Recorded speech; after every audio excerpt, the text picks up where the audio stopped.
within national borders. The results were mixed, but at its best, cooperation among stakeholders was outstanding. It facilitated solutions that saved countless lives and eased the huge burden of human suffering.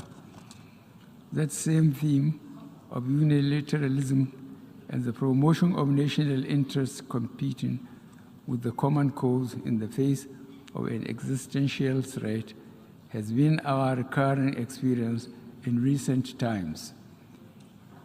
In every address I have delivered to this august assembly, I have dwelt on the issue of climate change, especially as it fuels conflicts and complicates food security. Climate change reduces opportunity and prosperity, which in Africa, Latin America, and some parts of Asia also contribute to transitional organized crimes.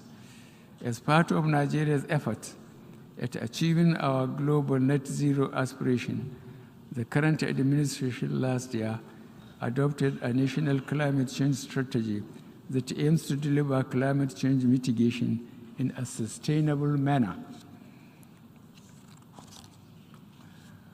The measures we took at the national level also require climate justice. Africa and other developing nations produce only a small proportion of greenhouse gas emissions compared to industrialized economies.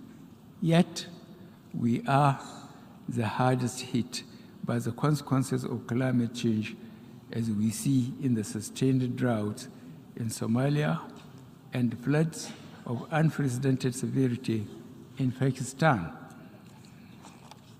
These and other climate-related occurrences are now suddenly becoming widely commonplace in the developing world. We are, in effect, literally paying the price for policies that others pursue. This needs to change.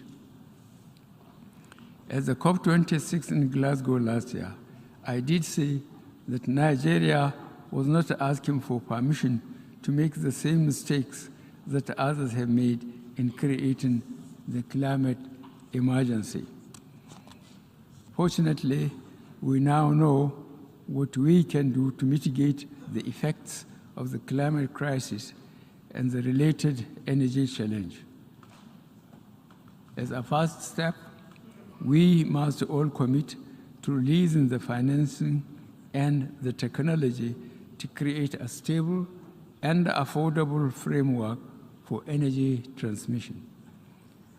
Development financial institutions must prioritize de-risking energy projects to improve access of renewable projects to credit facilities.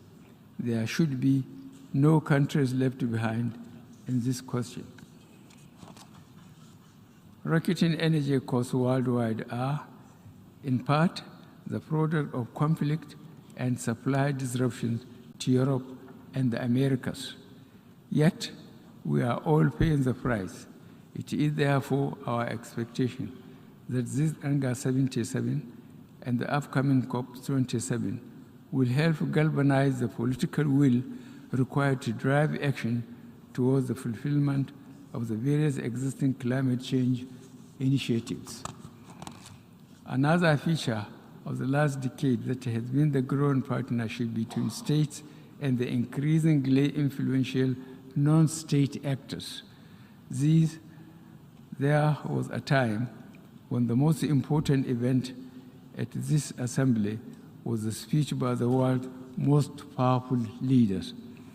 Now, a tweet or Instagram post by an influencer on social or environment issues may have greater impact. Technology offers us greatly limitless opportunities and sometimes runs ahead of the imagination of regulators and legislators. At its best, social media helps strengthen the foundation of our society and our common values. At its lowest, it is a corrosive digital version of the mob, bristling with intolerance and division. In confronting these challenges, we must also come together to defend freedom of speech while upholding other values that we cherish. We must continue to work for a common standard that balances rights with responsibilities to keep the most vulnerable from harm and help strengthen and enrich communities. Efforts to protect communities from the scourge of disinformation and misinformation must also be matched with efforts to reduce inequalities and restore hope to our poorer and most vulnerable of our communities as a means to stem the many socio-economic conflict drivers with which we are faced. In spite of our efforts, humanitarian crisis will continue to ravage some of our communities. Nigeria, therefore, implores our global partners to do more to complement our endeavors. Indeed, the multifaceted challenges facing most developing countries have placed a debilitating chokehold on their fiscal space. This equally calls for the need to address the burden of unsustainable external debt by a global commitment to the expansion and extension of the debt service suspension initiative to countries facing fiscal and liquidity challenges, as well as outright cancellation for countries facing the most severe challenges. Mr. President, Your Excellencies, distinguished delegates, democracy is an idea that crosses time and borders. Certainly, democracy does not have its limitations. The wheels of democracy turn slowly. It can demand compromises that dilute decisions. Sometimes it bends too much to special interests that exercise influence, not always for the general good, in a manner disproportionate to their numbers. But it has been my experience that a democratic culture provides a government with the legitimacy it needs to deliver positive change. In Nigeria, not only have we worked to strengthen our democracy, but we have supported it and promoted the rule of law in our sub-region. In the Gambia, we helped to guarantee the first democratic transition since independence. In Guinea-Bissau, we stood by the democratically elected government when it faced mutiny. And in the Republic of Chad, following the tragic death of its president, the late Idris Dabe Itno, in the battlefield, we joined forces with its other neighbors and international partners to stabilize the country and encourage the peaceful transition to democracy, a process which is ongoing. We believe in the sanctity of constitutional term limits, and we have steadfastly adhered to it in Nigeria. We have seen the corrosive impact on values when leaders elsewhere seek to change the rules to stay on power. Indeed, we now are preparing for general elections in Nigeria next February. As the 78th Anga, there will be a new face at this podium speaking for Nigeria. Ours is a vast country, strengthened by its diversity and its common values of hard work, enduring faith, and a sense of community. We have invested heavily to strengthen our framework for free and fair elections. I thank our partners for all the support that they have provided our elections. As President, I have set the goal that one of the enduring legacies I would like to leave is to entrench a process of free, fair, and transparent, credible election through which Nigerians elect their choice. Mr. President, the multiple challenges that face us are truly interconnected and urgent, and your choice of this season's theme, A Watershed Moment, Transformative Solution to Interlocking Challenges, is apt, in keeping with our obligation as member states of this noble organization. We'll almost do our utmost to work with you towards resolving them. In this regard, I reiterate my delegation's full and resolved cooperation. Let me convey my final reflection from this famous podium. We live in extraordinary times with independent challenges but enormous opportunities. The face of change can seem bewildering, with sometimes a palpable and unsettling sense of uncertainty about our future. But if my years in public service have taught me anything, it is that we must keep faith with those values that endure.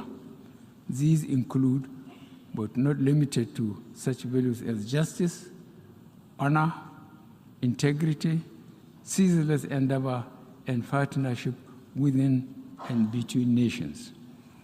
Our strongest moments have always been when we remain true to the basic principle of tolerance, community, and abiding commitment to peace and goodwill towards all.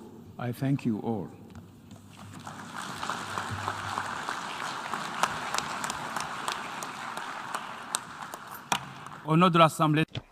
On behalf of the Assembly, I wish to thank the President of the Federal Republic of Nigeria for the statement just made, and I request protocol to escort His Excellency.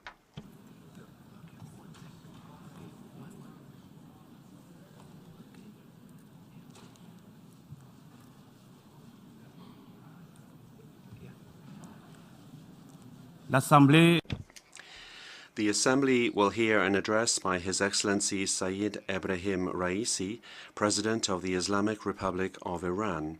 I request protocol to escort His Excellency.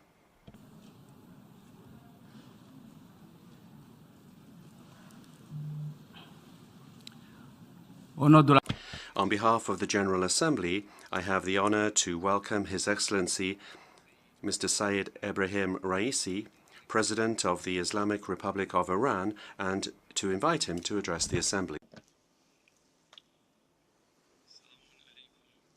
Blessings and greetings be upon you in the name of God, the Creator, the Omnipotent, the Most Gracious, and the Most Merciful. May the blessings of the Almighty shine upon the Prophet Muhammad and his descendants and successors.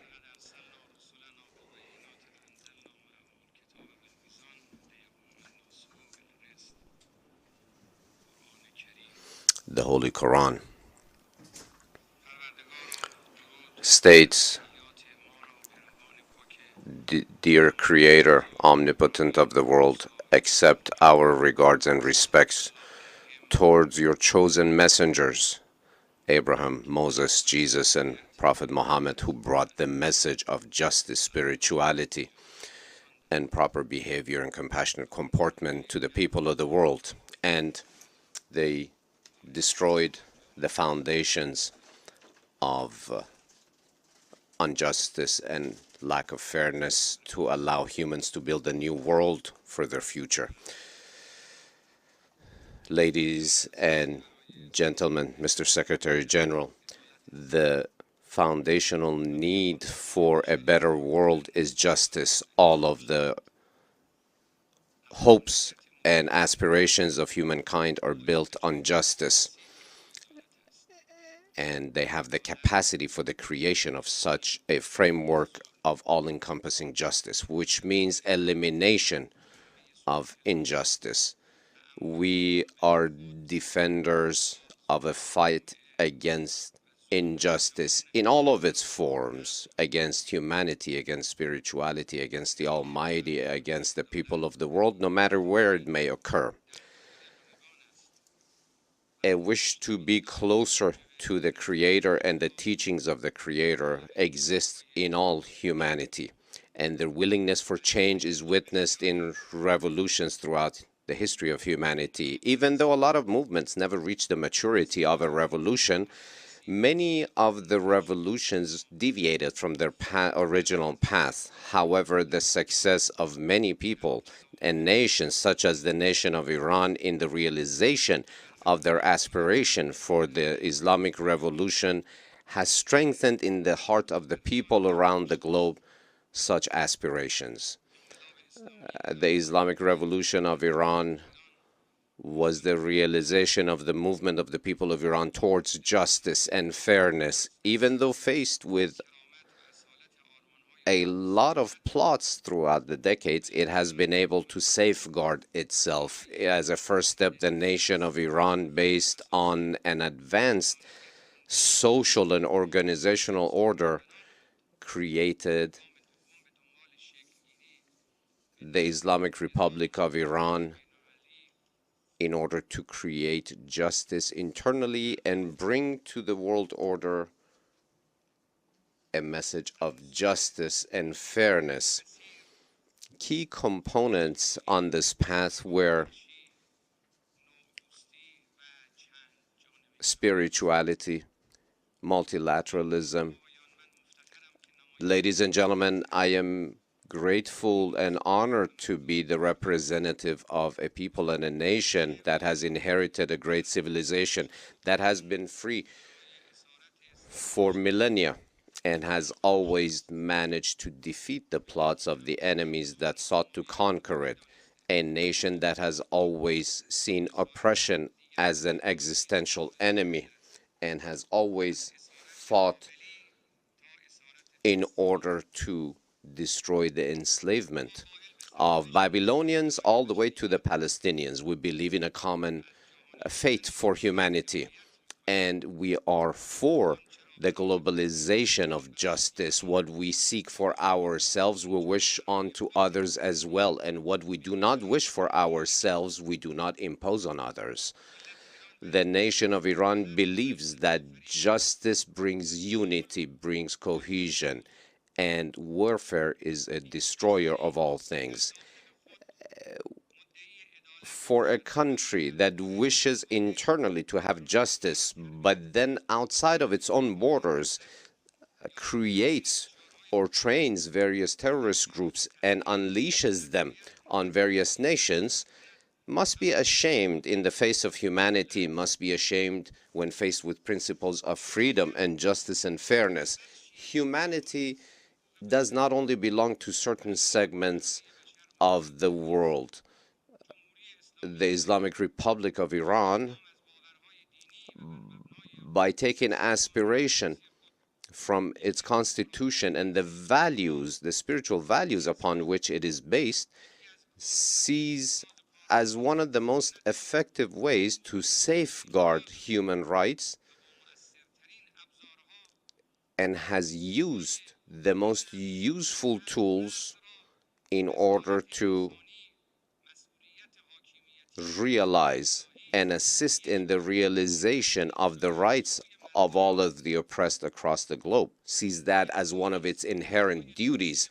The Islamic Republic of Iran rejects some of the double standards of some governments vis-a-vis human rights and sees that as the most important factor which has rendered banal the topic of human rights in the eyes of many, because this is something that is currently taking place, a discourse that is taking place in the Islamic Republic of Iran, where we started speaking of and creating a dialogue about the death of tens of innocent women in a Western country. So until we have these double standards where attention is solely focused on one side and not all equally, we will not have true justice and fairness. Human rights belongs to all, but unfortunately this is trampled upon by many governments. The native tribes of Canada, whose bodies of hundreds of their children were discovered in mass graves in a school, the rights of the Palestinians, the right to life of the occupied of an occupied people, of those who have fallen victim to terrorism, those who seek freedom and refuge, but only to have their children locked up in cages. All of this shows that the place of the accused and the defender must not be judged solely as it is represented by some. It does need a foundation which many lack these days in order to claim the right to safeguard human rights. When talking about and remembering the savagery and the crimes of ISIS, of Daesh, that enslaved Christian and Yazidi and other religious minorities, women and children, it shows when we entered the arena to defeat them, it shows that we have been clearly on the side and as defenders of human rights, and those who defended and promoted Daesh, ISIS, had to be seated at the table of the accused. Dear ladies and gentlemen gathered here today, we see today that we are witnessing a change of the world order, a unilateral world, a world of hegemony, a world in which financial power gains control over standards of behavior, where criminal and oppressive sanctions against nations and the use of international organizations as a tool of oppression and exerting pressure on defenseless nations. In other words, we're speaking of a world completely privy of justice and fairness. So this order has lost its support in the thought of nations and people throughout the globe. A new order has been shaping up to take its place, and it's without a doubt that it will be created from Lebanon to the Palestine occupied territories, all over our region. We see the defeated policies of such an old system. Now we see terrorism, we see the trampling upon of native cultures and religions, and standing unjustly against multilateralism, unilateral actions. All of these have created great challenges on the path to human progress. We firmly believe that in order to face the challenges, old challenges as well as new frameworks in the world, we have no choice but cohesiveness and unity, based on multilateralism and justice, based on shared human and common values, based on divine teachings. There is no other path. We believe that all freedom-seeking nations have their hearts tied to such deep-rooted values, and the defense of all of these values against the oppressors across the globe rests on our shoulders. What we seek is the right of the Iranian nation, of the Iranian people. A relationship based on oppression will not be tolerated. We will stand firm and proudly defend the rights of our people and our nation. We believe that any oppressive action is an action against world peace and stability, which is a threat to the entire world. Reaching security throughout the world through any path other than justice would not be sustainable or permanent, and that is precisely what we expect of the United Nations to support and do. Of course, the implementation of justice and fairness is quite challenging and difficult, and perhaps it is because of that many of those who claim to be on the side of peace, they run away from the responsibility of peace. So we say unto them, since you do not wish to carry the burden on your shoulder, do you not even wish to carry the burden of fighting against oppression? Our belief is deeply rooted in the Quranic culture that says, do not be oppressors nor oppress anyone. And the fate of many nations is tied to exactly these principles. Those who run away from the logic of character, fairness, and justice run to unilateralism and oppressive powers. A nation that lacks logic relies on coups d'etats, military interventionism, boots on the ground. A chosen and unfair selective fight against terrorism and many other injustices. The use of nuclear weapons, did that take the world closer to fairness, justice, and peace, or did it become the foundation for hegemonic powers? The killing of hundreds of thousands of Yemeni, Iraqi, Syrian, and Afghan children, which human value did that serve? Were these not the evil faces of the total lack of justice and fairness in many parts of the world? And in reality, what does the Islamic Republic of Iran seek other than obtaining its own logical and fair right, which has caused havoc and chaos among the oppressors of the world? Dear colleagues, today the willingness to move in support of hegemony has become a sore point for humanity throughout the world, and it is a serious threat.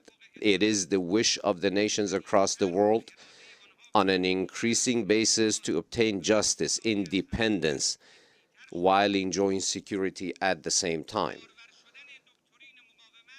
The realization of the front of resistance shows, I repeat it, the realization of the doctrine of resistance shows the extreme and deep-rooted willingness of many people to obtain true justice, whereas unilateralism has been the tool that has been used to hold many countries back on a selective basis. America cannot accept that certain countries have the right to stand on their own 2 feet, and they keep equivocating militarism with security. The Friends of America do not enjoy a better situation. What is occurring today in Europe is a mirror image of what has occurred in Western Asia in the past few decades. The comportment and the result of the movement of the troops throughout these regions all have yielded the same results, because all of them have shown that the fate of many countries shows that America has pursued her own interest at the expense of the interest of many other countries. Mr. Secretary General, dear colleagues, the Islamic Revolution in Iran was the beginning of a movement of a great nation of Iran to seek her own place in the world. And through the decades, we have been faced with foreign plots such as coups d'etats, oppressive sanctions, as well as hegemonic interventions. But none of the successes of the Iranian nation have been acceptable to the great powers. From the time that the first president of the Islamic Revolution of Iran, the late Mr. Rajai, showed the sole of his feet that had been tortured savagely and placed his foot upon this podium some 40 years ago and showed the scars of the torture that he was subjected to at the hands of the Shah's secret police. After that speech in this very hall, he was martyred by the hypocrites. About a decade after, the late Imam Khomeini made it so that the nation of Iran was able to repel foreign aggression from her territory and be in charge of her own destiny. The people of Iran, who have themselves been victims of terrorism, have today become a supporter that can be counted on in the fight against terrorism throughout the region. Today, the Islamic Republic of Iran, in order to reach her just aspirations, has spent much capital. From the time when Saddam Hussein tore up the Algiers Accord and attacked Iran in an unprovoked manner, all the way to the time when the American government trampled upon the nuclear accord, and we saw a new phase of criminal behavior against humanity. Some time ago, the previous president of the United States of America announced that ISIS was created by the United States of America. For us, it makes no difference whether ISIS, Daesh, was made by which administration, or which American government. What matters is that a government on the other side of this planet decided to bring havoc and chaos to the geography of our region at the expense of the lives and the blood of women and children and the innocents. But the Islamic Republic resistance put an end to that movement, to that destructive movement. And the leader that descended into the arena of the fight against terrorism was no one other than the beloved late martyr General Qasem Soleimani. A man, a freedom-seeking man who became a martyr on the path of obtaining the freedom of the nations of the region. And the previous president of the United States of America effectively managed to sign the document of the savage crime, an illegal crime, an immoral crime. And what was said in so many words shows that the oppression that is imposed upon the nations of the region in such a fashion, it has managed to heal some of the broken hearts that we saw in result of this crime. The proper pursuit of justice in the face of a crime that the American president admitted to have put his signature on will not be abandoned. We seek through a fair tribunal, we will pursue through a fair tribunal to bring to justice those who martyred our beloved General Qasem Soleimani. Ladies and gentlemen, the history of Iran is the history of a nation that has learned to stand on her own 2 feet and not to lean on anyone else, to depend on anyone else. Iran learned this lesson after, in both world wars, it announced its neutrality, yet was always subject in both wars to foreign occupation. And after, in the 1950s, when it came towards America and relied on America in order to obtain the national dream of the nationalization of the oil industry, it was again betrayed. And after the nuclear accord was signed and accepted within the framework of the United Nations Security Council, even that accord was trampled upon unilaterally. Mr. Secretary General, ladies and gentlemen, the nation of Iran has learned the policy of resistance and progress, which has been focused on pursuing because of an advanced and logical social order in which the Islamic Republic of Iran today, despite the oppressive sanction, has become a strong country with many impressive goals in the fields of technology and knowledge and expertise that have been obtained. We do believe that the world today needs a strong Iran. Today, while having the capabilities to export, and in addition to our exports of oil and gas, we do have distribution networks for electricity throughout our vast nation. In knowledge seeking, biosciences, nanotechnology, nuclear sciences, we are at the forefront. And Iran's growth in these sectors is considerable. And it shows our social efforts where in many instances, for example, when we have tried to bring universal healthcare coverage to 85 million people, and the pursuit of the will of the people is a foundation of the system of the Islamic Republic of Iran.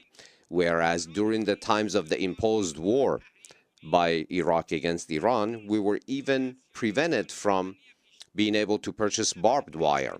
But today we have been able to manufacture, through indigenous knowledge and capabilities, the most modern needed systems to defend our nation. People of the world, dear colleagues, Mr. Secretary General, it wasn't that our enemies took a step back. It was our nation that managed to drive all of her enemies from the arena by participating in an impressive and unprecedented fashion in the Islamic Revolution to solidify values of faith and divine will. In the second step, the policy of good neighborly relations. Progress in economic and trade relations have now been brought to the forefront of the Islamic Republic's foreign policy. We wish to have extensive relations with all nations throughout the world, particularly with our neighbors. War is not the solution to crises. Dialogue and conversations and negotiations are the true solutions. The Islamic Republic of Iran, as a powerful country in the region, is present and willing to solve crises. During the past few years, the regional trade of Iran has seen impressive increases, and we have now entered with our neighbors into a new season of expansion of friendly, neighborly, and brotherly ties. This brings stability, this brings security to all sides. We proved during the hard times of all of our neighboring countries that we are their true friends. During the numerous conversations that I've had with regional leaders, one of the main points was that the regional security must be born from within and not from the outside. And the way to realize that is collaboration and cooperation, not by forming opposing blocs. We must rely on brotherly and friendly relations. If we leave the fate and the destiny of the nations of the region in their own hands, then the occupiers will be gone, and neighbors will remain for one another in eternity. In a not too distant past, we saw the fires of war between the two brotherly nations of Iraq and Iran. By the encouragement of enemy powers throughout the world. But today we see the marches of Arba'in in observation of the 40th day of the martyrdom of Imam Hussein. We see that that grand, glorious march takes place in observance of that martyrdom, and in order to renew our faith in those values and to respect those who gave their lives, the descendants of the Prophet who gave their lives for human dignity and human values. Dear colleagues, I would like to direct your attention to one of the most egregious points that shows the oppressive powers present in the region. The region has not seen previously such a occupying savage power such as the Zionist regime in its midst in the past. The killing of children and women are present in the dark report card of the Zionist regime. It has managed to form the biggest prison in the world in Gaza. And the building of the expansion of settlements and housing illegally on Palestinian territories and on Palestinian farms, and the killing of their children and new generations shows everyone that 7 decades of Israeli occupation and savagery is still with us and not ending. But the world powers must show why they keep running away and evading the solutions proposed by the Islamic Republic of Iran in order to resolve the Palestinian crisis. All of the Palestinian territory from mountainous region to the sea requires only one solution, which is the reliance on the votes of all Palestinians, composed of Muslims, Christians, and Jews, in a completely comprehensive referendum. The occupying Zionist power that has occupied Jerusalem and occupies other lands in the region cannot be a partner for security and stability.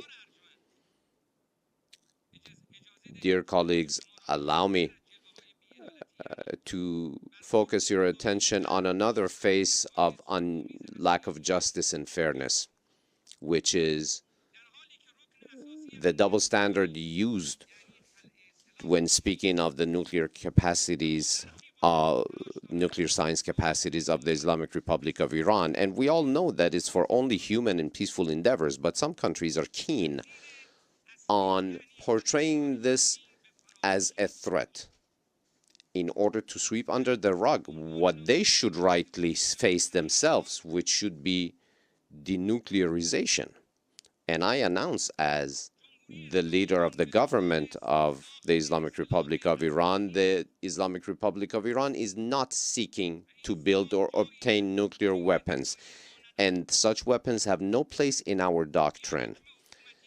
This has been brought into the framework of a fatwa, of an official fatwa announced by His Eminence Supreme Leader Imam Khamenei, and a Sharia-based fatwa issued by His Eminence is more valuable than any measures with any outside or international agencies. And all of this is taking place in an environment where countries themselves who seek to show us unjustly as a threat keep pursuing nuclear weapons and development and testing, and have made a gift of those weapons of mass destruction to the Zionist government. And those governments that must be disarmed are awarded. But those who are observing proper frameworks are even threatened by NPT measures. And in a framework where only 2% of the nuclear activities of the world are taking place in Iran, Iran has been the subject of 35% of nuclear inspections.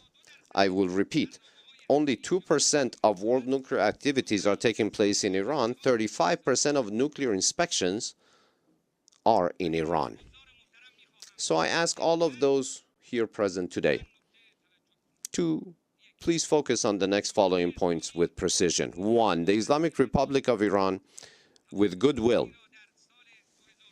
signed an agreement, accepted an agreement in 2015, and in a first phase did live up to all of her commitments without any exceptions. But the result of that was the trampling upon by America on that agreement, and as they themselves said in so many words, they were unprecedented measures, oppressive sanctions measures in history. Sanctions are an imposed punishment on the people of Iran for being freedom seekers. A weapon of mass destruction. That's what sanctions are. And abiding by those or cooperating in the implementation of those is helping oppression take root. 2. It was America that trampled upon and left the agreement, not Iran. The International Atomic Energy Agency issued 15 different reports stating precisely that Iran had remained fully committed to all of her commitments. Number 3, Iran, while simultaneously paid the price for having lived up to her commitments, but as a result of the trampling upon by the United States and the cooperation of the European side by the United States, has not been given the opportunity to obtain the rewards of such agreement. the rights of such agreements. We did give the ample opportunities for those who trampled upon and left this agreement to return to it. We have been extremely flexible, and had it not been for our flexibility, the negotiations would have stopped in the very first few days. The logic of negotiations of Iran is a just analysis of what is going on, and our wish is only one thing: commitment, observance of commitments. Now, the issue of guarantees is not just for something that may happen. We're basing that on lived experience. We're speaking of the experience of America having left the JCPOA. And we have a year and a half of negotiations with the current American government to return, for her to return to the fulfillment of her commitments. And while today they speak of observing their commitments to this deal, they keep repeating the same old stories of the past, which puts a great deal of doubt on her true commitment to return to this agreement. Which brings us to another challenge. Can we truly trust, without guarantees and assurances, that they will this time live up to their commitment? Of course, the Islamic Republic of Iran, with various well-established and vast relationships with countries across the globe, has managed to neutralize, in many cases, the sanctions and created new opportunities. According to the United States of America herself, as announced many times by many government officials, the maximum pressure policy has suffered an embarrassing defeat. We have found our path independent of any agreement, and we will continue on that path steadfastly. At the same time, while we are very serious in the negotiations, and we have shown and we have proven that if the rights of the people of Iran are respected, there is a great and serious will to resolve all issues. We believe that the knot of the nuclear deal must be opened from the same place where they managed to tie this knot together. Friends, esteemed representatives of nations, the last part of my words with you is based on the need felt throughout the world for world justice and fairness. Every single one of us, every single human, must be a part of building, actively building a new world based on justice, based on human values.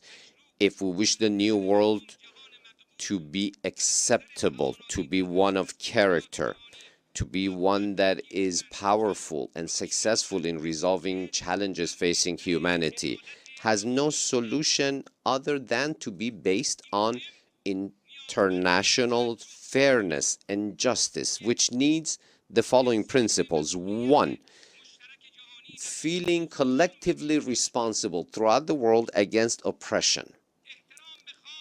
Number 2, respect for the wish and will of the people and nations, and refraining from direct engagement in their internal affairs. 3, elimination of double standards. 4, standing up against violence and war. 5, independence and prudence in the actions of international organizations. And most importantly, the creation of roles for dignified and qualified humans of experience so they can create this new system. Our viewpoint towards the horizon of the future is very realistic, and we firmly believe that based on divine promises as delivered by the prophets, justice will take over the world. And those who are true followers of divine commands will be blessed by the reappearance of the last Messiah. I thank you all sincerely for your kind attention. May the blessings of the Omnipotent be on you.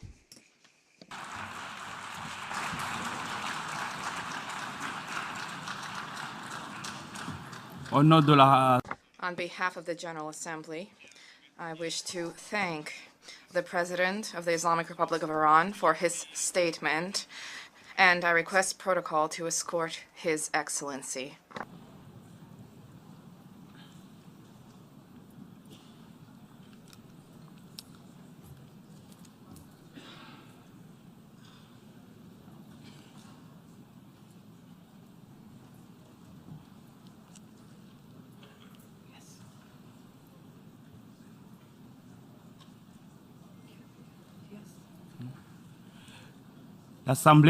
The Assembly will now hear an address by His Excellency, Mr.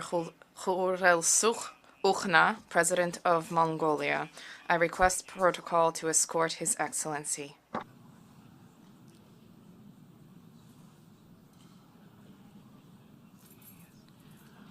On behalf of the General Assembly, I have the honor to welcome His Excellency Khurelsukh Ukhna, President of Mongolia, and to invite him to address the Assembly.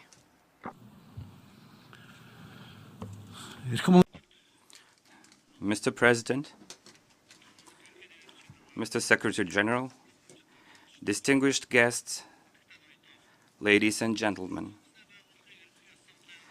I wish to convey my heartfelt congratulations to Your Excellency Chabakaroshi on your unanimous election as the President of the UN General Assembly, and wish every success in the work of the 77th session. We have no doubt that the 77th session of the General Assembly will play an important role in intensifying social and economic recovery of the countries of the world in the post-pandemic epoch, implementing the sustainable development goals, combating climate change and desertification, and determining ways to resolve international crises and conflicts through dialogue and peaceful means. Last year, we celebrated the 60th anniversary of Mongolia's full-fledged membership to the United Nations, and this year, we are observing the 30th anniversary of Mongolia's declaration of its territory as a nuclear weapon-free zone, and the 20th anniversary of Mongolia's participation in the UN peacekeeping operations. Therefore, on behalf of my country and people, it's a great privilege for me to state from this honorable podium that during these 6 decades, Mongolia has been a responsible member of the United Nations, actively participating in multilateral cooperation of the international community, and making tangible contribution to global peace and security, as well as well-being and development of mankind.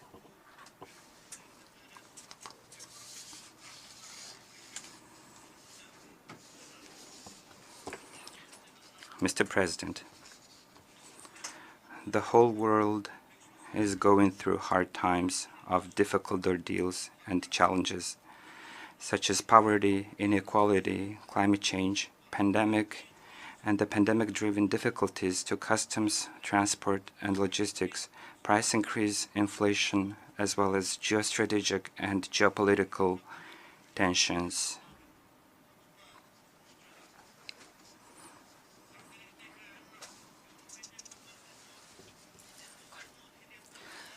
According to the Stockholm International Peace Research Institute report, even in the difficult times when the countries of the world were closing their borders, imposing restrictions and quarantines to protect their lives and health of their citizens from COVID-19 pandemic, and running into economic crises, the world military expenditure continued to grow in 2021, reaching an all-time high of $2.1 trillion.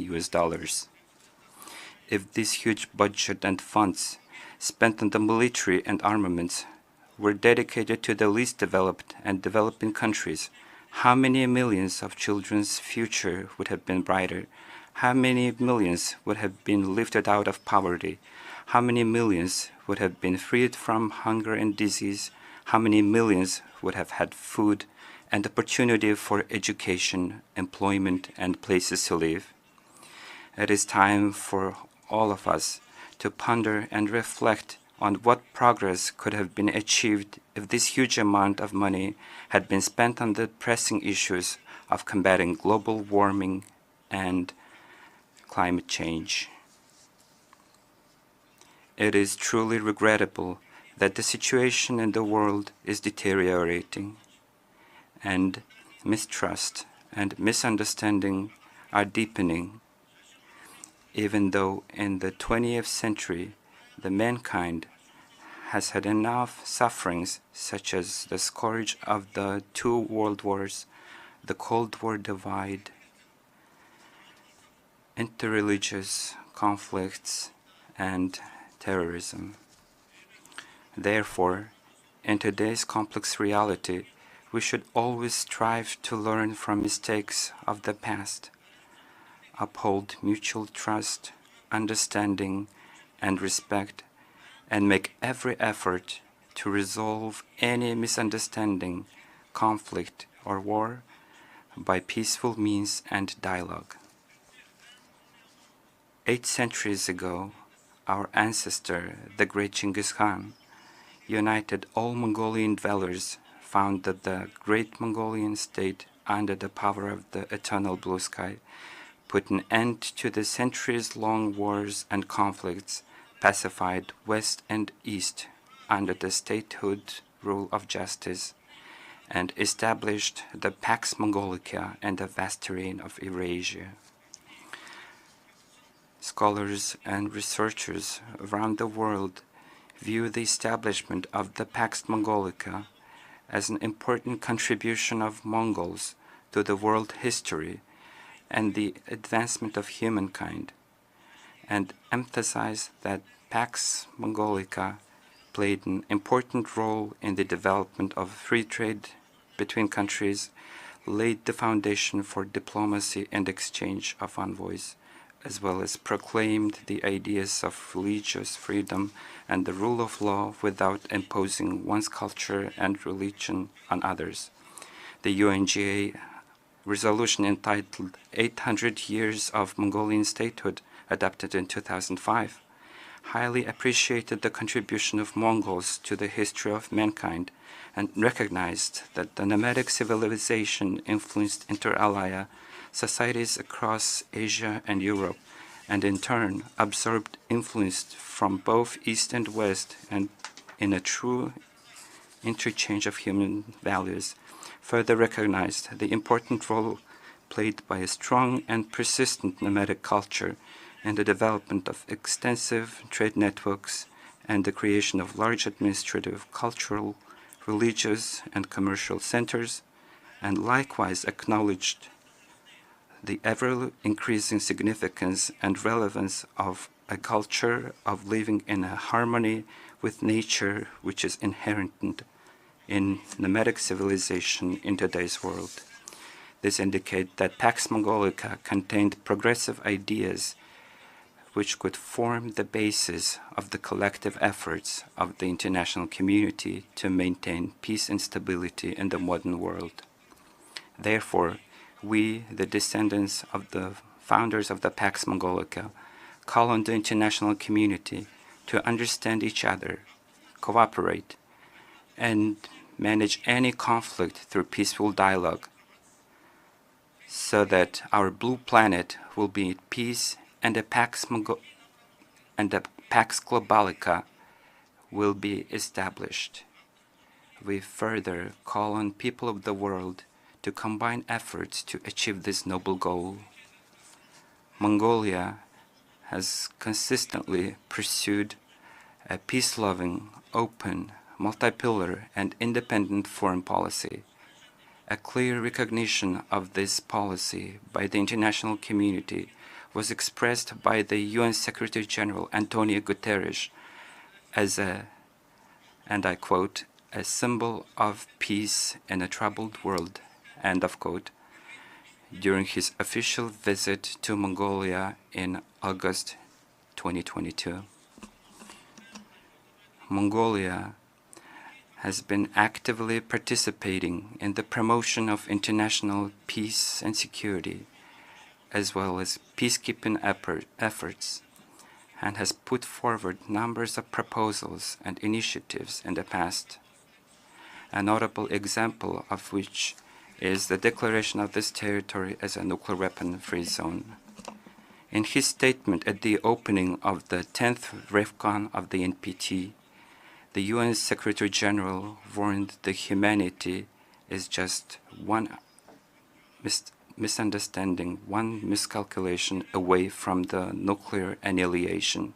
In this connection, I urge not only member state parties to the treaty, but also all UN member states to exert political will and courage to build a world free of nuclear weapons, unite and work together wholeheartedly and faithfully for the sake of our Mother Earth, peace, and future generations. Mongolia considers that nuclear disarmament, non-proliferation, complete elimination of nuclear weapons, and establishment of nuclear weapon-free zones are the best and effective means of building a world free of nuclear weapons. Therefore, we consider the international recognition of Mongolia's nuclear weapon-free status as our tangible contribution and effort to this cause. Mr. President, this year marks the 20th anniversary of Mongolia's participation in the UN peacekeeping operations. During this period, more than 20,000 Mongolian military personnel have served in the UN peacekeeping operations and other international peacekeeping operations in hotspots around the world. Since 2006, when Mongolia sent its first female officer to the UN peacekeeping operations, by the number of female peacekeepers, we are among the top 20 in the ranking of 120 troop contributing countries. Mongolia is firmly committed to the implementation of the UN Security Council Resolution 1325 on women, peace, and security, and the call by the UNDPKO to increase the number of women serving in the UN peacekeeping operations to 15% by 2027. Within the framework of this objective, at the initiative of Mongolia, we have hosted an international conference on strengthening the role of women in peacekeeping last June. The conference, which brought together female peacekeepers from more than 30 countries and representatives of the international organizations, became a notable event for sharing and exchanging knowledge, experience, and lessons learned. We have also put forward an initiative to host this conference every 5 years, and it is our hope that the relevant UN entities and troop contributing countries will support this proposal. It is my pleasure to underscore that the United Nations and its leadership have been greatly appreciating the genuine contribution of peace-loving Mongolia to the UNPKO and the sacred cause of strengthening international peace and security and rendering full support to our proposals and initiatives. Mr. President, Mongolia has consistently proposed the establishment of a dialogue mechanism with the view to contribute to the peace and security in the Northeast Asian region and the efforts of the international community to denuclearize the Korean Peninsula. In this context, in 2013, Mongolia has launched the initiative to organize the International Conference on Ulaanbaatar Dialogue on Northeast Asian Security.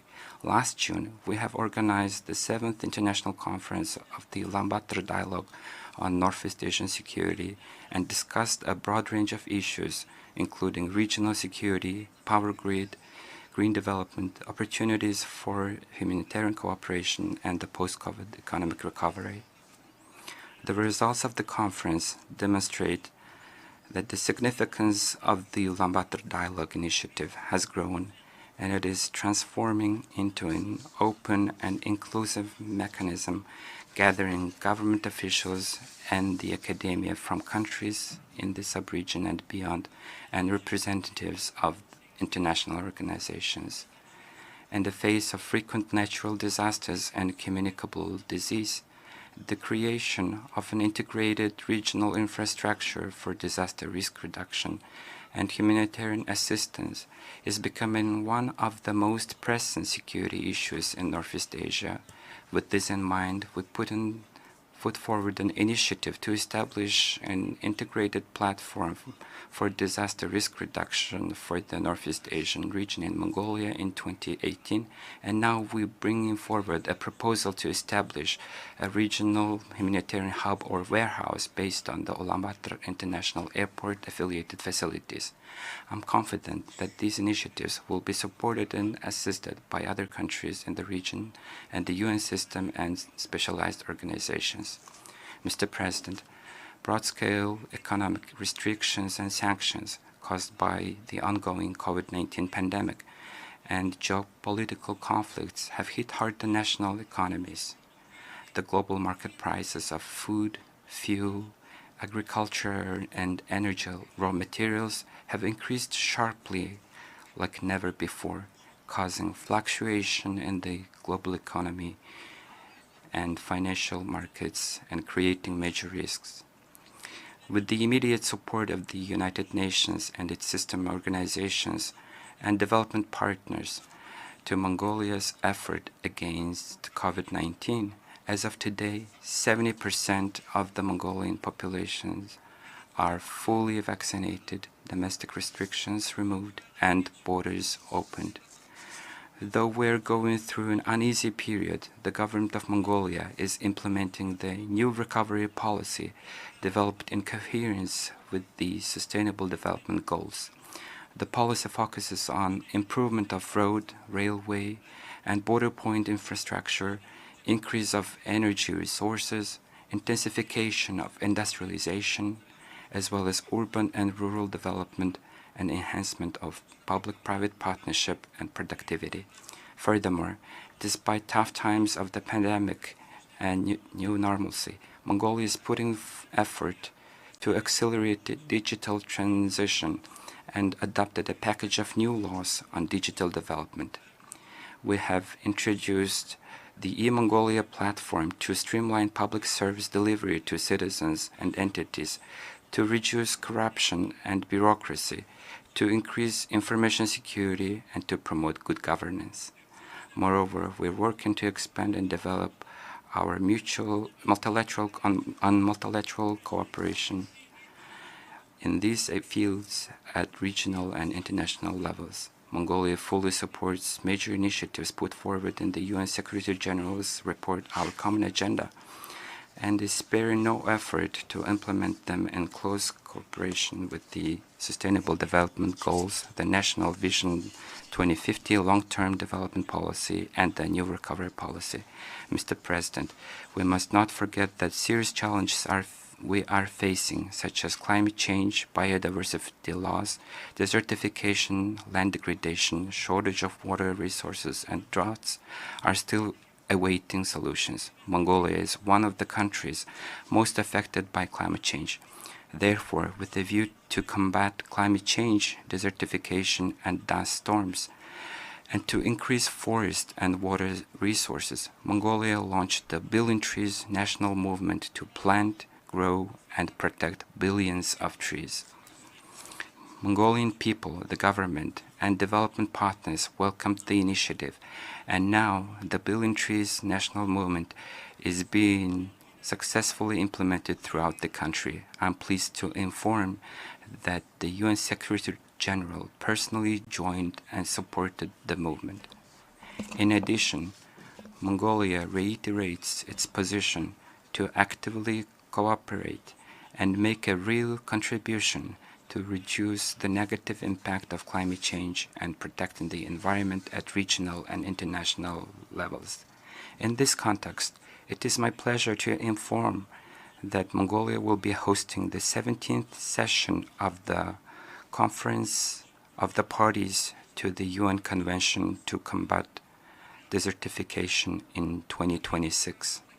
Another issue which should be brought to the attention is the scarcity of pastures, as the space for nomadic livestock is shrinking day by day, and nomadic civilization is facing a danger of extinction. We, Mongolians, are nomadic and pastoralist people, lives of over 200 million people raising livestock and living in harmony with the nature like us are at risk due to climate change, land degradation, desertification, drought, and extreme winter calamities. In order to protect their interests, improve pasture management and use, preserve ecosystem balance, and provide global food security and supply, Mongolia initiated a resolution proclaiming the year of 2026 as the International Year of Rangelands and Pastoralists, and it was adopted by the UNGA on March 15, 2022. We launched the Billion Trees National Movement along with the national programs on food supply and security and health in Mongolia to implement the Sustainable Development Goals and create a healthy environment where people would live a healthy life, consuming healthy food. We highly appreciate the support and cooperation of the countries in the region and international organizations extended to these endeavors. Mr. President, nowadays the drastic change of the international order and norms established after the Second World War, the importance of multilateralism and the role of international community are growing further even more. For this reason, we are of the view that it is important for every member state to take an active part in the process of the UN reforms and constructively contribute to strengthening the position and role of the organization. Mongolia views that the key to the reform of the UN is the reform of Security Council, which bears the primary responsibility for the maintenance of international peace and security. Since 2009, Mongolia has been regularly participating in the intergovernmental negotiations on the UN Security Council reform, expressing its principal positions. Developments in recent years have proven that the UN General Assembly is the most important platform for discussing global peace, security, human rights, and development issues. So we deem that strengthening the role of UN General Assembly is important to ensure the balance of power among countries and bring out voices of small and developing countries more vividly. Lastly, I wish to call upon the member states to support the UN Quintet of Change outlined in the Secretary General's report, our common agenda for the more effective UN 2.0, and let us collectively exert efforts to ensure global peace, security, development, and prosperity. May the eternal blue sky bless us, the mankind, forever. Thank you for your attention.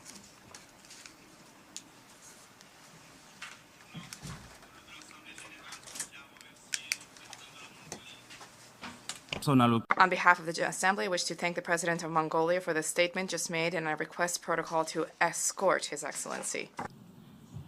The Assembly will now hear an address by His Excellency Paul Kagame, President of the Republic of Rwanda. I request protocol to escort His Excellency.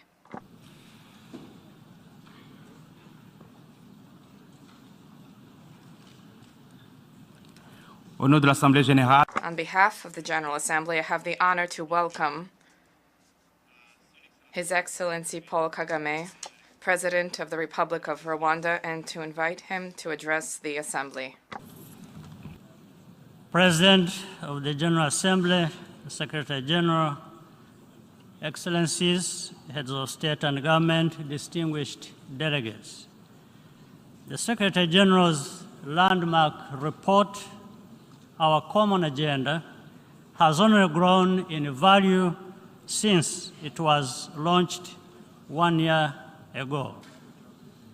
The world is in a state of turbulence with intersecting crises growing in scale and severity, including climate change, food price inflation, conflict, and uncontrolled migration. These challenges all require multilateral cooperation and efforts Yet, the perception that the international system is no longer up to the task has only deepened, particularly where the interests of powerful members are at stake. In the Eastern Democratic Republic of Congo, recent setbacks have served to highlight that the security situation is fundamentally no different than it was 20 years ago, when the largest and most expensive United Nations peacekeeping mission was first deployed. This has exposed neighboring states, notably Rwanda, to cross-border attacks that are entirely preventable. There is an urgent need to find the political will to finally address the root causes of instability in Eastern DRC. The blame game does not solve the problems. These challenges are not insurmountable, and solutions can be found. This would ultimately be much less costly in terms of both money and human lives. Despite shortcomings, there are examples to demonstrate that international cooperation can successfully address the issues that matter to all of us. Global health is a case in point. The Global Fund to fight HIV, tuberculosis, and malaria has helped save countless lives in Africa and beyond, while also strengthening health systems. I hope that all countries will respond strongly and sustain their commitments at the 7th Global Fund replenishment session, chaired by President Biden later today. Africa is doing its part, but must do more.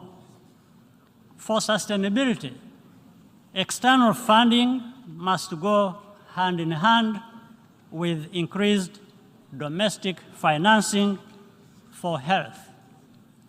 This is a priority which the African Union is tracking on an annual basis, and which I'm honored to lead on behalf of the organization. We are also working with partners to bring end-to-end vaccine manufacturing to our continent, notably through collaboration with BioNTech and strong support from the European Union. This is critical to increase Africa's resilience against future pandemics.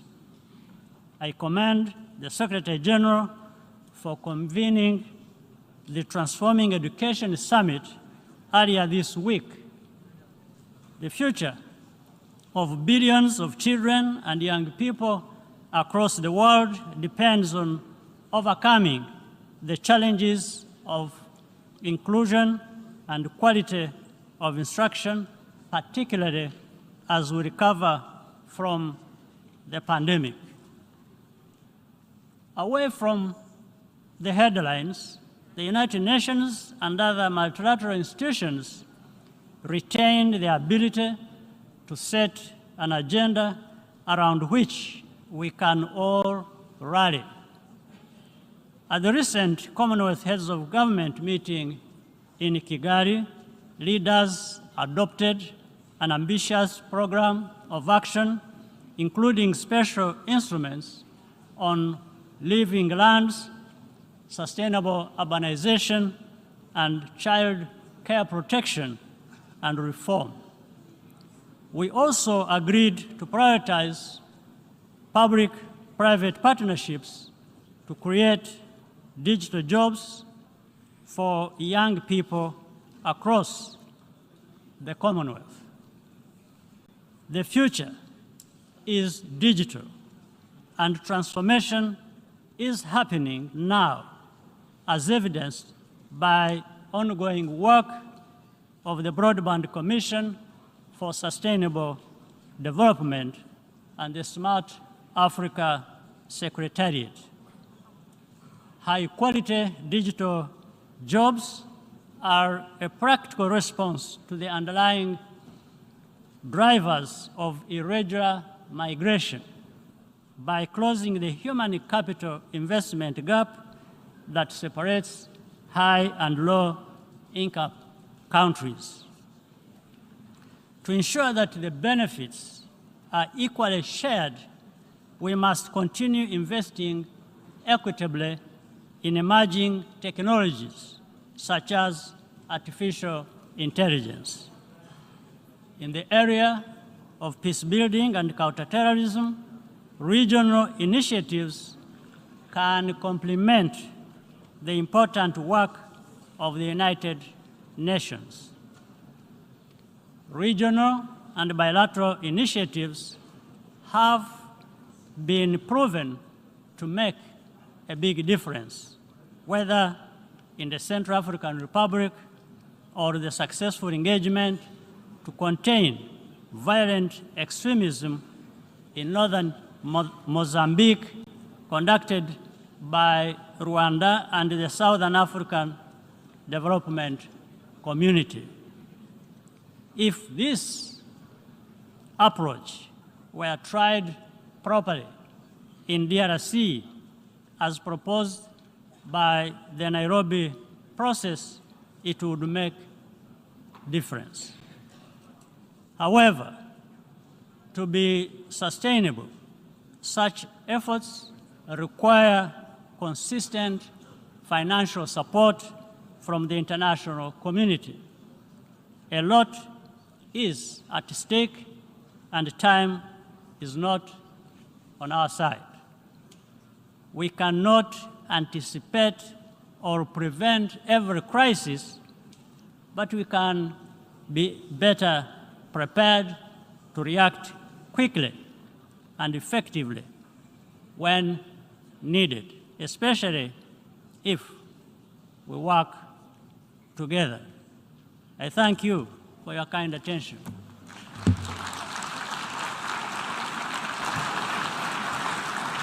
On behalf of the Assembly, I wish to thank the President of the Republic of Rwanda for the statement just made, and I request protocol to escort His Excellency.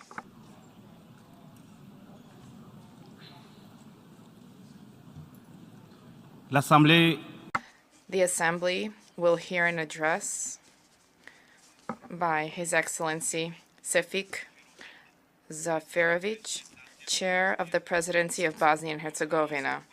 I request protocol to escort His Excellency. On behalf of the General Assembly, I have the honor to welcome His Excellency Sefik Zaferovic, Chair of the Presidency of Bosnia and Herzegovina, and to invite him to address the Assembly.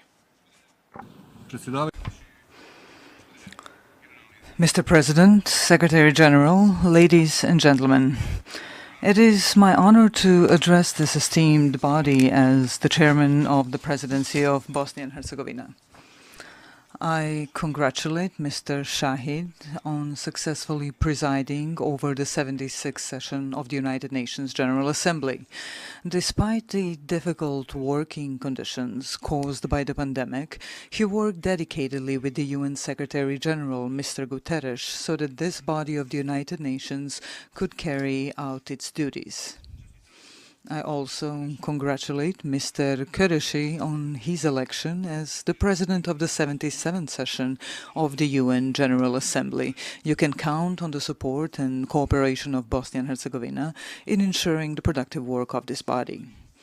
Dear President, at the recent sessions of the General Assembly and under international fora, we regularly assess that the global order is experiencing tectonic changes. Today, however, we can conclude that the world has changed irreversibly. International relations that the security architecture of Europe used to rest on, as well as the wider international framework, are now a thing of the past. At a time when towns and villages in Ukraine are facing the terrifying reality of war, the least we can do is not to be silent about it. We must not be silent, especially not in this building, the home of the United Nations, established with the aim of preventing and stopping what is currently happening in Ukraine. We must not be silent in Bosnia and Herzegovina either. We owe that to our vivid memories of the horrors of war and aggression. The United Nations system was unable to prevent or stop the war in my country in the period between 1992 and 1995. Unfortunately, that happened again with Ukraine. I am primarily referring to the Security Council here, the body responsible for the protection of international peace and security in light of the principles defined by the Charter of the United Nations. The Security Council, due to internal relations and blockade, is evidently unable to fulfill its obligations. However, the United Nations General Assembly adopted a resolution on aggression against Ukraine by an overwhelming majority. That resolution confirmed the undisputed principles of the Charter of the United Nations and other acts of international law, which prohibit the use of armed force. It orders states to resolve disagreements by peaceful means. The resolution expresses support for territorial integrity and sovereignty of Ukraine. Unequivocally, it refers to the actions of the Russian Federation as aggression. It calls for the aggression to stop. Finally, it rejects secessionist moves of certain regions within Ukraine directed against its territorial integrity. Bosnia and Herzegovina supported this resolution and stood on the right side of history, along with other 140 countries. This is in line with the obligations stemming from the UN Charter, our previously held positions, and our obligation, according to the Stabilization and Association Agreement, to follow the foreign policy of the European Union. Although this resolution does not have the power to stop the war, it does have the power to stop the lies. The clear and unambiguous language of this highest international forum extremely reduces the space for those who try to relativize the truth. The first step towards any solution is to tell and respect the truth. I hope that there will be peace as soon as possible, so that people in Ukraine can live normal lives, and so that the displaced can return to their homes. Respected President, the war in Ukraine, as well as the consequences of the pandemic, led to drastic changes in all spheres of life. That is currently very visible in a deep energy crisis, inflation, a general recession, and the threat to supplies, especially in the food sector. We are all facing a very difficult and challenging winter. Global market and international free trade enabled enormous progress in all corners of the world. Eradication of hunger, availability of consumer goods, and continuous economic growth in all parts of the world, those are all unquestionable benefits of global economic liberalization. Globalization tightly connected various parts of the globe and made us interdependent. Strong economic, security, and political interrelations produced an increasingly integrated global framework. Within that framework, everyone relies on one another in different spheres, from economy to security. At the same time, the interdependence of different parts of the world is the source of vulnerability of our global community. That became obvious during the pandemic, when traffic and supply channels were blocked.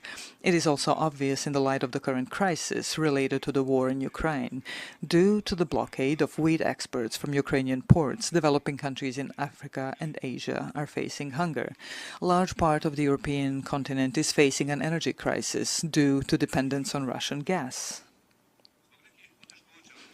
As a result of difficulties caused by the process of political and economic integration, in the past years we often witnessed strong advocacy of political sovereignty and economic protectionism. Consequences of transformation of developed countries from industrial to post-industrial nations, the migration, and most finally the pandemic, led many to call for the construction of economic and even literal walls and wire fences. That is a wrong path to take. The answer to the above problems is not closing. The answer is the opening. The solution is not less cooperation. The solution is the increased cooperation. The answer to the energy crisis in Europe caused by dependence on a single source is not only relying on one's own forces. The answer is diversification in finding new, multiple channels of gas supply and other energy sources. No one in the modern world has enough resources to be self-sustainable. Past crises show that dependence on individual external sources is not enough either. We can only overcome those difficulties by increasing our internal cooperation. Respected President, we live in unstable times, unprecedented in recent history. As we face an extremely difficult winter, we are aware of the destabilizing potential of the current economic and energy crisis. 20th century provides extremely valuable lessons about the correlation between economic crisis and right-wing populism. Nazi movement came to power on the wave of great economic depression. That led to the greatest cataclysm in the history of mankind. After that, the United Nations was established, the UN Charter was adopted, as well as the Universal Declaration of Human Rights, the Convention on the Prevention and Punishment of the Crime of Genocide, and other UN acts. The essential idea of the United Nations is the idea of the equality of all people, regardless of their origin, skin color, religion, national, or other affiliation. All the previously referenced fundamental acts of international law are based on this idea. Modern civilization was built on that idea. Today, almost 8 decades later, we can hear voices openly or implicitly denying those fundamental tenets. Right-wing populists more and more often say that all people and nations do not have equal rights, that some are more valuable than others. It is becoming increasingly frequent that they openly advocate the ideas of ethnic and racial supremacy and claim that domination and brute force are the only principles on which interpersonal and international relations can and should be structured. It only takes one step from those ideas to violence.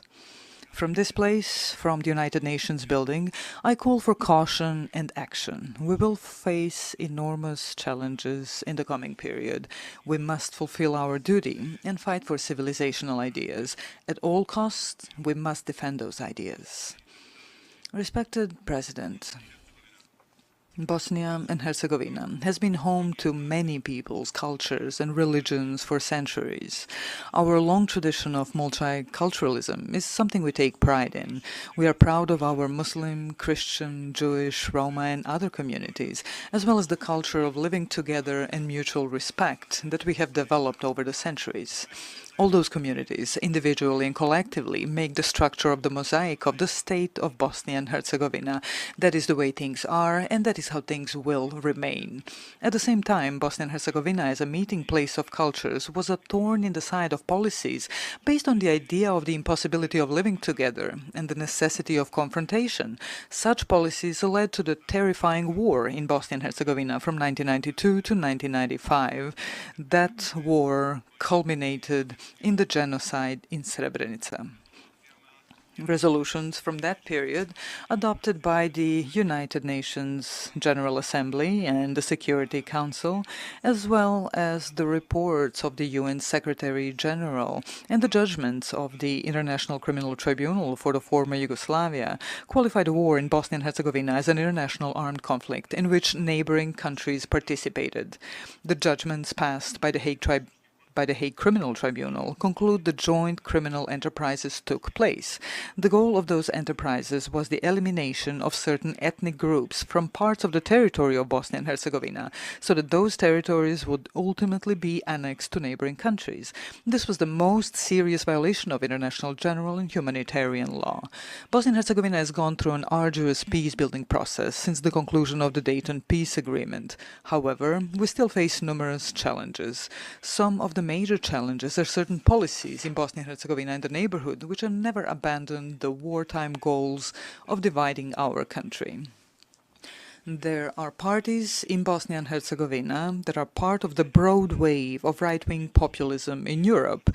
They openly claim that Bosnia and Herzegovina is not sustainable because, according to them, it is not possible for Muslims and Christians to live together.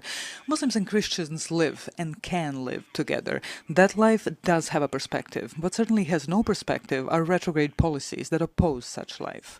Bosnia and Herzegovina has a centuries-old history and is a living example and proof of the civilizational idea that people of different religions, nations, and cultures can live together. The fact is that Bosnia and Herzegovina, even despite the war aimed at its destruction, managed to survive. That shows the exceptional resilience of my country. Majority of people in Bosnia and Herzegovina want to live in peace with their differences.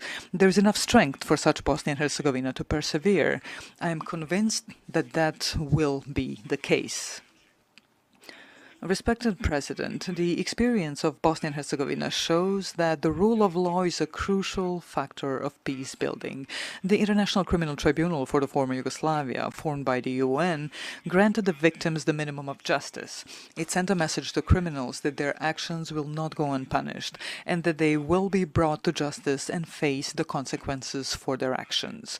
Moreover, there were other international community bodies that made a huge contribution to the building and the protection of peace, primarily the Office of the High Representative and the Peace Implementation Council. Both of those bodies were established on the basis of Chapter 7 of the UN Charter, which mandates the intervention of the international community in order to protect peace. The establishment of those bodies was also confirmed by the relevant resolutions of the Security Council. Consequently, the closure of those bodies is possible only following a new decision of the UN Security Council. It's not time for that yet. Please allow me to remind you of the international supervision that was present in some significantly developed countries, such as Germany's, with even greater executive powers than the Office of the High Representative in Bosnia and Herzegovina. That supervision was ended after 45 years of existence, only once the necessary prerequisites for that were created. The Office of the High Representative and the Peace Implementation Council have been helping domestic political actors to implement reforms for the past 27 years. Through joint efforts, we managed to unite the three once warring armies into a single armed forces. We also united the three intelligence services, tech systems, judiciaries, etc. Thanks to those reforms and the existence of the armed forces and other state institutions of Bosnia and Herzegovina, even after the gradual withdrawal of 60,000 international troops from Bosnia and Herzegovina, the peace remained intact. The past year brought attacks against the 27 years of implementation of the Dayton Peace Agreement. In particular, there was an attempt to disband state institutions established on the basis of the clear provisions of the Dayton Peace Agreement. Thanks to the action of the Office of the High Representative and the Peace Implementation Council member states, led by the United States of America, the attack on state institutions was stopped and peace was preserved once again.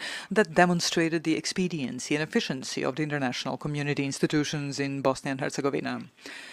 There have been requests for the closure of the Office of the High Representative in the past. More recently, there were frequent requests that the High Representative take steps that would weaken the unity of Bosnia and Herzegovina and introduce additional ethnic divisions.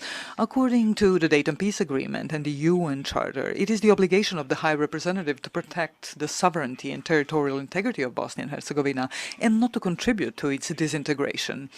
Respected President, in addition to the civilian international presence in Bosnia and Herzegovina, there is also the international military in the country, specifically the EUFOR mission and the NATO headquarters with a total of 1,100 troops.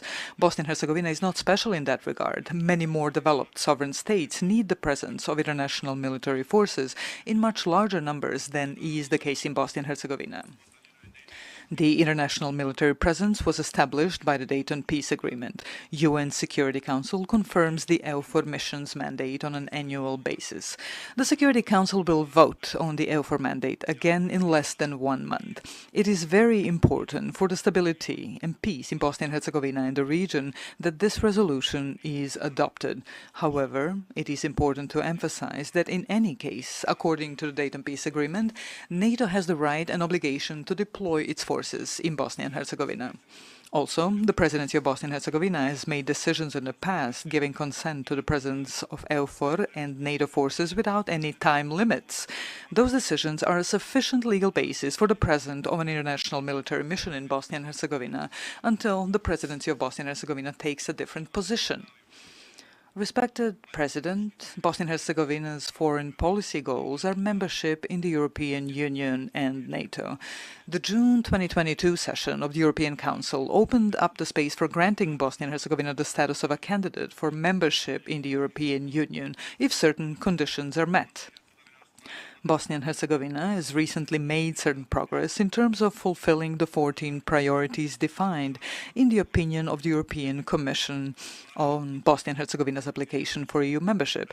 We fulfilled some of the said priorities in full and some partially. I'm pleased to say that in the past weeks we have continued meeting those priorities. I expect that we will continue making even more progress after the general elections that will take place on October 2nd next month. I also expect Bosnia and Herzegovina to be granted the EU membership candidate status as soon as possible. Regarding our relations with NATO, Bosnia and Herzegovina is part of the membership action plan. In terms of reforms that NATO expects from us as an aspirant country, the Presidency of Bosnia and Herzegovina adopted the reform program, which is our annual obligation. Respected President, regional cooperation is one of the foreign policy goals of Bosnia and Herzegovina. Bosnia and Herzegovina wants good relations with its neighbors, with mutual appreciation, respect, and also the principle of reciprocity. That is the only way to build relations with Bosnia and Herzegovina. Everyone in our region must understand that the geostrategic and geopolitical configuration of the region is completed. The path to security and prosperity is the path of mutual cooperation and solving the open issues in accordance with the principles of international law. We are all equal in the region. No one can dominate anyone else. We all need peace and stability. Respected President, the whole world needs peace and stability. All current disputes in the world should be resolved on the principles of international law with the involvement of the international judicial institutions. That is why it is very important to strengthen multilateral mechanisms and institutions. Therefore, I believe that the strength and authority of the UN as a key multilateral mechanism must be fortified. Thank you for your attention. On behalf of the Assembly, I wish to thank the Chair of the Presidency of Bosnia and Herzegovina for the statement just made, and I request the protocol to escort His Excellency. The Assembly, we are here, the address by His Excellency Chandrika Persad Santokhi, President of the Republic of Suriname. I request the protocol to escort His Excellency.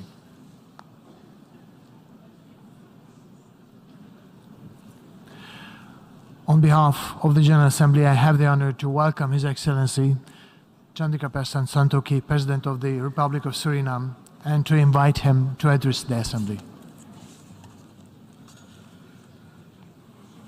Good morning, President of the General Assembly, Csaba Kőrösi, Secretary General of the United Nations, Antonio Guterres, colleague heads of delegations, ladies and gentlemen.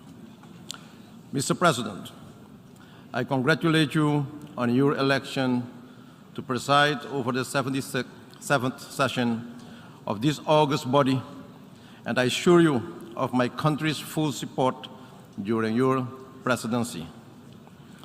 Mr. President, at last year's general debate, I called on leaders to build a better world, a planet for those living today, but more so for those generations yet to come. So today, I would like to take you back to 1992, when Stephen Suzuki spoke at the United Nations Earth Summit in Rio de Janeiro. She appealed to everyone to help stop the destruction of the Earth's resources. And now, 2022, we are here. The current state of the world does not need another wake-up call. It is time for real action. And while some progress has been made, we have not yet been successful in overcoming the challenges. Meanwhile, the threats have been adding up. Economic recovery from the COVID-19 pandemic slowed. Worsening climate crisis with extreme weather events, biodiversity loss, and ecosystems collapse, increasing levels of poverty and hunger, and yes, a humanitarian crisis. The global community is faced with escalating consumer and fuel prices that have risen substantially, damaging living standards, particularly for the vulnerable. Therefore, I want you to take a moment and ask yourself, have we treated our Earth in a sustainable way? Are we better prepared for the next pandemic? Has access to climate financing improved? Have we addressed the root causes for the humanitarian crisis and unregulated migration? Have we ensured that the most vulnerable in our societies were lifted out of poverty and hunger? And have we provided for their needs? And we are taking enough actions together as one? Mr. President, Secretary General, colleague heads, we all can conclude that we are not ready and have not taken all the necessary measures. And as leader of my country, Suriname, a small country, one of only 3 carbon-negative countries in the world, I appeal to you today, let us uphold our firm commitment to international principles and international law by all when addressing the global challenges and threats. Today, I urge the United Nations to exert its important role and place in defense of these principles through meaningful dialogue and constructive engagement as tools. These developments will take us further from our shared objectives in 2030 Agenda for Sustainable Development and the promise of leaving no one behind. Mr. President, no country is immune to the climate crisis. Over the past months, Suriname has been affected by excessive rainfall, resulting in floods in many parts of the country.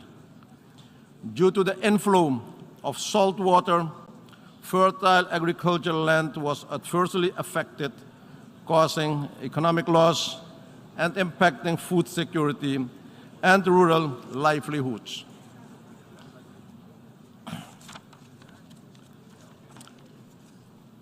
The Secretary General visited Suriname, and during his visit in July this year, he witnessed firsthand the impact climate change, particularly the climate change effect on the low-lying coastal states. He lauded our nature-based solution, such as preserving mangroves, rainforests, and other essential ecosystems.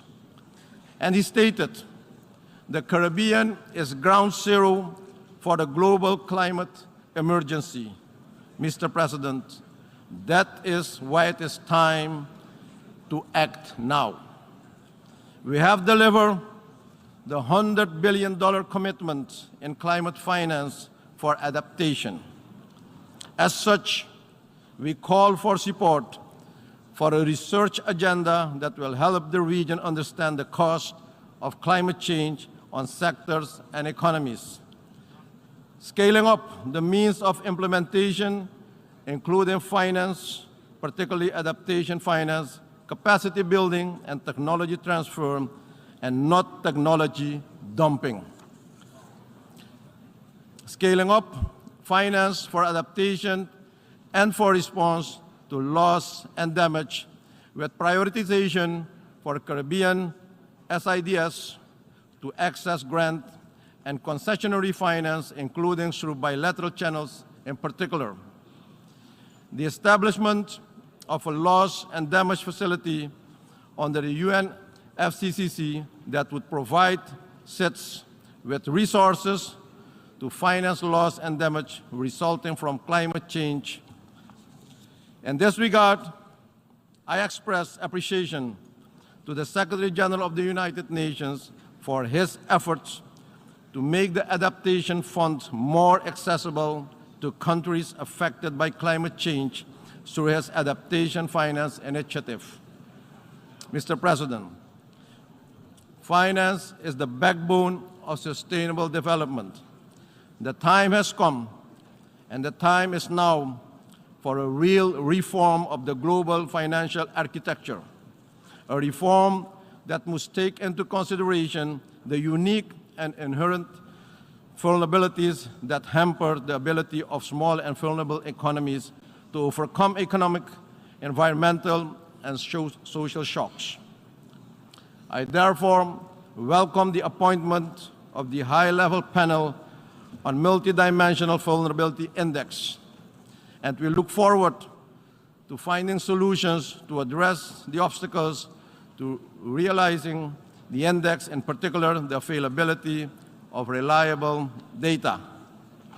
Mr. President, the political, economic, and humanitarian crisis in Haiti remains a great concern to the region and requires the attention of the international community. In my capacity as current CARICOM chair, I am committed to exerting all efforts for a dialogue with all stakeholders in Haiti aimed at safeguarding peace and security. It is of utmost importance that any support in resolving the situation in Haiti should be on the basis of a Haitian-supported and owned plan. Conflicts and violence are currently on the rise globally in all regions, which are leading to hostilities and displacements. These hostilities and mass displacements are causing people to face paralyzing levels of poverty and food insecurity. We as member states constituting the United Nations should take up our role in maintaining international peace and security. The achievement of sustainable development is inextricably linked to upholding democratic values, good governance, and respect for human rights. We must allow countries to develop sustainable economies without obstacles.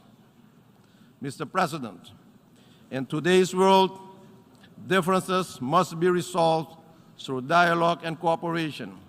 Therefore, in our view, the long-standing embargo against Cuba and the Cuban people must be lifted. I believe, Mr. President, that young people are valuable and undeniable partners in every development aspect and in shaping the future. Let me also congratulate the General Secretariat for the establishment of a youth office in the United Nations Secretariat. As lead head within the quasi-cabinet of the Caribbean community responsible for regional youth development, I was pleased with the interaction of region's youth during the last CARICOM leaders meeting held in Suriname.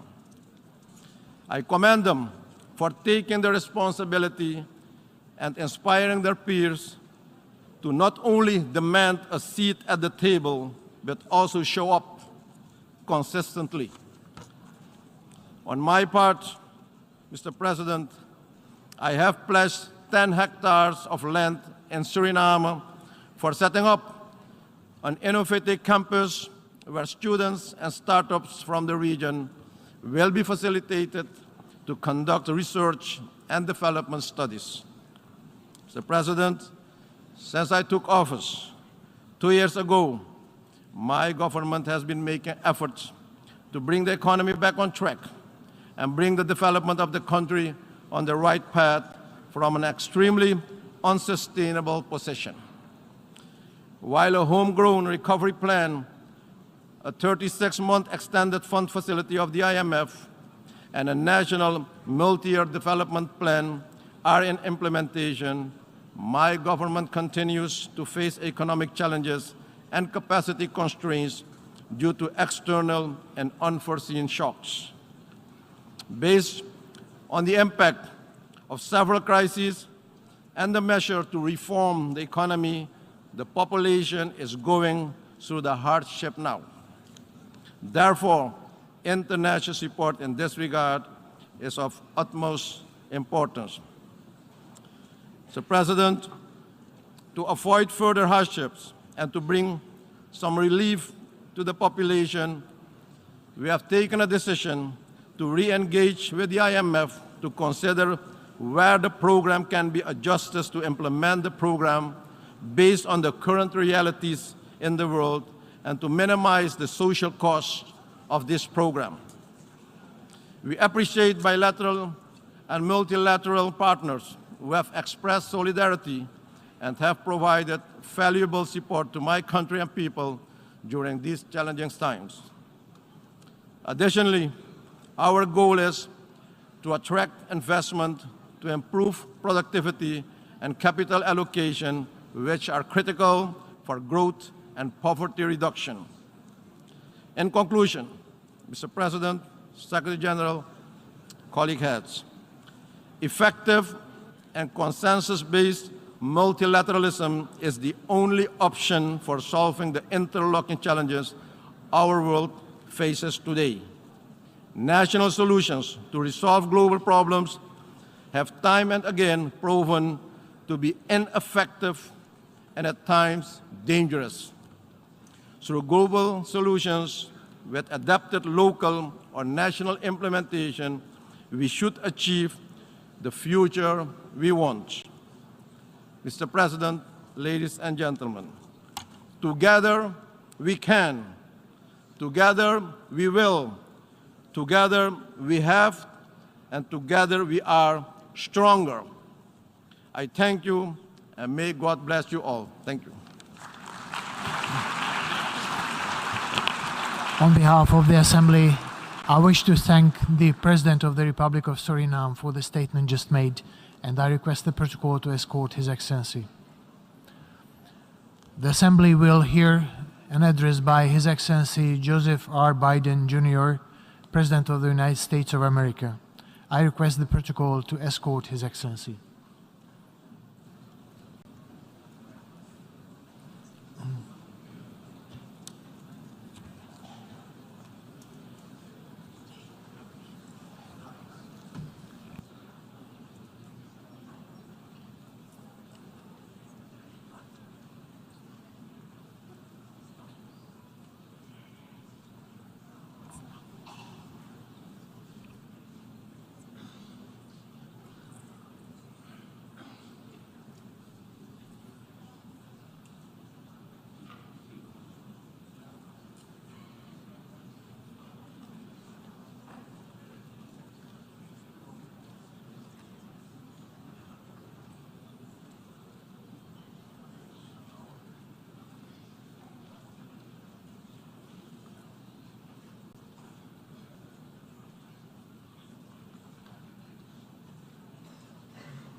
On behalf of the General Assembly, I have the honor to welcome His Excellency Joseph R. Biden, Jr., President of the United States of America, and invite him to address the Assembly. Thank you. Mr. President, Mr. Secretary General, my fellow leaders, in the last year, our world has experienced great upheaval.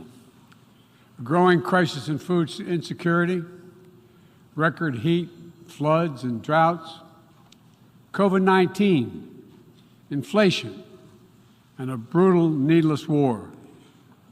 A war chosen by one man, to be very blunt. Let us speak plainly. A permanent member of the United Nations Security Council invaded its neighbor, attempted to erase a sovereign state from the map. Russia has shamelessly violated the core tenets of the United Nations Charter. No more important than the clear prohibition against countries taking the territory of their neighbor by force. Again, just today, President Putin has made overt nuclear threats against Europe and a reckless disregard for the responsibilities of the non-proliferation regime. Now, Russia's calling up more soldiers to join the fight, and the Kremlin is organizing a sham referenda to try to annex parts of Ukraine, an extremely significant violation of the UN Charter. This world should see these outrageous acts for what they are. Putin claims he had to act because Russia was threatened. But no one threatened Russia, and no one other than Russia sought conflict. In fact, we warned it was coming, and with many of you we worked to try to avert it. Putin's own words make his true purpose unmistakable. Just before he invaded, Putin asserted, and I quote, "Ukraine was created by Russia and never had, quote, real statehood." And now we see attacks on schools, railway stations, hospitals, on centers of Ukrainian history and culture. In the past, even more horrifying evidence of Russia's atrocity and war crimes. Mass graves uncovered in Izium, bodies, according to those who excavated those bodies, showing signs of torture. This war is about extinguishing Ukraine's right to exist as a state, plain and simple, and Ukraine's right to exist as a people. Whoever you are, wherever you live, whatever you believe, that should make your blood run cold. That's why 141 nations in the General Assembly came together and to unequivocally condemn Russia's war against Ukraine. The United States has marshaled massive levels of security assistance and humanitarian aid and direct economic support for Ukraine. More than $25 billion to date. Our allies and partners around the world have stepped up as well. And today, more than 40 countries represented in here have contributed billions of their own money and equipment to help Ukraine defend itself. The United States is also working closely with our allies and partners to impose costs on Russia, to deter attacks against NATO territory, to hold Russia accountable for the atrocities and war crimes. Because if nations can pursue their imperial ambitions without consequences, then we put at risk everything this very institution stands for, everything. Every victory won on the battlefield belongs to the courageous Ukrainian soldiers. But this past year, the world was tested as well. And we did not hesitate. We chose liberty. We chose sovereignty. We chose principles to which every party to the United Nations Charter is beholding. We stood with Ukraine. Like you, the United States wants this war to end on just terms, on terms we all signed up for, that you cannot seize a nation's territory by force, that the only country standing in the way of that is Russia. So, this body who's determined to uphold the principles and beliefs we pledge to defend as members of the United Nations must be clear, firm, and unwavering in our resolve. Ukraine has the same rights that belong to every sovereign nation. We will stand in solidarity with Ukraine. We will stand in solidarity against Russia's aggression, period. Now, it's no secret that in the contest between democracy and autocracy, the United States and I, as President, champion a vision for our world that's grounded in the values of democracy. The United States is determined to defend and strengthen democracy at home and around the world because I believe democracy remains humanity's greatest instrument to address the challenges of our time. We're working with the G7 and like-minded countries to prove democracies can deliver for their citizens, but also deliver for the rest of the world as well. But as we meet today, the UN Charter's very basis of a stable and just rule-based order is under attack by those who wish to tear it down or distort it for their own political advantage. And the United Nations Charter was not only signed by democracies of the world, it was negotiated among citizens, dozens of nations with vastly different histories and ideologies, united in their commitment to work for peace. As President Truman said in 1945, the UN Charter, and I quote, is proof that nations like men can state their differences, can face them, and then can find common ground on which to stand, end of quote. That common ground was so straightforward, so basic, that today 193 of you, 193 member states have willingly embraced its principles. And standing up for those principles for the UN Charter is the job of every responsible member state. I reject the use of violence and war to conquer nations or expand borders through bloodshed, to stand against global politics of fear and coercion, to defend the sovereign rights of smaller nations as equal to those of larger ones, to embrace basic principles like freedom of navigation, respect for international law, and arms control. No matter what else we may disagree on, that is the common ground upon which we must stand.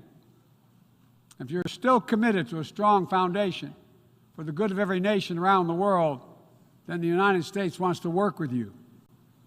I also believe the time has come for this institution to become more inclusive so that it can better respond to the needs of today's world. Members of the UN Security Council, including the United States, should consistently uphold and defend the UN Charter and refrain from the use of the veto, except in rare, extraordinary situations, to ensure that the Council remains credible and effective. That is also why the United States supports increasing the number of both permanent and non-permanent representatives of the Council. This includes permanent seats for those nations we have long supported and permanent seats for countries in Africa, Latin America, and the Caribbean. The United States is committed to this vital work. In every region, we pursued new, constructive ways to work with partners to advance shared interests, from elevating the Quad in the Indo-Pacific to signing the Los Angeles Declaration of Migration and Protection at the Summit of the Americas, to joining a historic meeting of 9 Arab leaders to work toward a more peaceful, integrated Middle East, to hosting the U.S.-Africa Leaders Summit in this December. As I said last year, the United States is opening an era of relentless diplomacy to address the challenges that matter most to people's lives, all people's lives. Tackling climate crisis, as the previous speaker spoke to, strengthening global health security, feeding the world. We made that priority, and 1 year later we're keeping that promise. From the day I came to office, we've led with bold climate agenda. We've rejoined the Paris Agreement, convened the major climate summits, helped deliver critical agreements on the COP26. We helped get 2/3 of the world's GDP on track to limit warming to 1.5 degrees Celsius. And now, I've signed a historic piece of legislation here in the United States that includes the biggest, most important climate commitment we have ever made in the history of our country, $369 billion toward climate change. That includes tens of billions in new investments in offshore wind and solar, doubling down on zero-emission vehicles, increasing energy efficiency, supporting clean manufacturing. Our Department of Energy estimates that this new law will reduce U.S. emissions by 1 gigaton a year by 2030, while unleashing a new era of clean energy-powered economic growth. Our investments will also help reduce the cost of developing clean energy technologies worldwide, not just in the United States. This is a global game changer, and none too soon. We don't have much time. We all know we're already living in a climate crisis. No one seems to doubt it after this past year. Much of Pakistan is still underwater, needs help. Meanwhile, the Horn of Africa faces unprecedented drought. Families are facing impossible choices, choosing which child to feed and wondering whether they'll survive. This is the human cost of climate change, and it's growing, not lessening. So, as I announced last year, to meet our global responsibility, my administration is working with our Congress to deliver more than $11 billion a year to international climate finance, to help lower-income countries implement their climate goals and ensure a just energy transition. The key part of that will be our PEPFAR plan, which will help 500 million people in especially vulnerable countries adapt to the impacts of climate change and build resilience. This need is enormous. So let this be the moment we find within ourselves the will to turn back the tide of climate devastation, and unlock a resilient, sustainable, clean energy economy to preserve our planet. On global health, we've delivered more than 620 million doses of COVID-19 vaccine to 116 countries around the world, with more available to help meet countries' needs. All free of charge, no strings attached, and we're working closely with the G20 and other countries in the United States help lead the change to establish a groundbreaking new fund for pandemic prevention, preparedness, and response at the World Bank. At the same time, we've continued to advance the ball on enduring global health challenges. Later today, I'll host the 7th Replenishment Conference for the Global Fund to fight AIDS, tuberculosis, and malaria. With bipartisan support in our Congress, I have pledged to contribute up to $6 billion to that effort. So I look forward to welcoming a historic round of pledges at the conference, resulting in one of the largest global health fundraisers ever held in all history. We're also taking down the food crisis head on, with as many as 193 million people around the world experience acute food insecurity, a jump of 40 million in a year. Today I'm announcing another $2.9 billion in U.S. support for life-saving humanitarian and food security assistance for this year alone. Russia, in the meantime, is pumping out lies, trying to pin the blame for the crisis, the food crisis, on the sanctions imposed by many in the world for the aggression against Ukraine. So let me be perfectly clear about something. Our sanctions explicitly allow Russia the ability to export food and fertilizer. No limitation. It's Russia's war. that is worsening food insecurity, and only Russia can end it. I'm grateful for the work here at the UN, including your leadership, Mr. Secretary General, establishing a mechanism to export grain from Black Sea ports in Ukraine that Russia had blocked for months, and we need to make sure it's extended. We believe strongly in the need to feed the world. That's why the United States is the world's largest supporter of the World Food Program, with more than 40% of its budget. We're the leading support of the UNICEF efforts to feed children around the world.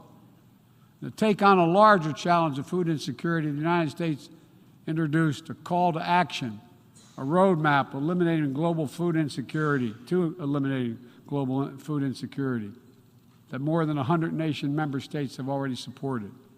In June, the G7 announced more than $4.5 billion to strengthen food security around the world through USAID's Feed the Future initiative.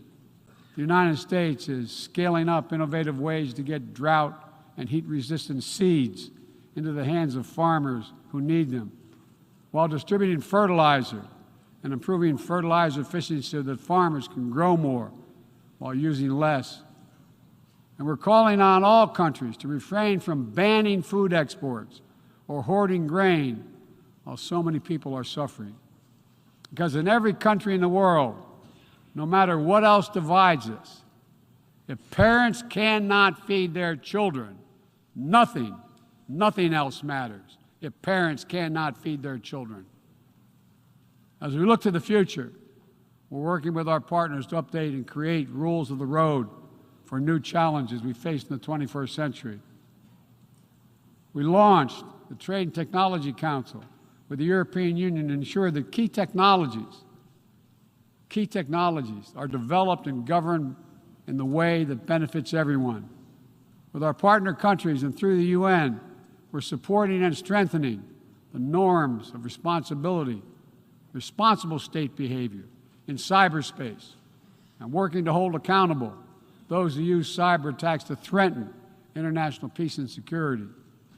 With partners in the Americas, Africa, Europe, and the Middle East, and the Indo-Pacific, we're working to build a new economic ecosystem where every nation gets a fair shot, and economic growth is resilient, sustainable, and shared. That's why the United States has championed a global minimum tax, and we will work to see it implemented so major corporations pay their fair share everywhere. It's also been the idea behind the Indo-Pacific Economic Framework, which the United States launched this year with 13 other Indo-Pacific economies. We're working with our partners in ASEAN and the Pacific Islands to support a vision for a critical Indo-Pacific region that is free and open, connected and prosperous, secure and resilient. Together with partners around the world, we're working to secure resilient supply chains that protect everyone from coercion or domination, and ensure that no country can use energy as a weapon.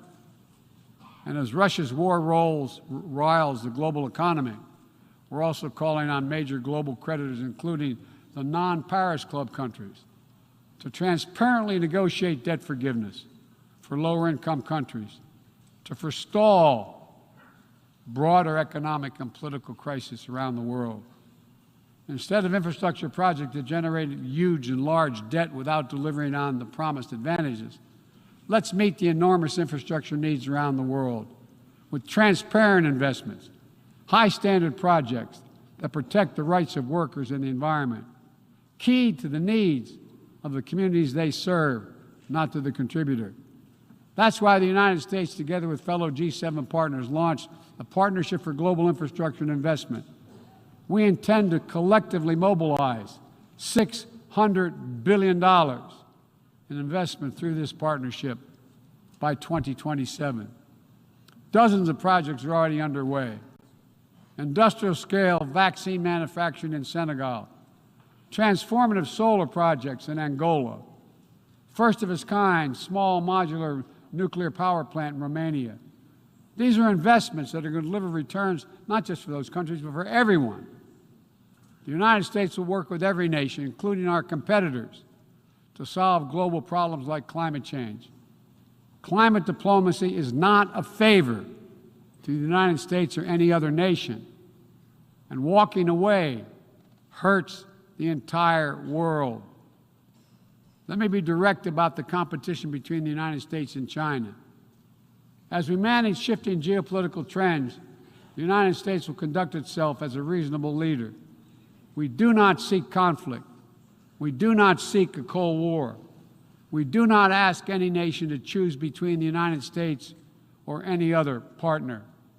But the United States will be unabashed in promoting our vision of a free, open, secure, and prosperous world and what we have to offer communities of nations. Investments that are designed not to foster dependency, but to alleviate burdens and help nations become self-sufficient. Partnerships not to create political obligation, but because we know our own success. Each of our successes increased when other nations succeed as well. When individuals have the chance to live in dignity and develop their talents, everyone benefits. Critical to that is living up to the highest goals of this institution, increasing peace and security for everyone, everywhere. The United States will not waver in our unrelenting determination to counter and thwart the continuing terrorist threats to our world. And we will lead with our diplomacy to strive for peaceful resolution of conflicts. We seek to uphold peace and stability across the Taiwan Straits. We remain committed to our One China policy, which has helped prevent conflict for 4 decades. And we continue to oppose unilateral changes in the status quo by either side. We support an African Union-led peace process to end the fighting in Ethiopia, restore security for all its people. In Venezuela, where years of political oppression have driven more than 6 million people from that country, we urge the Venezuelan-led dialogue and return to free and fair elections. We continue to stand with our neighbor in Haiti as it faces political, fueled gang violence and an enormous human crisis. And we call on the world to do the same. We have more to do. We'll continue to back the UN-mediated truce in Yemen, which has delivered precious months of peace to people that have suffered years of war. And we will continue to advocate for lasting negotiating peace between the Jewish and Democratic State of Israel and the Palestinian people. The United States is committed to Israel's security, full stop. And a negotiated 2-state solution remains, in our view, the best way to ensure Israel's security and prosperity for the future and give the Palestinians the state to which they are entitled. Both sides to fully respect the equal rights of their citizens. Both people enjoying equal measure of freedom and dignity. Let me also urge every nation to recommit to strengthening the nuclear non-proliferation regime through diplomacy. No matter what else is happening in the world, the United States is ready to pursue critical arms control measures. A nuclear war cannot be won and must never be fought. The 5 permanent members of the Security Council just reaffirmed that commitment in January. But today, we're seeing disturbing trends. Russia shunned the non-proliferation ideals embraced by every other nation at the 10th NPT Review Conference. And again today, as I said, they're making irresponsible nuclear threats to use nuclear weapons. China is conducting an unprecedented, concerning nuclear buildup without any transparency. Despite our efforts to begin serious and sustained diplomacy, the Democratic People's Republic of Korea continues to blatantly violate UN sanctions. And while the United States is prepared for a mutual return to the Joint Comprehensive Plan of Action if Iran steps up to its obligations, the United States is clear. We will not allow Iran to acquire a nuclear weapon. I continue to believe that diplomacy is the best way to achieve this outcome. The non-proliferation regime is one of the greatest successes of this institution. We cannot let the world now slide backwards, nor can we turn a blind eye to the erosion of human rights. Perhaps singular among this body's achievements stands the Universal Declaration of Human Rights, which is the standard by which our forebears challenged us to measure ourselves. They made clear in 1948, human rights are the basis for all that we seek to achieve. And yet today, in 2022, fundamental freedoms are at risk in every part of our world, from the violations in Xinjiang, detailed recent reports by the Office of UN and U.S. reports detailing by the U.S. High Commissioner, to the horrible abuses against pro-democracy activists and ethnic minorities by the military regime in Burma, to the increased repression of women and girls by the Taliban in Afghanistan. And today, we stand with the brave citizens and the brave women of Iran who right now are demonstrating to secure their basic rights. But here's what I know. The future will be won by those countries that unleash the full potential of their populations, where women and girls can exercise equal rights, including basic reproductive rights, and contribute fully to building a stronger economies and more resilient societies, where religious and ethnic minorities can live their lives without harassment and contribute to the fabric of their communities, where the LGBTQ plus community, individuals, live and love freely without being targeted with violence, where citizens can question and criticize their leaders without fear of reprisal. The United States will always promote human rights and the values enshrined in the UN Charter in our own country and around the world. Let me end with this. This institution, guided by the UN Charter and the Universal Declaration of Human Rights, is at its core an act of dauntless hope. Let me say that again. It's an act of dauntless hope.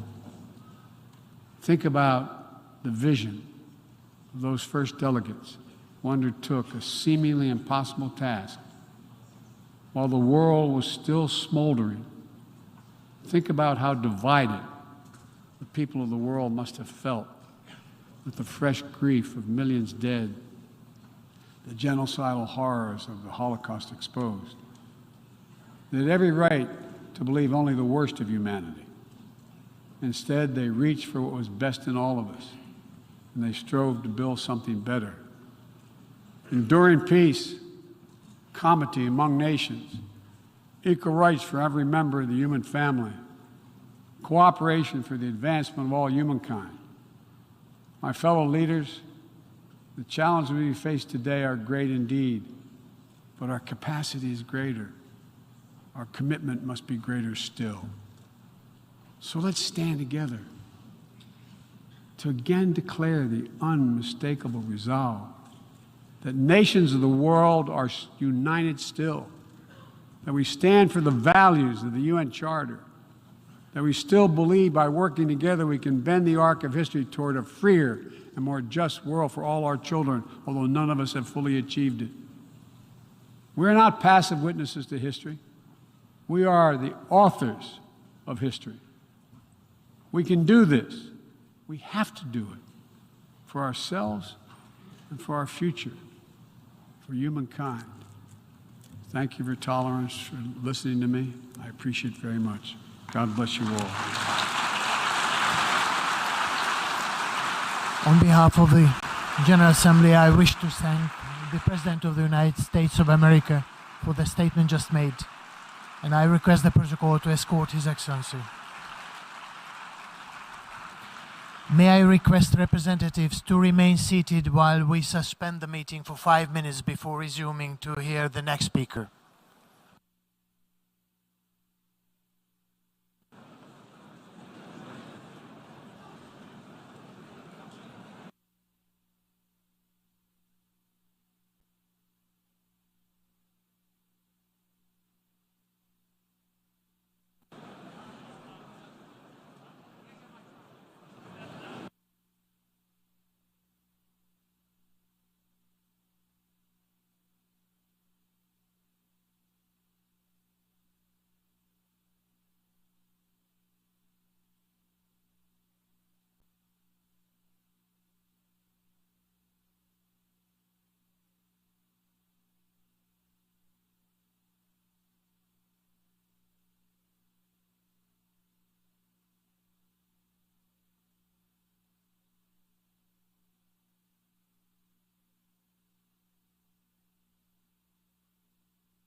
Excellencies,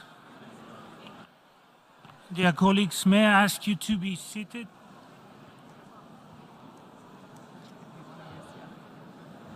The meeting is resumed.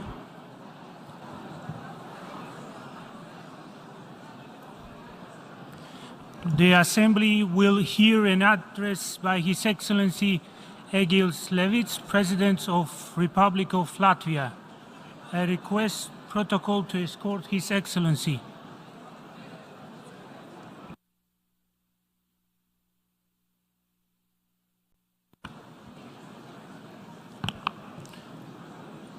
On behalf of the General Assembly, I have the honor to welcome His Excellency Egils Levits, President of the Republic of Latvia, and to invite him to address the Assembly.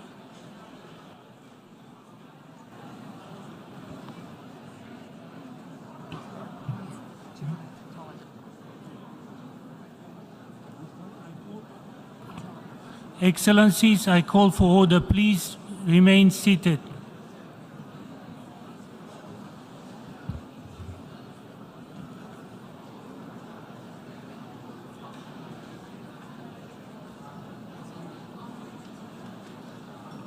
Please go ahead, Your Excellency.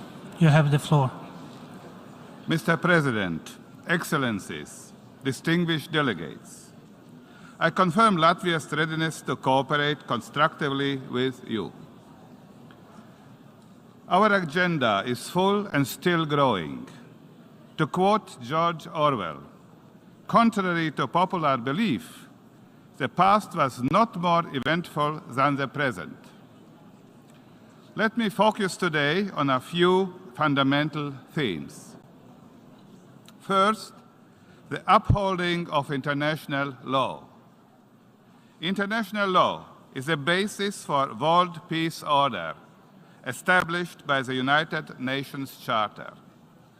At the core of this order is respect for the sovereignty of states and prohibition of the use of force.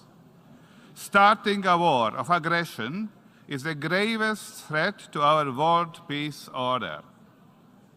Nevertheless, 7 months now, Russia has been waging an unprovoked and unjustified war against a sovereign UN member state, Ukraine. Let me stress, this is not just a regional security issue. Russia's military aggression against Ukraine threatens global security and stability. In the 21st century, Russia maintains a 19th century ideology of imperialism, colonialism, and racism. Russia invaded Georgia in 2008. It illegally annexed Ukraine's Crimea in 2014. It had used increasingly aggressive rhetoric towards other neighboring countries. These are all manifestations of its imperialistic and colonial ambitions. Denying another nation's right to exist, promoting the idea of supremacy of Russians and their special missionary role in the world. These are all contemporary expressions of racism. That is exactly the opposite of what the United Nations stands for. Mr. President, dear colleagues, Russia's war in Ukraine has caused a humanitarian disaster. A third of the Ukrainian population has been forced to leave their homes. Russia is preventing Ukrainian-grown food from reaching the world market. Also, Russia uses its position in the energy market to exert pressure. High energy prices maintain high levels of global inflation, which most dramatically affects the world's most vulnerable populations. Russia continues to spread false narratives about the cause of the global crisis in food, fuel, and finances. These lies must be overturned. Russia alone is responsible for this crisis. Mr. President, we, the law-abiding member states of the United Nations are responsible for supporting Ukraine's self-defense and stopping the aggressor. Russia's ability to finance the war against Ukraine must be limited. Global sanctions in the fields of finance, trade, transport and energy, as well as restrictive measures against individuals and legal entities, must be maintained and strengthened. Belarus, being equally responsible for enabling Russia's military aggression against Ukraine, is also being sanctioned. Since the beginning of the war, Latvia has spent over 0.8% of our GDP on military, economic, financial, and humanitarian aid to Ukraine. We stand with the brave people of Ukraine. The heroic defense mounted by the people of Ukraine is bringing success. Today we learn the partial mobilization has been declared in Russia, as their once mighty army is overwhelmed. The blitzkrieg envisaged by President Putin has turned into a long nightmare. In another sign of desperation, Russia plans to hold illegal referenda in the coming days on the annexation of the occupied territories to the Russian Federation. This is a blatant contravention of both Ukrainian and international law. Latvia will not recognize the legitimacy of these referenda and their results. I call on the international community to do likewise. Mr. President, dear colleagues, impunity means invitation to further crimes. Therefore, the aggressor must be held accountable. The International Court of Justice and the International Criminal Court have already started proceedings on particular aspects of Russia's war against Ukraine. The European Court of Human Rights has also initiated proceedings. However, a legal gap remains. No international court has jurisdiction over the main issue, the starting of a war of aggression, the gravest violation of the Charter of United Nations and international law. Therefore, I call for the establishment of a special tribunal. The main task of the special tribunal would be to investigate the responsibility of the Russian state in the crime of aggression. After the war, Russia will have to pay reparations to Ukraine for damages. The special tribunal could be part of an international reparations mechanism. The special tribunal could be established on the basis of a resolution of the General Assembly by another international organization or a group of like-minded states. Mr. President, let me now turn to the sustainable development and climate change issues.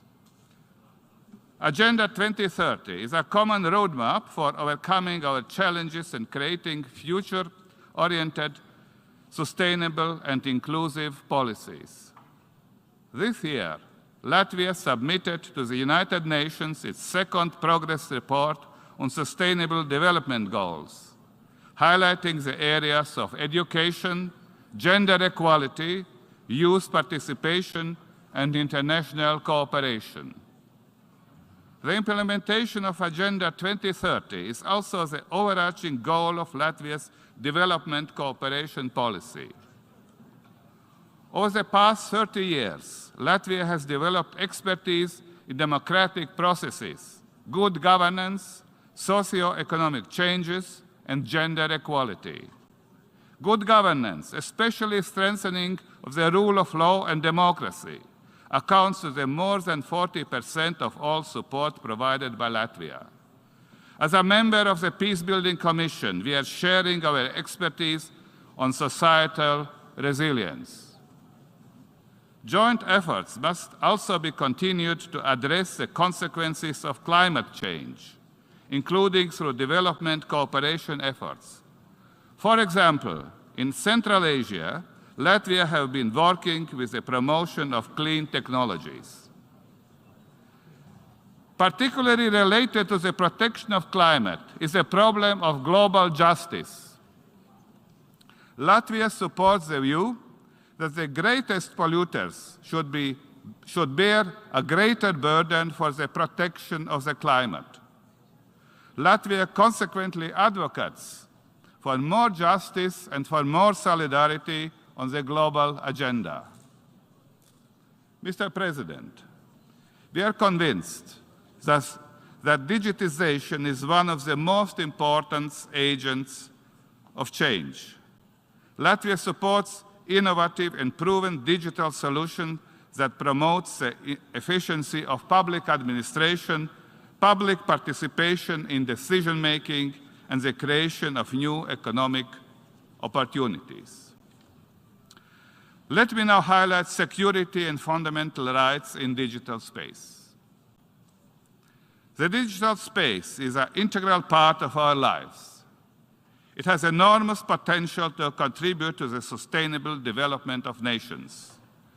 Therefore, we must resist attempts to turn the digital space into a battlefield where international law is challenged and basic rights are ignored. Use of people's data in ways incompatible with their human dignity, rights, and security must be prevented. The global internet must be open, free, reliable, and secure. We support the proposal of the UN Secretary General to agree on a global digital compact, which should reduce the digital gap between the developed and developing countries. Both the COVID pandemic and current geopolitical challenges highlights the need to strengthen the resilience of society by combating disinformation, promoting media literacy, and strengthening media freedom. Accordingly, Latvia is actively preparing for the upcoming 11th Global Media Information Literacy Week. Critical thinking skills build our immunity to disinformation. Mr. President, distinguished delegates, the aggression by a permanent member of the UN Security Council against another UN member state undermines the basic principles of the multilateral system that we have been building for decades. This situation once again confirms that a meaningful reform of the UN Security Council is necessary. As a first-time candidate for the Security Council in the 2025 elections, Latvia takes the responsibilities of membership very seriously. We will strive to make the Security Council more effective, accountable, coherent, and transparent. Latvia supports a more just, equitable representation by member states, notably from Africa. Mr. President, the Baltic states have much to contribute to the work of the United Nations. For us, the horrors of war, occupation, and harsh rule by a colonial power are within living memories. So is the fight for liberty and restored independence, and the transition to a successful, sustainable economy and the rule of law. We have no wish to dominate or intimidate anyone. We reject the idea of spheres of influence. As smaller states, we have an existential interest in effective multilateralism. Therefore, Latvia will continue to contribute to the work of the United Nations in the spirit of optimism and determination. Thank you. On behalf of the Assembly, I wish to thank the President of the Republic of Latvia for the statement just made, and I request protocol to escort His Excellency. The Assembly will hear an address by His Excellency Guillermo Lasso Mendoza, Constitutional President of the Republic of Ecuador. I request protocol to escort His Excellency.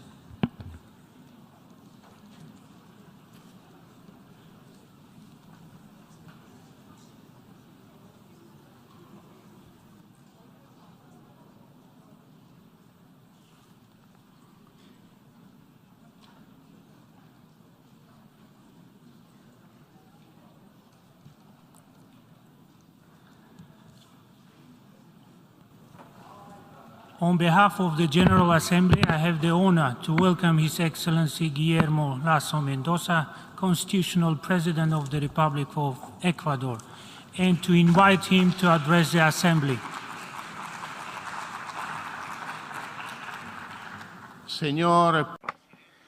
Mr. President, Excellencies,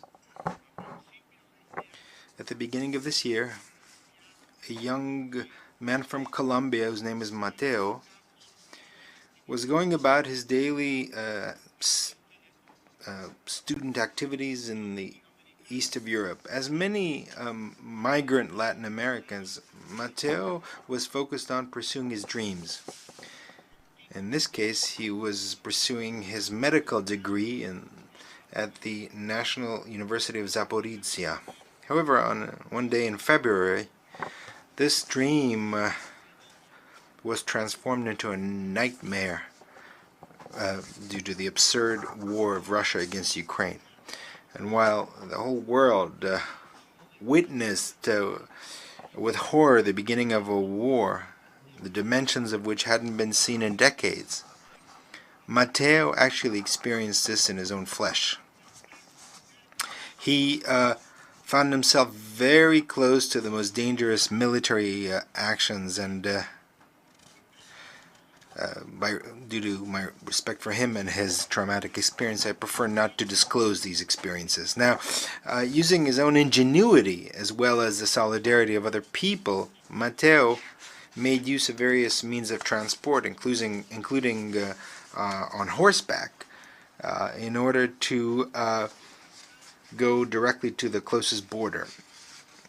In the meantime, while all this was taking place in Ecuador, we were in the process of establishing a national crisis committee which fulfilled its goal of repatriating 730 Ecuadorian citizens on board of humanitarian flights. On one of those flights, Mateo managed to find a seat.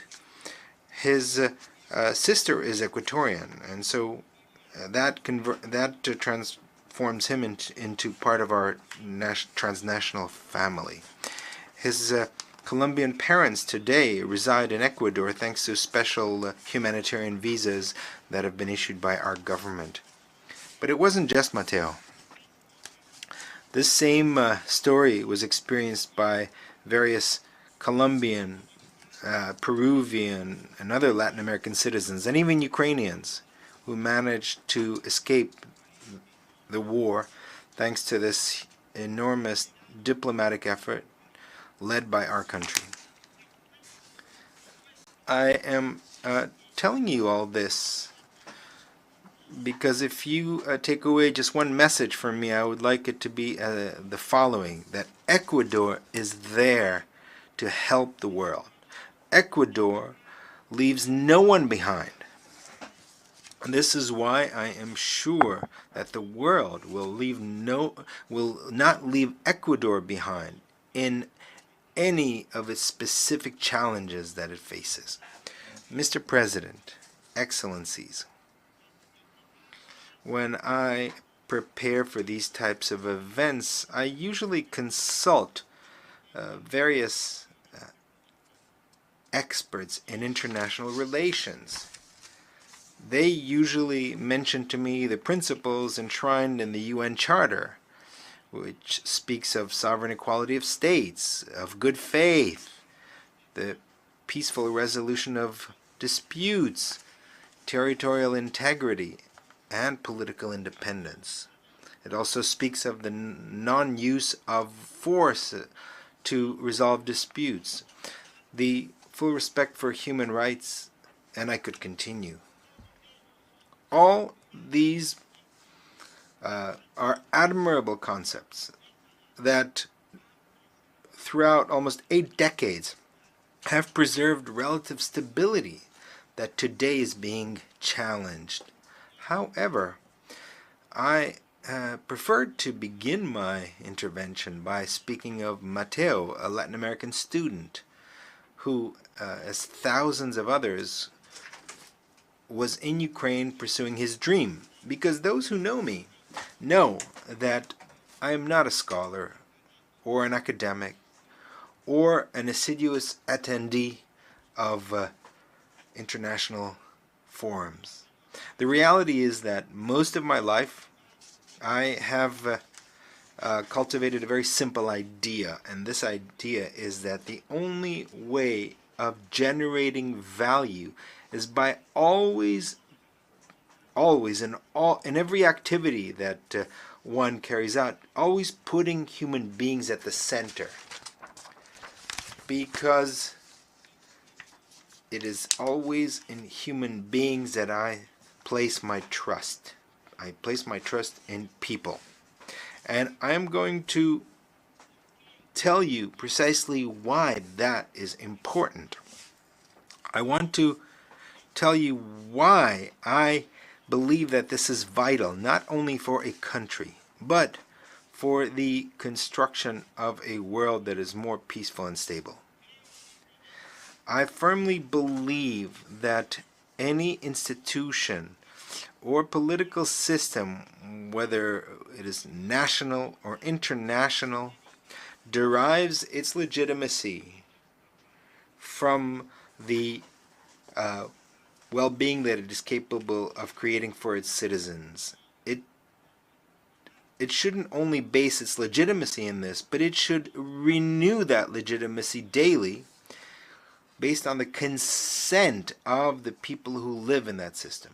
And here, in this great institution, we form a family of nations. And nations, in fact, are themselves families of citizens. And from what happens in each one of our small families depends the well-being of the greater family. Its stability depends on it, and ultimately, its peace depends on that well-being. And you can take these words from someone who today leads a country where in the past marginality and abandonment have been the breeding ground for magic formulas of the most predictable kind of populism.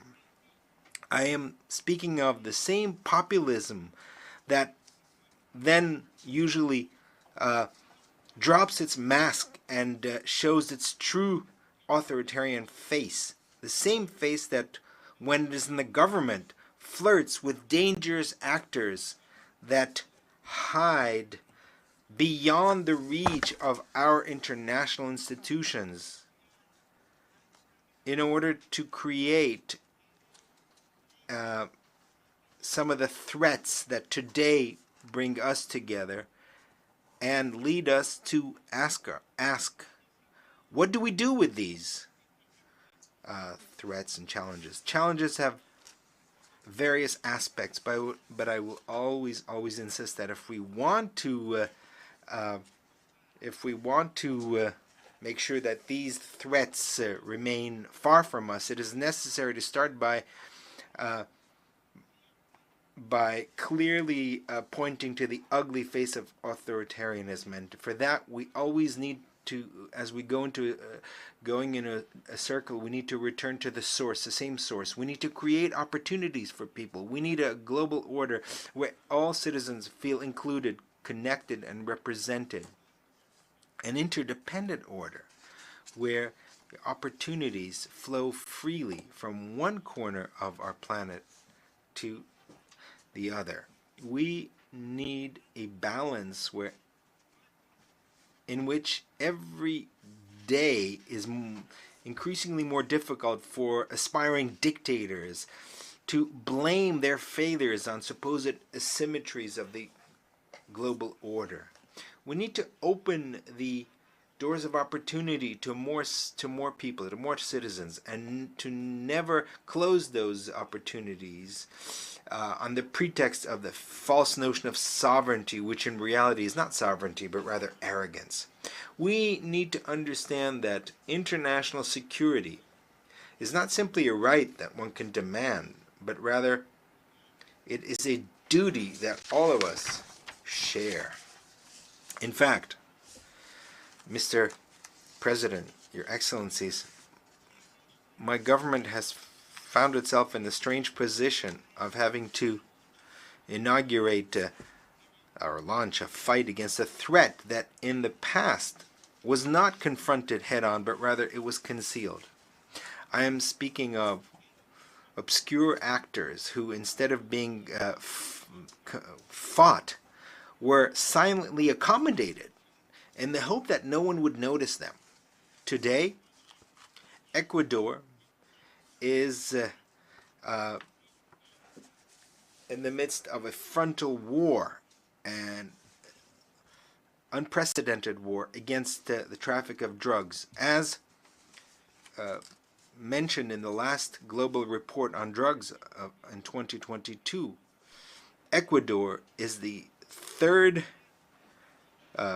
country in the world with the most cocaine seized. And today, we are stepping up our activities more than ever to maximize the seizures of drugs and to dismantle transnational organizations that transport these drugs. We know that we're not the only ones who are fighting this monster.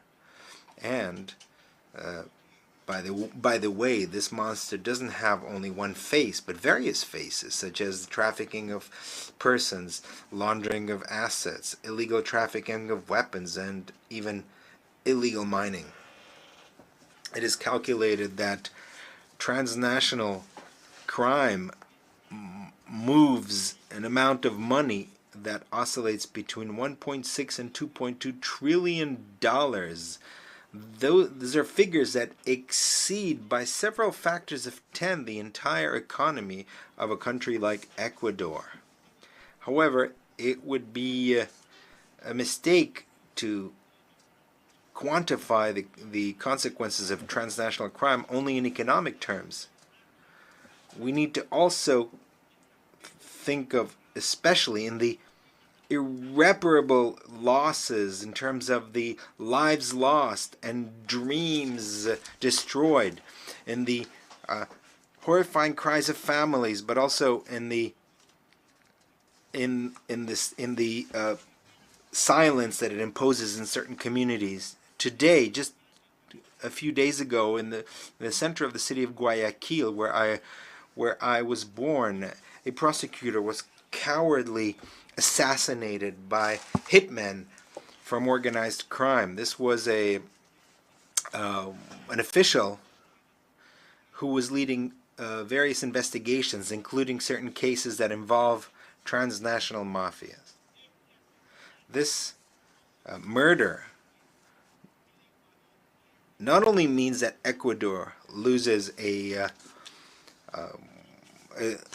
very important law enforcement official, or that his children will grow up without a father. It is a murder that leaves us an additional lesson, and that is that transnational crime requires a transnational solution, and that we have two options. Or we're going to suffer separately from an enemy that acts in a coordinated fashion in various countries in order to ignore our laws, or we can unite our efforts to vanquish that enemy. The events clearly demonstrate that we need more cooperation, and I will never tire of insisting on this.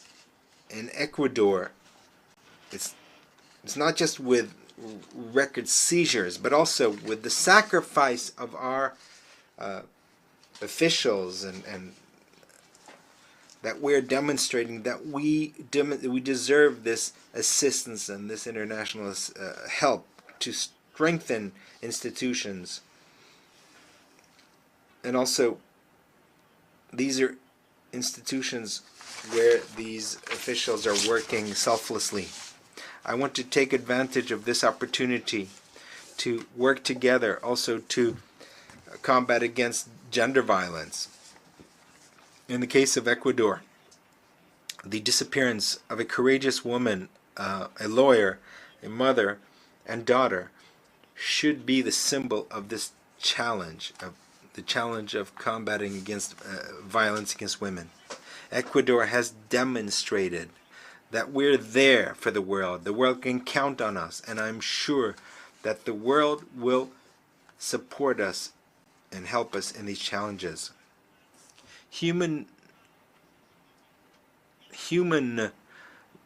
the area of human mobility, we have taken decisions that have been applauded these days. We're not only maintaining our long trajectory as a transit country, a country that welcomes and is a refuge for migrants, but also traditionally we have been one of the biggest host countries of refugees in the entire Western Hemisphere. But beyond simply welcoming refugees, I want to refer to the treatment that those citizens receive when they enter our country. In Ecuador, we make special efforts to ensure, to guarantee the rights, and especially, more importantly, the integration of migrants, particularly when we're talking about families whose countries of origin do not offer alternatives of a better life, and these people have no other option other than to flee. For example, 500,000 Venezuelans who today live in Ecuador. We're one of the three main destinations for migrants from this country, and in spite of our budgetary difficulties, we provide assistance to this population with healthcare, education, and other social services. We have also begun a long process of regularization of their status. Just think, Mr. President, what this means in a small country such as ours. Now, think about the impact of a population of that size would have on each one of your countries. This is why I repeat, Ecuador is there for the world. The world can count on Ecuador, and I know that the world will support us with this plan for regularizing the status of our Venezuelan brethren who have had to flee their country. I have the firm hope that this will be the case. But it's not just that.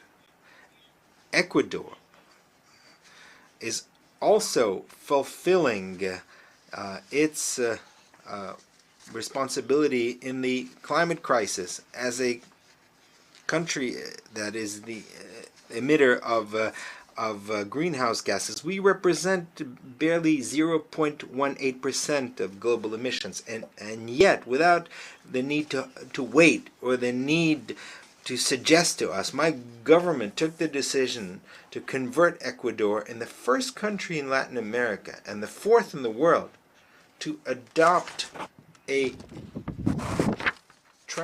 cross-cutting policy towards environmental transition, including creating a special ministry for this.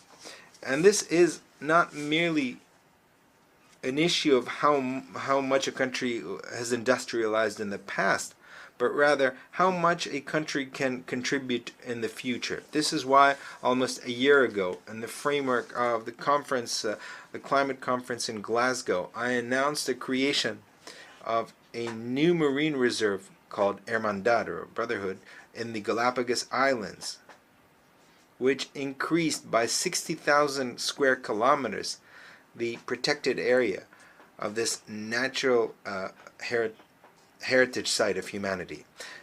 That same year, this was further complemented with the signature of a declaration for the preservation and management of ecosystems included in the marine corridor of the East Tropical Pacific. This was we signed this together with my colleagues from the presidents of Colombia, Costa Rica, and Panama, two provide a new dimension and political impetus to the goals of the Marine Corridor.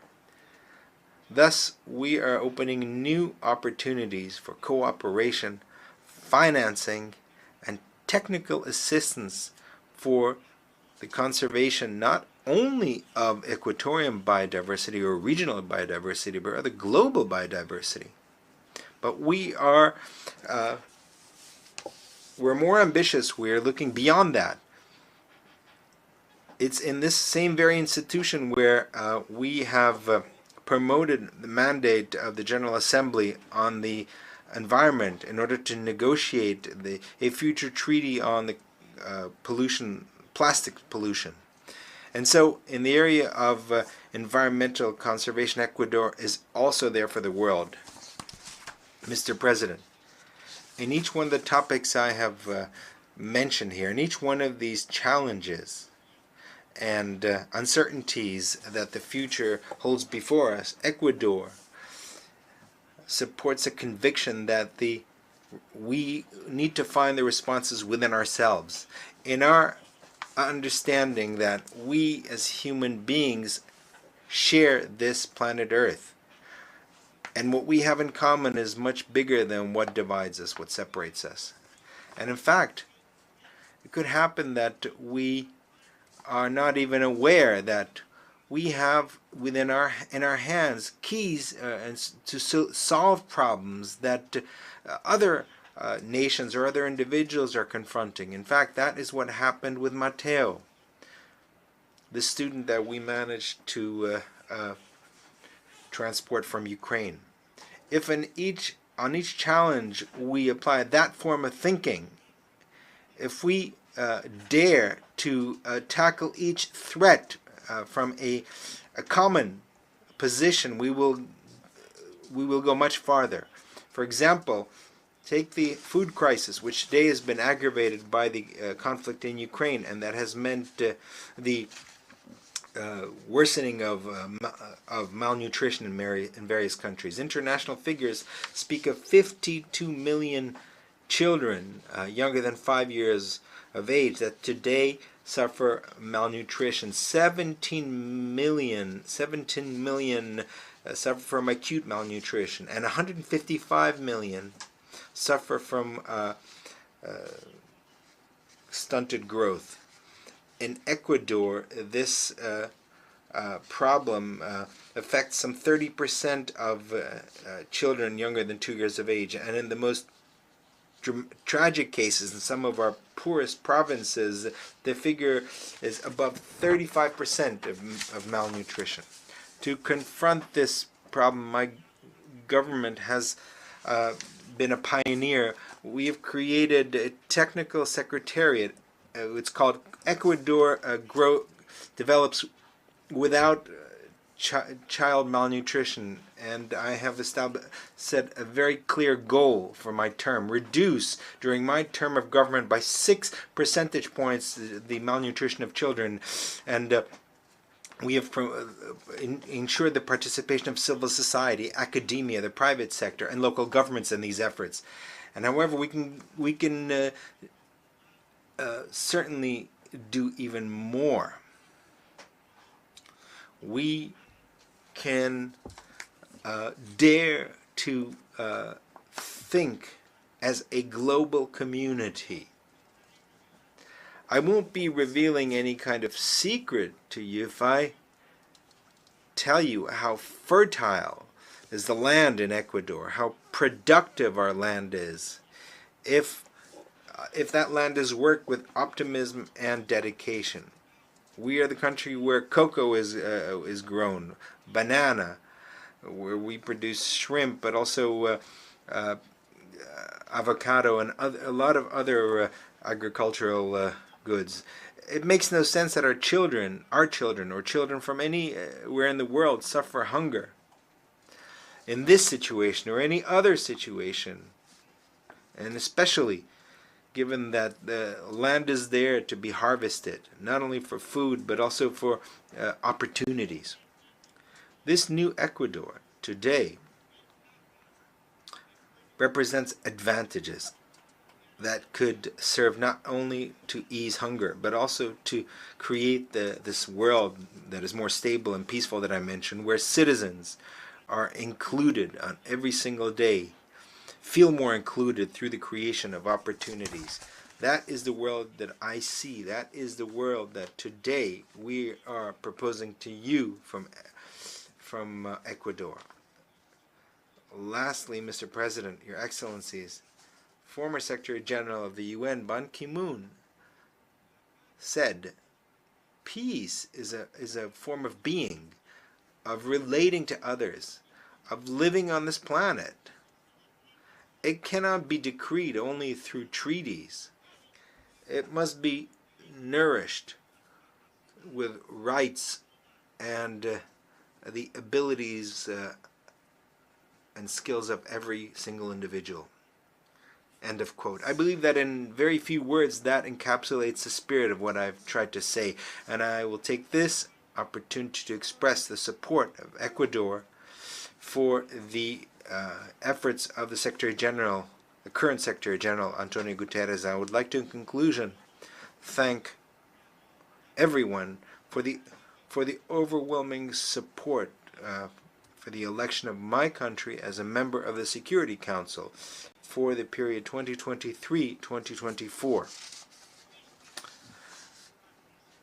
Our participation will take place in a context in which humankind is experiencing a period of uncertainty and unprecedented challenges. But you can always be certain that, as we have always done, Ecuador will be there, fulfilling its duty to the world.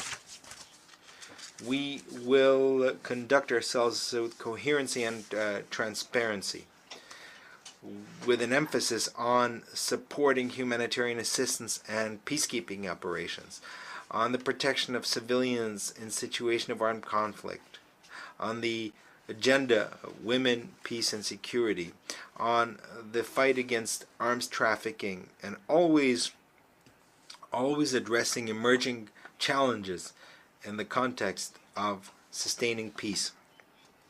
In all this, and each decision, and each effort at mediation, and each opportunity to contribute to the stability and peace of our planet, you can be certain, Mr. President, Your Excellencies, that Ecuador will be there for you and for your citizens. Ecuador will be there for the world. Thank you very much for your kind attention for this intervention. May God bless us all. I wish to thank the Constitutional President of the Republic of Ecuador for the statement just made, and I request protocol to escort His Excellency.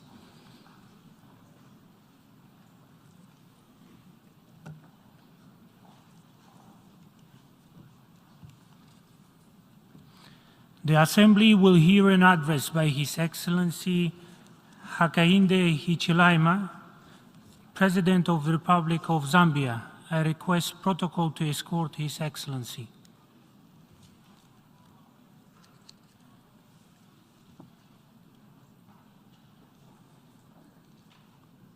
On behalf of the General Assembly, I have the honor to welcome His Excellency Hakainde Hichilema, President of the Republic of Zambia, and to invite him to. Your Excellency, Ambassador Korosi, President of the 77th Session of the United Nations General Assembly, Your Excellency, Mr. Antonio Guterres, Secretary General of the UN, Your Excellencies, Heads of State and Government, distinguished ladies and gentlemen, first we congratulate you, Mr. President, on your election as the seventh President of the UN General Assembly. With your vast experience, we're confident that you will successfully provide the required leadership during your tenure as President of the General Assembly. We pay tribute, of course, in the same manner to Mr. Abdallah Shahid for his unwavering dedication and good stewardship during the 76th session of the General Assembly. Mr. President, Your Excellencies, we meet here at a very difficult time, a time when global challenges have not only multiplied, but have become more complex. Such challenges include the COVID-19 pandemic, the climate change, the war in Ukraine, and the associated effects of the supply chain disruptions, food insecurity around the world, the high commodity and energy prices, as well as the overall high cost of living, which have cast a dark shadow on the attainment of the SDGs on our continent. The risk and the world, the risk of reversal in the hard-won developmental gains is ever so real. COVID-19 unmasked the global inequalities which stretch well beyond income and political boundaries, as evidenced through the varied access to vaccines. The risk of further inequality is also real, especially for us developing countries which have inadequate capacity to adapt and mitigate the effects of climate change, despite our insignificant carbon footprint. Sadly so. This is truly a defining moment of our time, where collective efforts must be channeled to address the numerous challenges that we face. Mr. President, it is why Zambia welcomes the challenge on building our common agenda and endorsed the call to convene the Summit for the Future. We call for the attainment of a pact for the future that underwrites a new form of multilateralism in our world, one where major challenges are faced together in solidarity within a context of revitalized international order that is rules-based, number one, number two, fair and inclusive, number three, with the United Nations at the center of it all. As a country with the 2/3 of our population below the age of 25, the outlook on the future and emphasis on intergenerational equity is so important to us. Our government seeks to harness this democratic dividend by investing in its youthful population and energetic members of our population for a better future.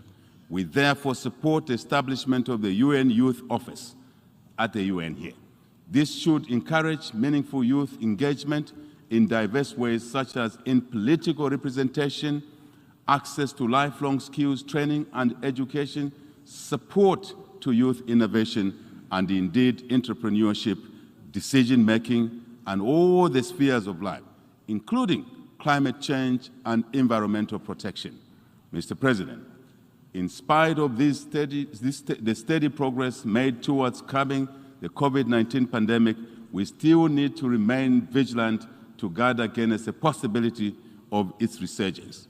We have all experienced the negative impact of the pandemic, particularly the loss of millions of our loved ones, lives across the world, disruption in social economic activities.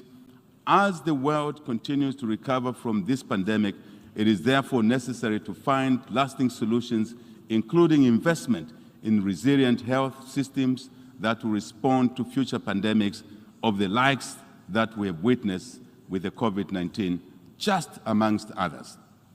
This entails the establishment of a versatile international public health regime that will be devoid of hoarding vaccines and related technologies to guarantee rapid deployment of supplies, indeed from a global reserve to tackle future pandemics. Mr. President, the re-emergence of polio in our world is of great concern, and as such, Zambia is participating in supplementary immunization activities along with a number of countries in our region in order to prevent and halt the spread of wild poliovirus type 1. This is in addition to ongoing activities to fight other vaccine-preventable diseases such as what?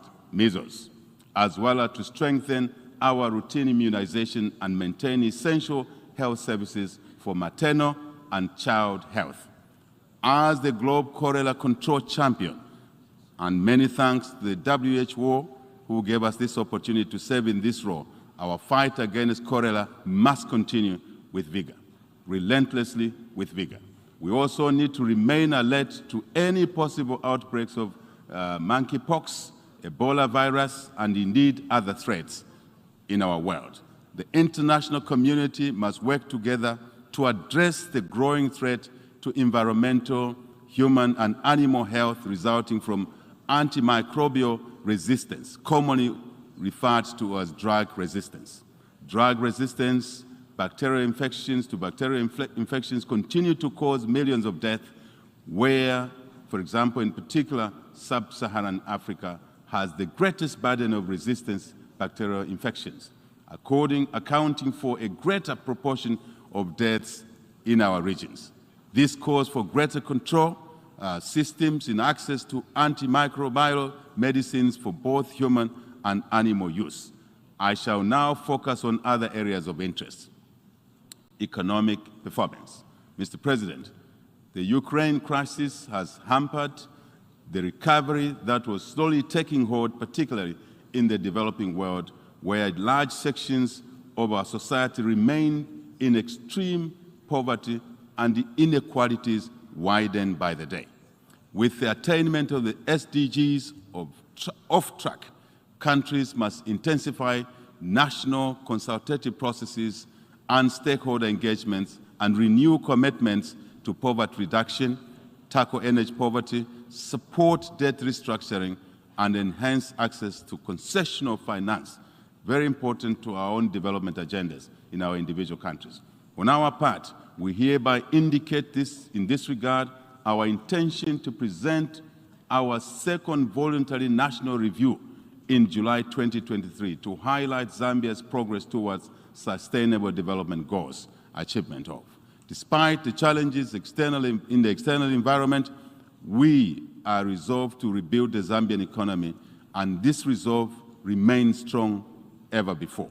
Our economic recovery is on track, Mr. President, evidenced by the positive growth indicators and stabilization of key macro variables such as what? Interest rate regime, indeed, exchange rate market stability, inflation, which we have been able to pull down from 25% to well under 9.88% in just 1 year of being in office. Mr. President, Zambia is on a path of growth from the economic contraction that we experienced in the past, which was somewhere in the region of minus 2%, and to GDP estimated now just under a year to grow at about 3%. When you add minus 2 and 3% growth, it means we've grown by about 5% in the last 12 months. This is something that has been difficult to achieve, but with a lot of hard work, we've been able to do it. But we want to do more. Effectively, in terms of social economic benefits, our commitment to providing equal opportunities, especially for the young people, has been demonstrated by the introduction of free primary and secondary education, as we believe that education is the best equalizer. Education is the best investment. Education is the best inheritance without doubt. Consistent with our pledge to invest in human capital, we have recruited over 30,000 teachers, 11,000 health workers in 2022 alone. We are decentralizing, Mr. President, our service delivery and have increased the allocation of Constituency Development Fund by over 1,000 percentage points in our first budget in office. Just the beginning. Expenditure of these funds at community level is meant to ensure inclusive and sustainable economic growth that will support SME development and employment creation across all our 10 provinces, 156 constituencies in our country. I'm pleased to note that we have reached, in principle, agreement with our creditors under the common framework to restructure the national debt which we inherited, and have effectively concluded an IMF deal based on our more important homegrown economic transformation plan. We say many thanks to the International Monetary Fund, to the World Bank, and basically the UN system and other cooperating partners for your support. Climate change. Mr. President, the adverse effects of climate change have continued to ravage our planet. in addressing the emerging global crisis on climate change, allow me to cite a situation in Zambia where recently one half of our country experienced total crop failure due to extreme drought, and another half of our country experienced floods in one season. This is obviously not normal. Climate change, negative effects. Such extreme weather events are a timely reminder of the grave consequences of climate change.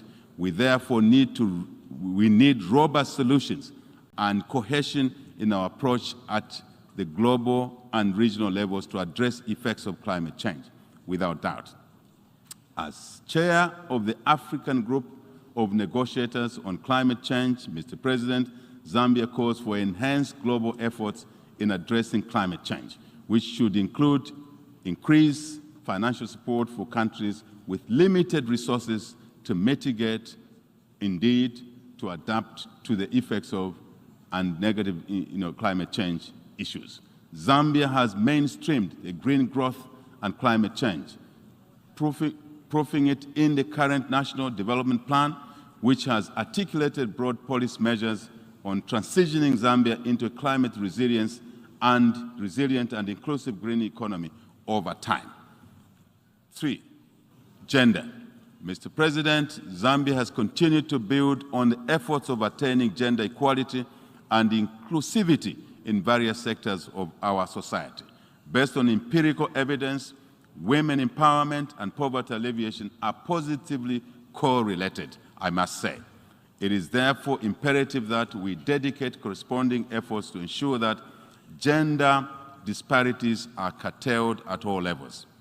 Mr. President, Zambia, under our national gender policy, has been implementing affirmative action in favor of women and girls to ensure that their full potential is realized not once but all times.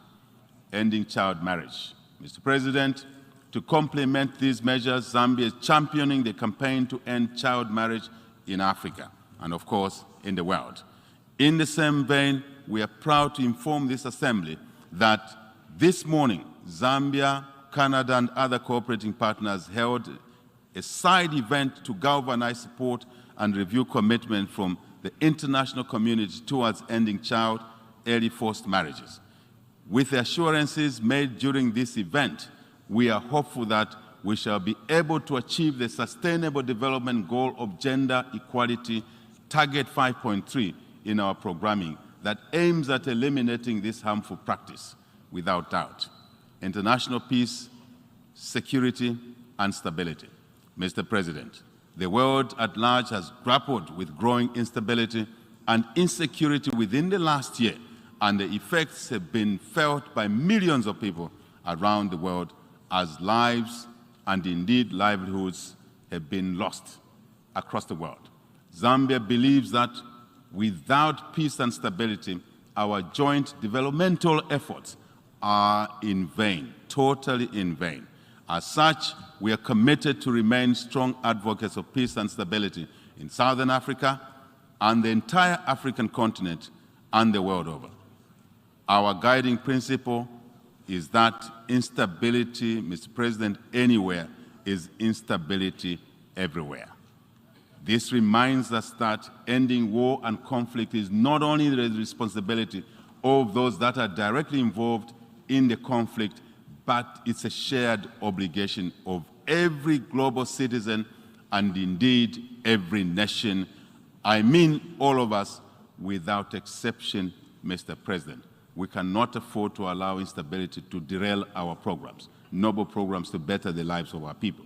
We therefore take this matter seriously and shall continue to actively participate in efforts to restore peace in all the troubled regions of our global village. As the incoming chair of the SADC organ on politics, defense, security cooperation, Zambia prioritized the restoration of peace and stability in our own country, to start with, and the region. As it is said, Mr. President, charity begins at home. At the continental level, Zambia remains engaged and committed to the efforts of the African Union, the United Nations in promoting peace in various conflict areas around our global world, our global community. Going forward, our UN system should, we argue, Mr. President, tilt more efforts towards prevention of conflicts, which is more cost-effective and palatable, I shall say. Zambia, as a signatory to various disarmament treaties and conventions, remains committed to promoting global peace and security. Mr. President, Zambia joins other governments in expressing particular concern about the ongoing war in Ukraine. As we stand with all those affected, both inside Ukraine and in the neighboring countries, we also take this opportunity to stress the far-reaching negative consequences of this war, particularly on the prices of food across the world, fuel, fertilizer, and other key commodities. War in any part of the world, Mr. President, has a damaging effect on economic activity, which derails our collective fight against poverty and hunger. Mr. President, a few months of war can erase decades of progress. I shall repeat this. A few months of war can erase decades of progress. I think we need to take note of this. We therefore categorically condemn war anyway, and we continue to urge all parties involved to pursue diplomatic solutions to conflict resolution. Let me repeat, our UN, and I want to emphasize this, our UN should continue with its peace efforts in this particular conflict, and your efforts, Mr. President, our collective efforts, are well recognized, and thank you for that. UN reforms. Mr. President, we wish to stress that global ambitions toward peace and security largely depend on the effectiveness of the United Nations Security Council. The inadequacies of the current structure of the Security Council, however, have become increasingly pronounced with ceding of decision-making on matters of global peace and security to the General Assembly that otherwise would have been its preserve. That's a preserve of the Security Council. But this burden is now pushed to the General Assembly. I think this is not correct. This brings to the fore the need for the long overdue reforms of the UN Security Council. We appreciate the call from President Biden for greater inclusivity in the Security Council. We therefore continue to advance the African Common Position as espoused in the Ezulwin Consensus and the CITES Declaration to ensure the effectiveness, credibility, and legitimacy of our UN Security Council. In conclusion, Mr. President, we wish to reaffirm Zambia's commitment to the fundamental principles which the United Nations was founded upon, which safeguard our shared future, indeed, of peace, prosperity for all nations, not for some nations, I shall emphasize, but peace and stability and prosperity for all nations. Mr. President, I thank you for your kind attention. On behalf of the Assembly, I wish to thank the President of the Republic of Zambia for the statement just made, and I request protocol to escort His Excellency. The Assembly will hear an address by His Excellency Angie Rajoelina, President of the Republic of Madagascar. I request protocol to escort His Excellency.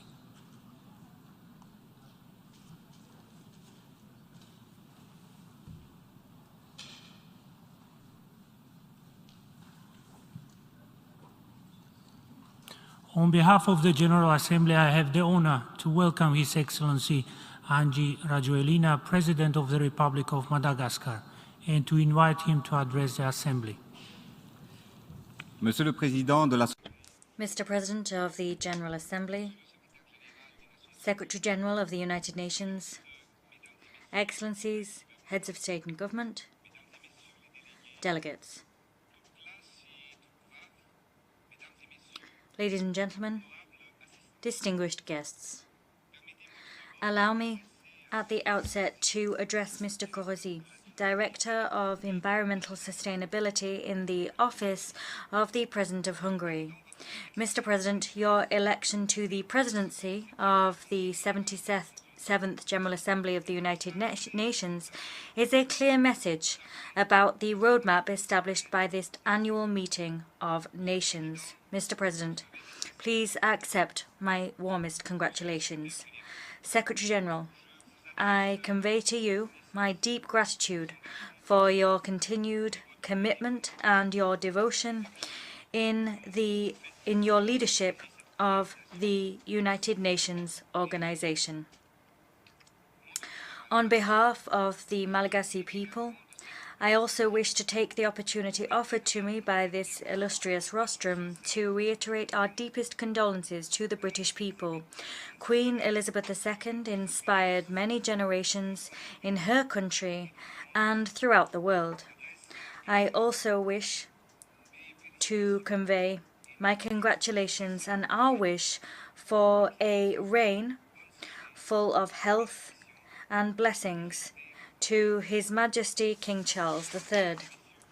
Excellencies, ladies and gentlemen, the annual meeting of the United Nations at the General Assembly is always an opportunity to raise the banner of our aspirations, namely the aspiration which brings us all together here, that is universal peace. Now that we've learned to live with COVID-19, that we have discussed at length over the last 2 years, we are, in spite of everything, facing the consequences of this crisis. This crisis has proven to us that it is in the most difficult times that we realize the importance of solidarity between nations. The theme of this session, Transformative Solutions to Interlocking Challenges, becomes entirely logical. In this context, it gives us new hope, reassures us, and gives us new prospects for advancing together along the path of development. When we were forced to face the health crisis, we chose to place our trust in our scientists and in the natural riches of our land. The creation of the pharmaceutical plant in Madagascar, Pharmalgasy, when the crisis was in full swing, demonstrated that we could turn difficulties into opportunities in order to exploit our biodiversity and in so doing protect our people. Despite the fact that we predicted the apocalypse in Africa, the infection rate and death rate in Madagascar is among the lowest in the world. We were classified as a green zone. In other words, we were among the countries with the lowest infection rate, and as such, entering Madagascar requires neither a PCR test or a health certificate. We have flown in the face of all statistics, and we have emerged from this crisis stronger than ever, and particularly more committed than ever to ensuring that our country emerges and flourishes. Ladies and gentlemen, the world was just getting back on its feet from the pandemic when new crises emerged. No country has been spared by the consequences of COVID-19, and the conflict in Ukraine has sowed further instability and heightened inequalities.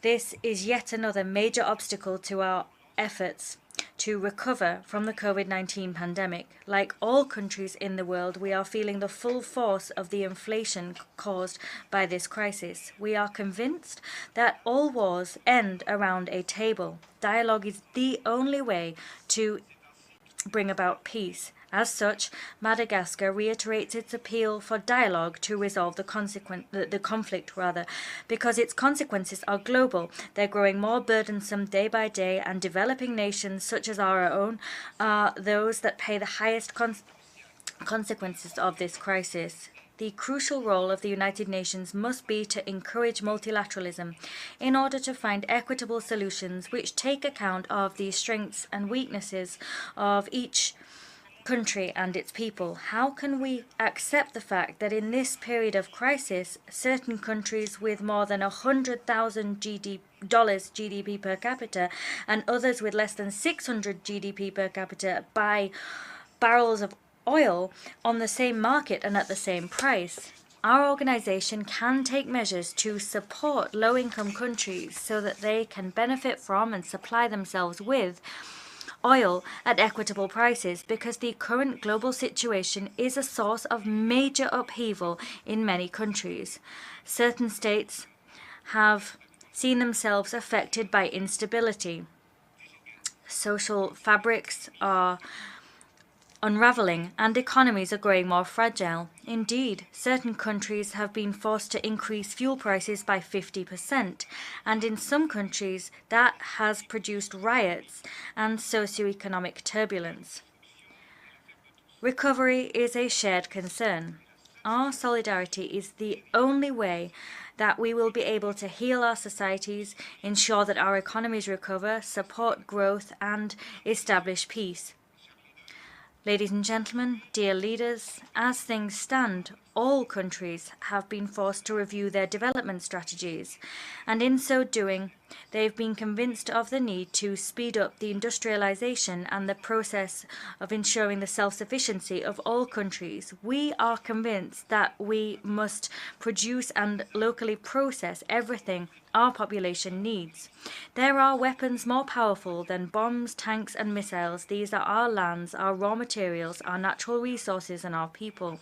Local industrialization, agricultural innovation, and the leadership of leaders are our ammunition to build our strength and to strengthen our shield so that we can protect our people. In Madagascar, our strategy has involved developing a plan to make up our development delays. We have established the plan Emergence Madagascar, and I began implementing that plan when I entered into office in 2019. Our vision is clear and has gone hand in hand with political will that we demonstrate through everything that we do. A sector-by-sector and project-based approach has been prioritized in order to raise Madagascar to the rank of newly emerging country. We've launched an ambitious program of reforms to modernize our administration, strengthen human capital, and foster strong, inclusive, and sustainable economic growth whose driving force is development. Madagascar is a blessed country, because we have water resources for hydroelectric dams, we have a number of sunshine hours per year that means that we can open solar power stations, and we have wind power for wind farms. As things stand, many countries are facing energy problems. Consequently, we need to step up the pace of renewable energy production to achieve energy self-sufficiency in the next 5 years. We intend to double, even triple, our energy production capacity. Counterparts, brothers.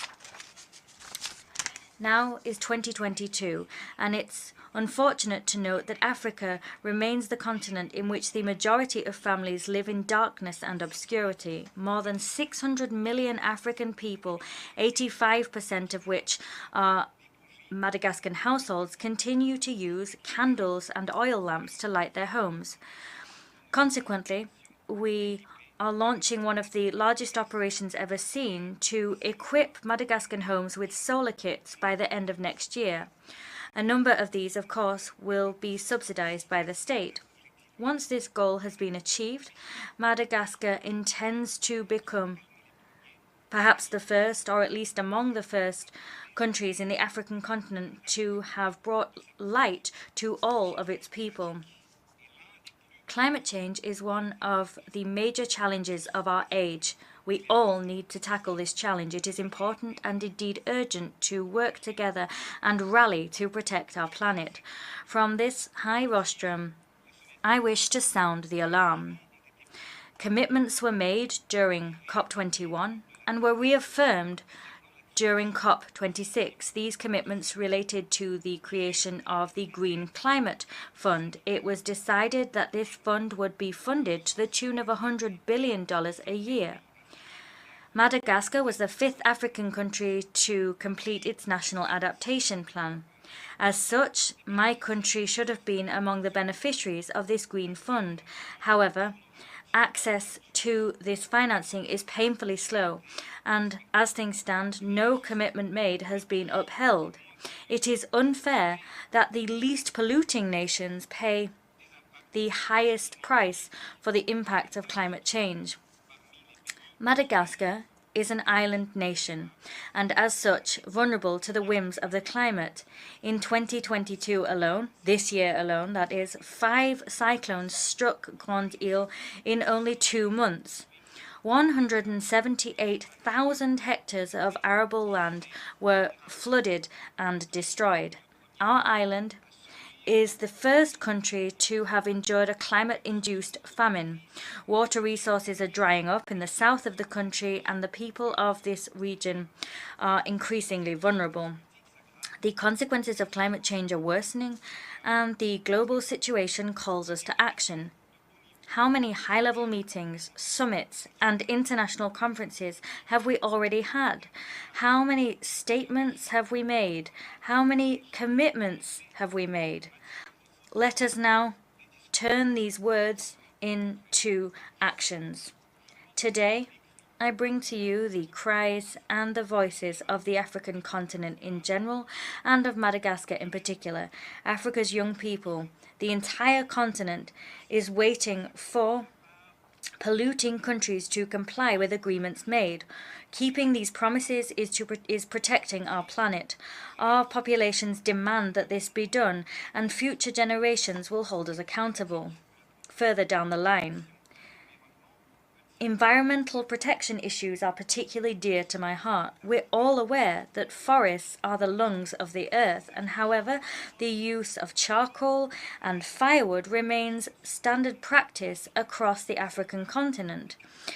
And indeed, 92% of my country's population uses these types of fuel. A family using charcoal or firewood for cooking destroys around 1 hectare of forest a year. That's a devastating figure. We must change the practice and the mindset. Consequently, my country will equip 250,000 families with bioethanol stoves in order to preserve 250,000 hectares of our forest every year. Mr. President, ladies and gentlemen, we've embarked upon major public works projects to transform the country because everything needs to be built and rebuilt. Everything is urgent. Everything is a matter of priority.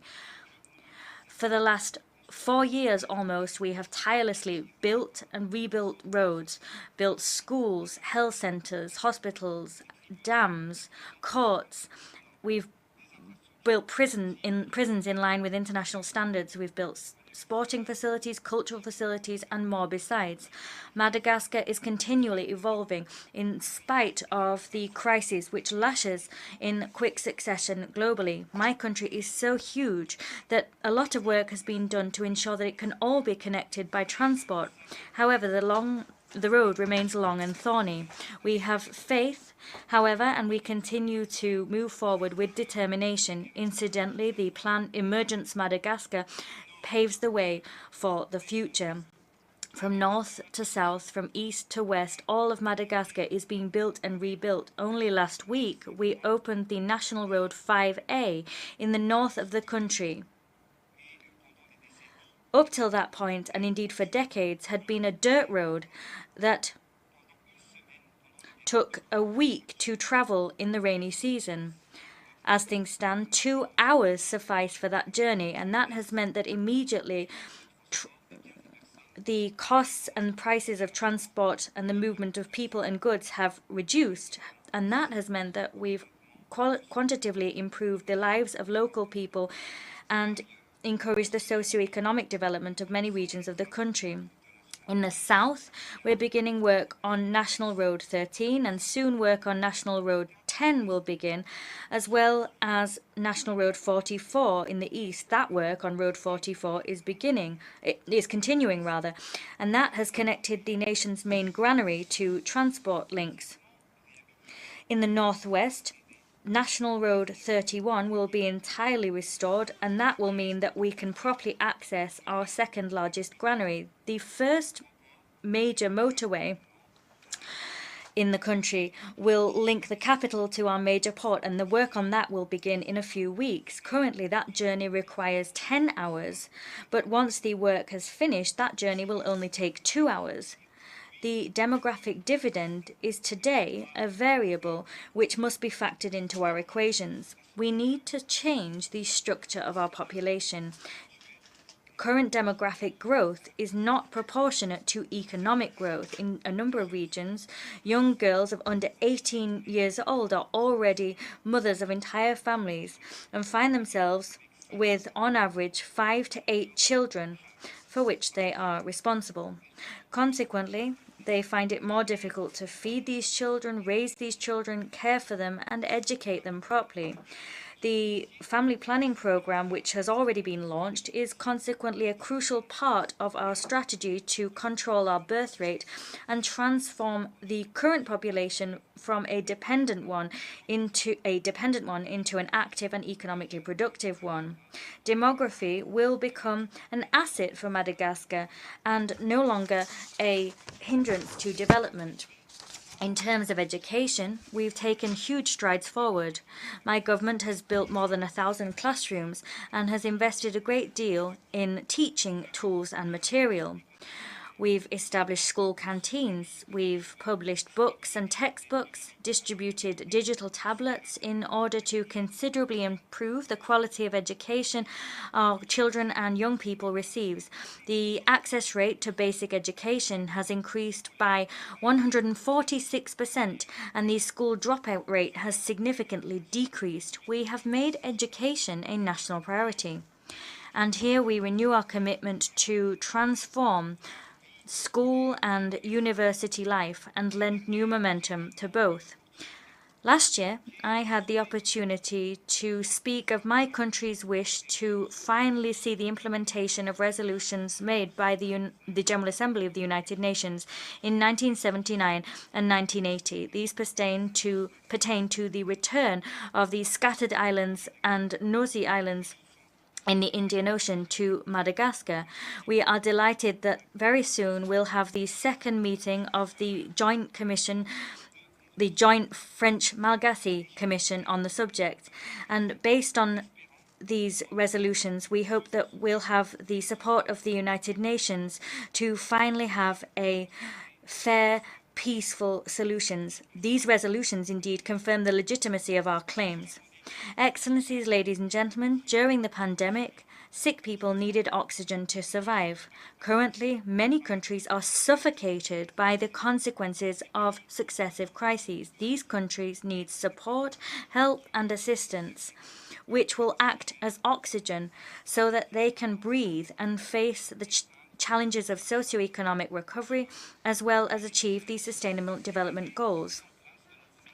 We need to step up the pace of the implementation of new financing mechanisms, such as the Trust Fund for Resilience and Sustainability, and we need to ensure that funds can be disbursed from it. I'd like to take this opportunity to thank the International Monetary Fund, the World Bank, and other friendly countries of Madagascar that have always stood shoulder to shoulder with us in the most difficult times. Counterparts, my brotherly African leaders, the Africa of tomorrow must be autonomous, independent, and prosperous.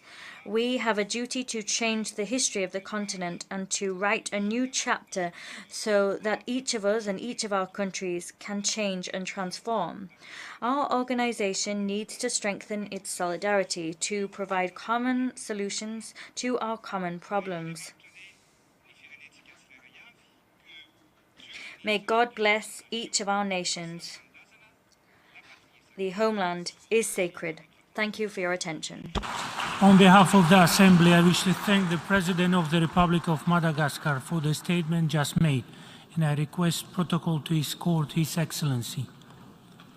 The Assembly will hear an address by His Excellency Mohammed Yunus Menfi, President of the Presidential Council of the State of Libya.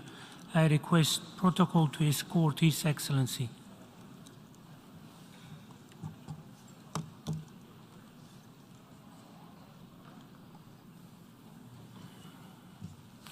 On behalf of the General Assembly, I have the honor to welcome His Excellency Mohammed Yunus Menfi, President of the Presidential Council of the State of Libya, and to invite him to address the Assembly.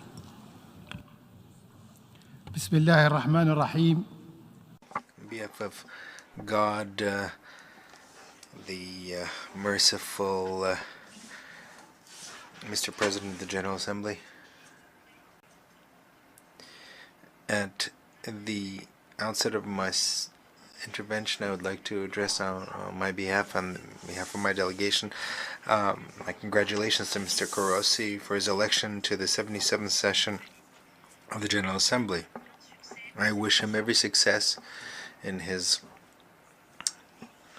term.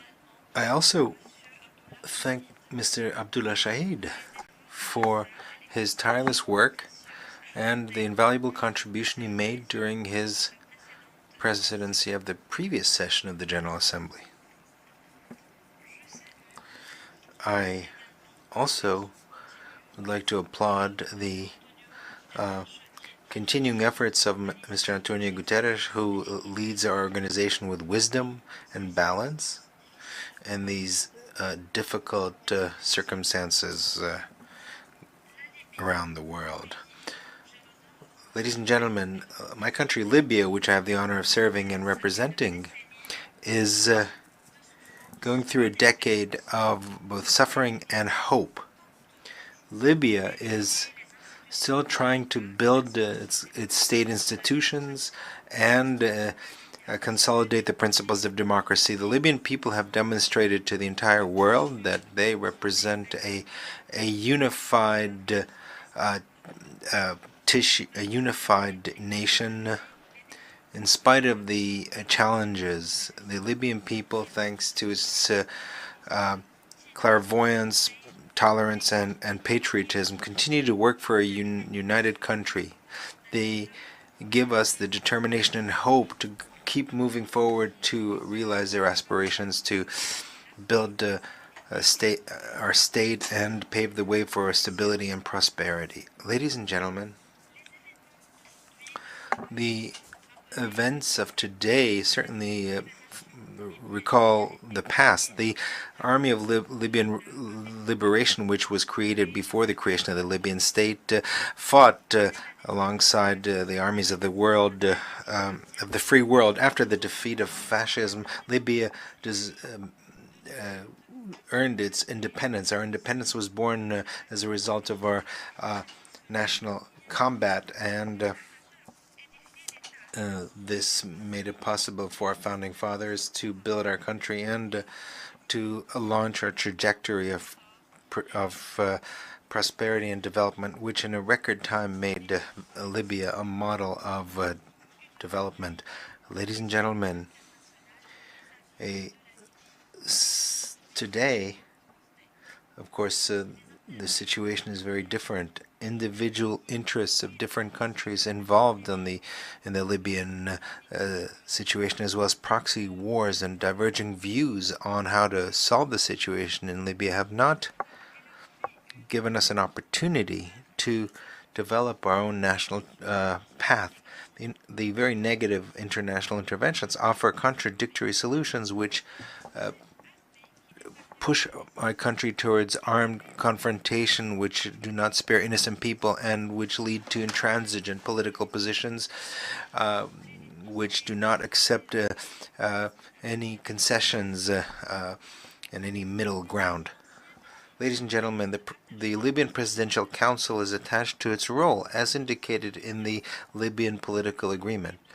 As the supreme political authority, this council represents national and international unity of the country and fulfills the function of the commander-in-chief of the army. It is also responsible for leading the efforts of national reconciliation that is inclusive to pave the way towards democratic and peaceful transition through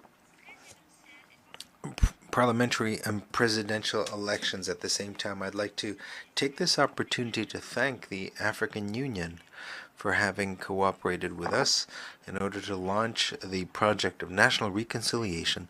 This project represents the most important pillar to support our trajectory that would lead to peace and stability they were hoping for. These responsibilities force us to work in the framework of an impartial and balanced national efforts, in spite of the attempts by certain political parties to push us towards political confrontation that we are trying to avoid by every possible means. We are trying to resolve these political disputes. The Presidential Council has closely followed the series of dialogues between the Parliament and the Council of State. These rounds of dialogue have still not led to an agreement on the constitutional rules to be followed for the parliamentary and presidential elections. The Presidential Council continues to stress that these rounds of dialogue should not continue indefinitely. The Presidential Council is ready to intervene, to have the political process, if necessary, to overcome the impasse in the political process, if necessary. At the economic level, the Presidential Council has supported all efforts that have made it possible to restore the production of gas and oil in all Libyan regions. This certainly is in line with the national interests and supports stability on international markets that have been under severe pressure, especially in countries that are major consumers of energy. Furthermore, based on our balanced position, the Libyan Presidential Council is attached to a transparent and fair management of our oil revenue, which belongs to all Libyans. The goal is to have public funds not be a source of conflict, and for them to benefit all Libyans in every corner of the country without geographical, political, or other distinctions. If we manage to achieve this goal, it will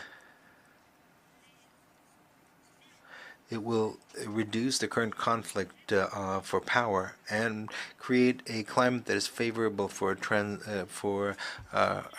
our democratic transition. Mr. President, my country considers the role of the United Nations in a positive light, in spite of the slower rate of that intervention recently. We still expect an active role of the United Nations through the new leadership of our UN mission in our country.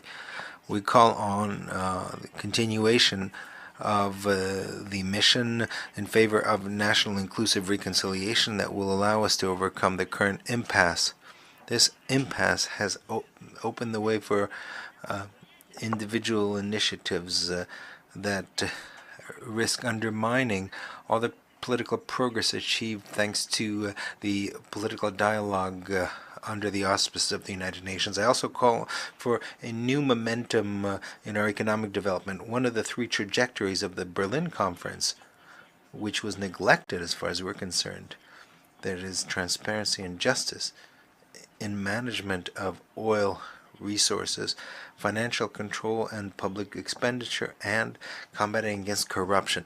Ladies and gentlemen, the world today is on the threshold of a new international order, an order which reminds us of the suffering of humankind at the beginning of the 20th century. And while we thought that the errors of the past would never be repeated again, today, now, it's time for human conscience to speak out in favor of peace, and that the entire world supports the international principles enshrined in the United Nations to uphold the principle of sovereignty of states and to resolve conflicts by peaceful means and to respect good neighborly relations and not destabilize security of nations. I also call on the respect for the right of people to use nuclear energy for peaceful purposes in conformity with the criteria defined by the IAEA. Furthermore, my country is on the front lines of the combat against terrorism, and I call on a renewed unity in fighting terrorism. Terrorism still represents a threat to all countries of the world. This threat does not spare any race, any religion, any civilization. My country has fulfilled all its responsibilities at the international level to strike at the sources of financing of terrorism. And from this tribune, I would like to reiterate the commitment of my country to support the right of the Palestinian people to create their own state and to stop the settlements and attacks against it. And we call on the upholding international resolutions on this point. Ladies and gentlemen, Mr. President, this month, the Libyan people are observing a minute of silence during the Day of the Martyr, a day that coincides with the assassination of our national hero in the anti-colonial fight, Omar al-Mukhtar. The Libyan people are inspired by the combat of its ancestors to learn patience and to be more determined in defending its rights. The Libyan people draw inspiration from its founding fathers to become more tolerant. The current period will be enshrined in the national memory. Future generations will recognize the positions of those who supported us and those who undermined our security, who pillaged our richness, our wealth. Libya, due to its Arab neighborhood, due to its position in Africa, is a link between civilizations and as an economic hub where the interests of the world are concentrated. And the damage that we've experienced have not only affected the Libyan people, but have also affected the region and our international relations. Thank you very much.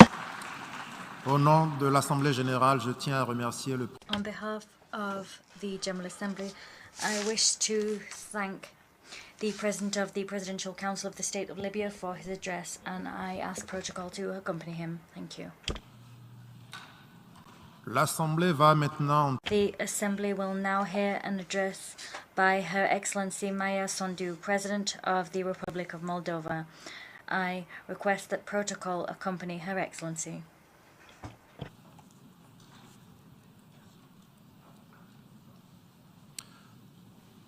Au nom de l'Assemblée générale, on behalf of the General Assembly, I have the honor of welcoming Her Excellency Madame Maya Sandu, President of the Republic of Moldova, and I invite her to address the Assembly. Mr. President, Mr. Secretary General, Your Excellencies, I'm standing before you today proudly representing the Republic of Moldova, a future member of the European Union. I'm grateful for the unanimous support that we received from the 27 EU member states. Thank you for your recognition and vote of trust in our love for freedom, dynamic democracy, and commitment to the rule of law.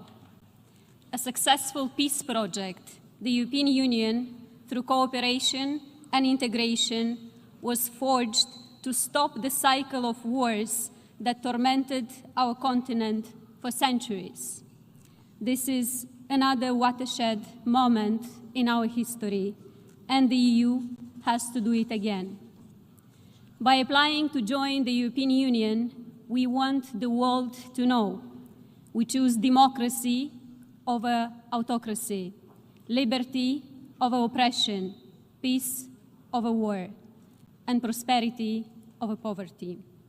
The EU candidate status gives us hope, a clear sense of direction, a unifying goal, an anchor, and a strong sense of belonging to the free world. Ladies and gentlemen, 1 year ago, no one of us here would have imagined a major war in Europe.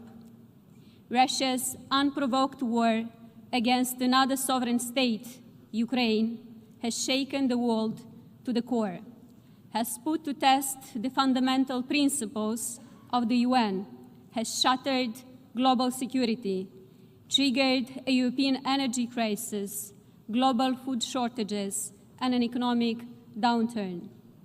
7 months of bombings have killed thousands of innocent people and pushed millions of Ukrainians to flee their homes.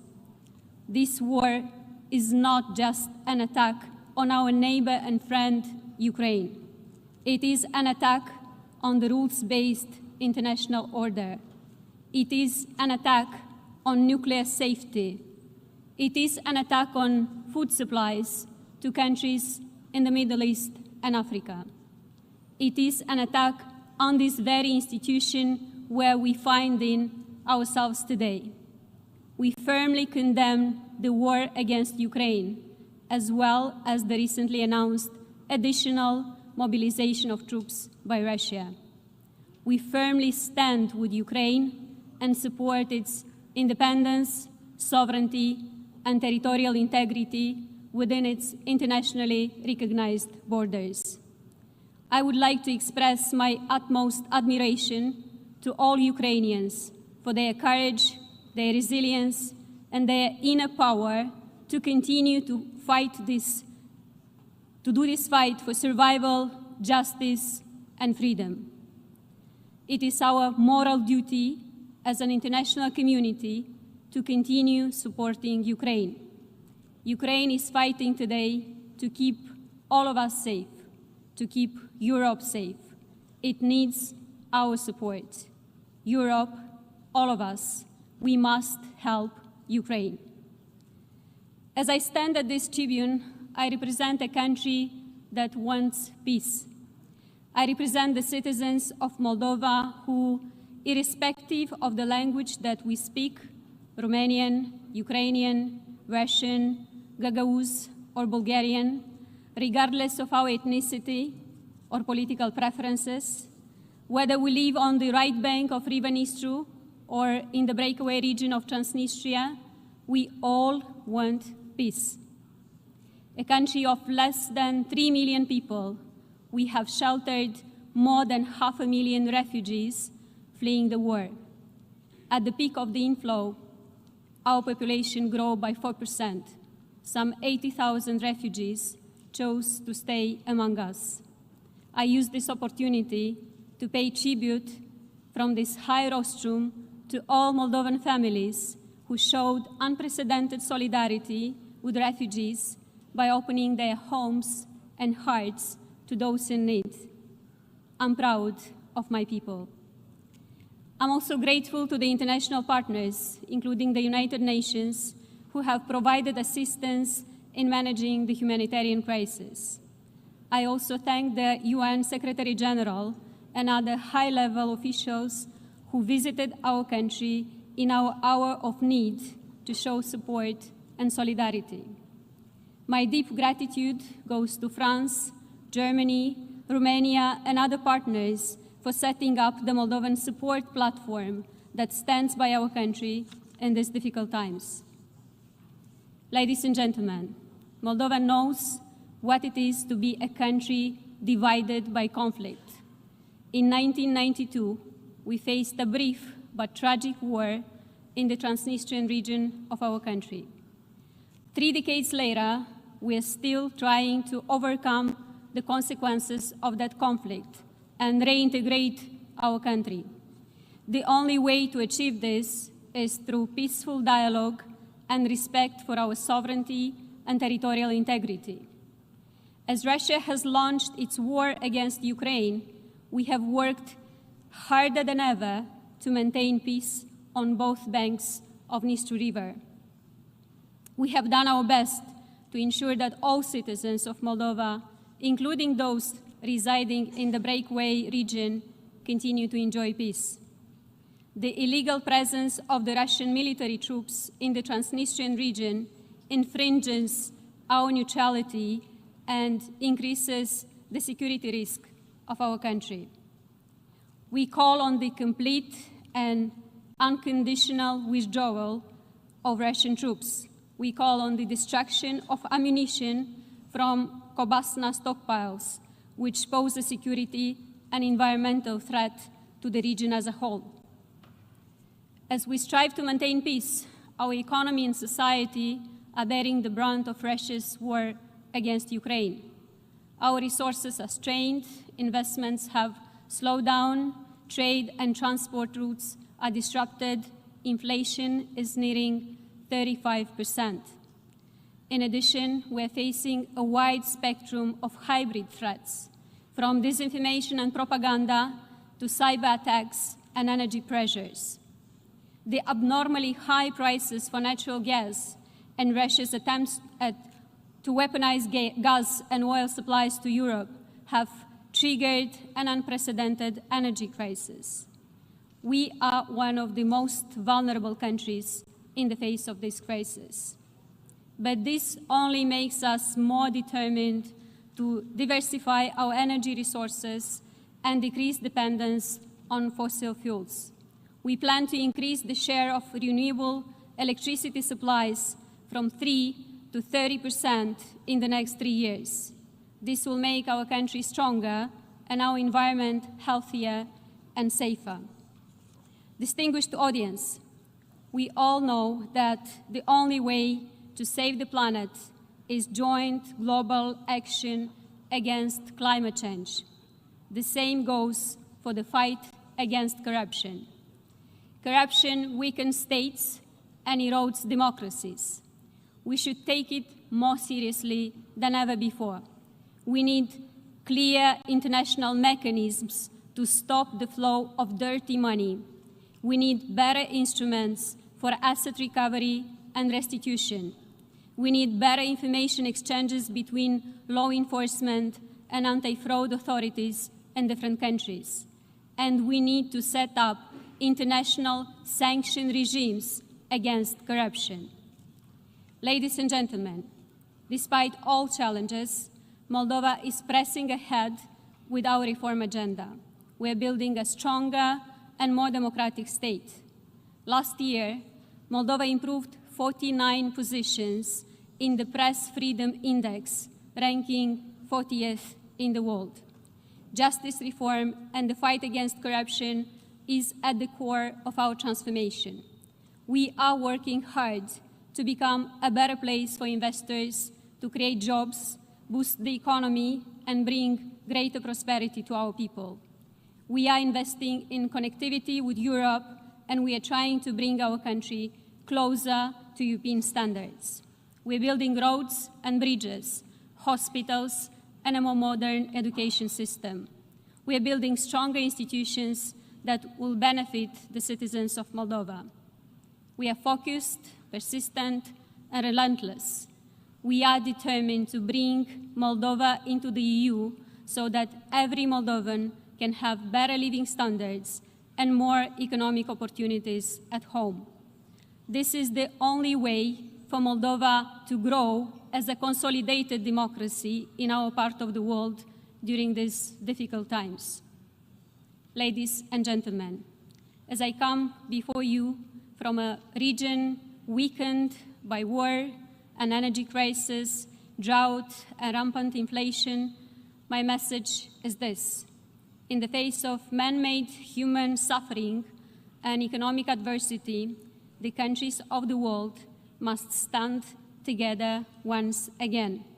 We must do so to reaffirm the value of peace and the inviolability of human life, to defend democracy and freedom, and to uphold the right of every country to decide their own fate. Thank you.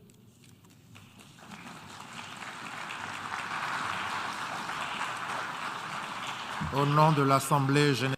On behalf of the General Assembly, I wish to thank the President of the Republic of Moldova for her statement, and I ask protocol to escort Her Excellency. The Assembly will now hear an address by His Excellency Haig Geingob, President of the Republic of Namibia. I request protocol to escort His Excellency.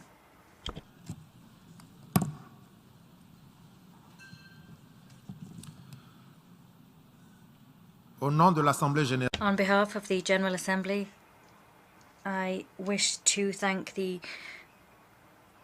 On behalf of the General Assembly, I have the honour to welcome His Excellency Mr. Haig Geingob, President of the Republic of Namibia, and I invite him to address the Assembly.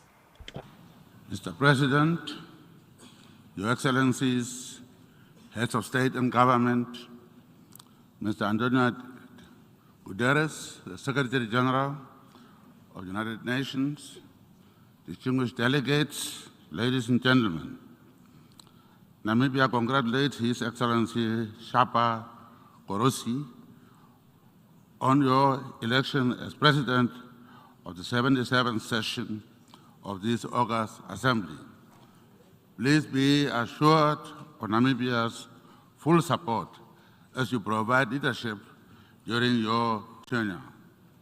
Allow me to also extend appreciation to your predecessor, His Excellency Abdallah Shahid, for his sterling stewardship as President of the 76th session of the General Assembly.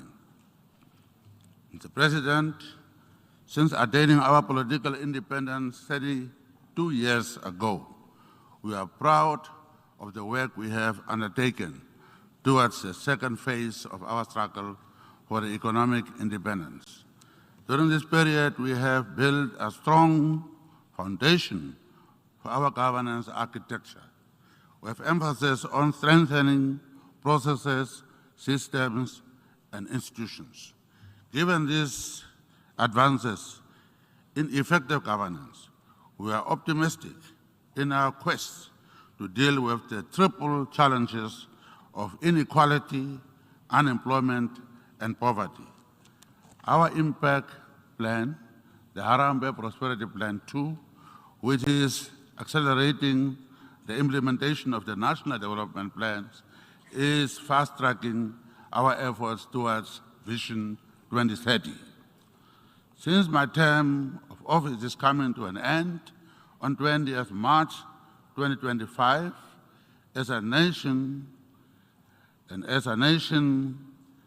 with a constitution that binds the head of state to 2-term limits, we have set in motion a process for an orderly succession to continue with our peaceful development. The ruling party, SWAPO, of which I am the head, is currently conducting primaries. There is a real possibility that the next candidate of the SWAPO party for the national presidential elections will be a woman or a young male, of whom the male is from the generation that was never in exile.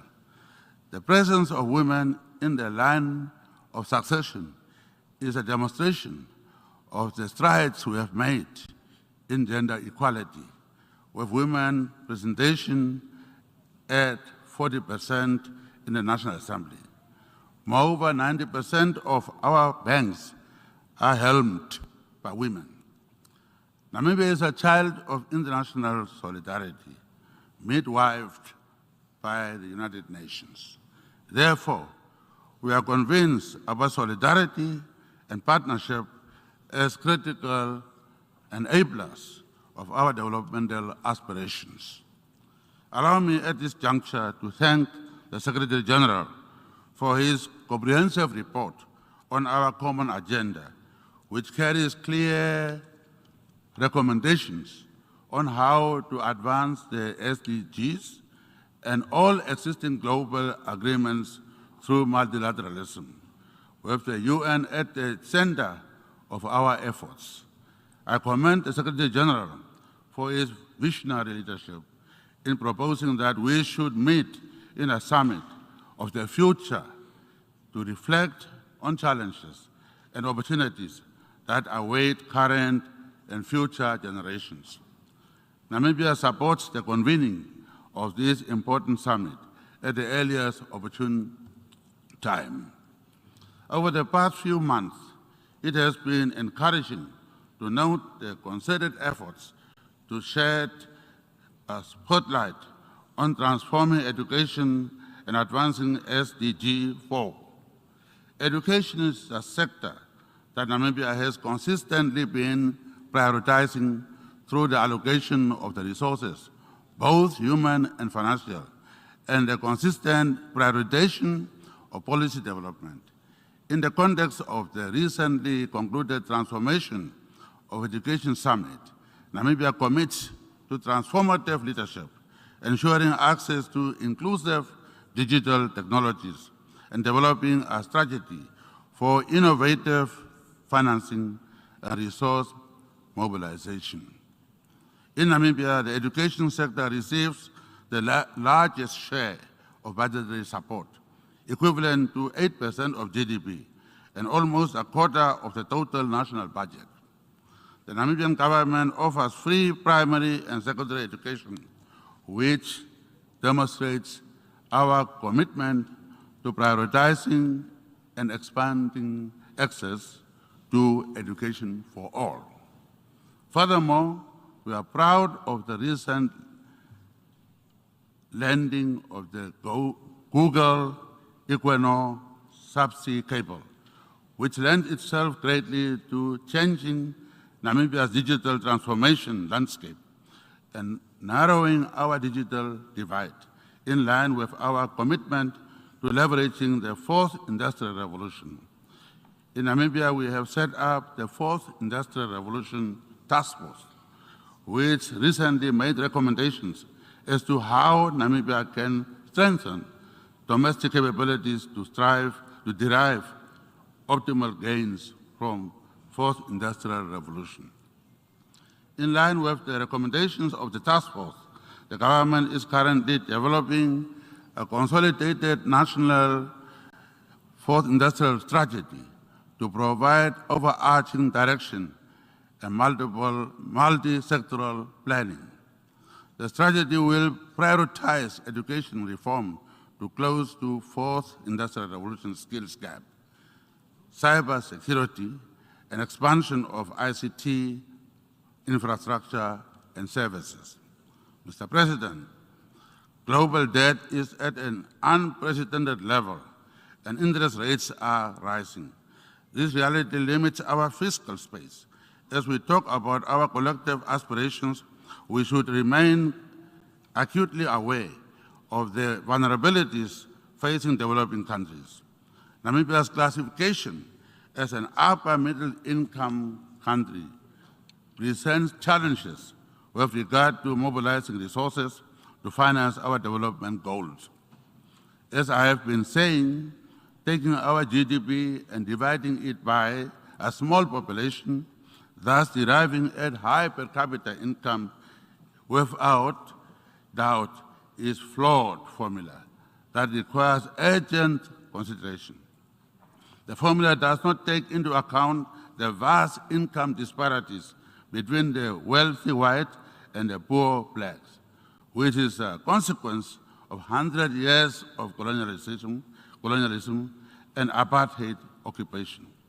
However, I am pleased to hear that a number of developing and developed countries are in agreement with this unfair classification, which denies countries like Namibia access to soft loans and grants, which are necessary to fight inequality and to lift many out of poverty. The choice of the theme of this session, quote, solutions through solidarity, sustainability, and science, unquote, calls on us to deal with the issues that affect us all. Therefore, I'm confident that the unfair classification of countries like Namibia as upper middle income countries will enjoy priority. Over the past few months, we have witnessed stark geopolitical tensions, a reminder of the fragility of our world order. Threats to peace and security come at a great cost to the men, women, and children trapped in such situations. The Russia-Ukraine conflict is now in its 7th month, with serious consequences for food and energy supply chains. Namibia believes that dialogue is the condition sine qua non for the peaceful resolution of any conflict. Our United Nations was created for the maintenance of peace and security and should lead a peaceful resolution in the Russia-Ukraine conflict.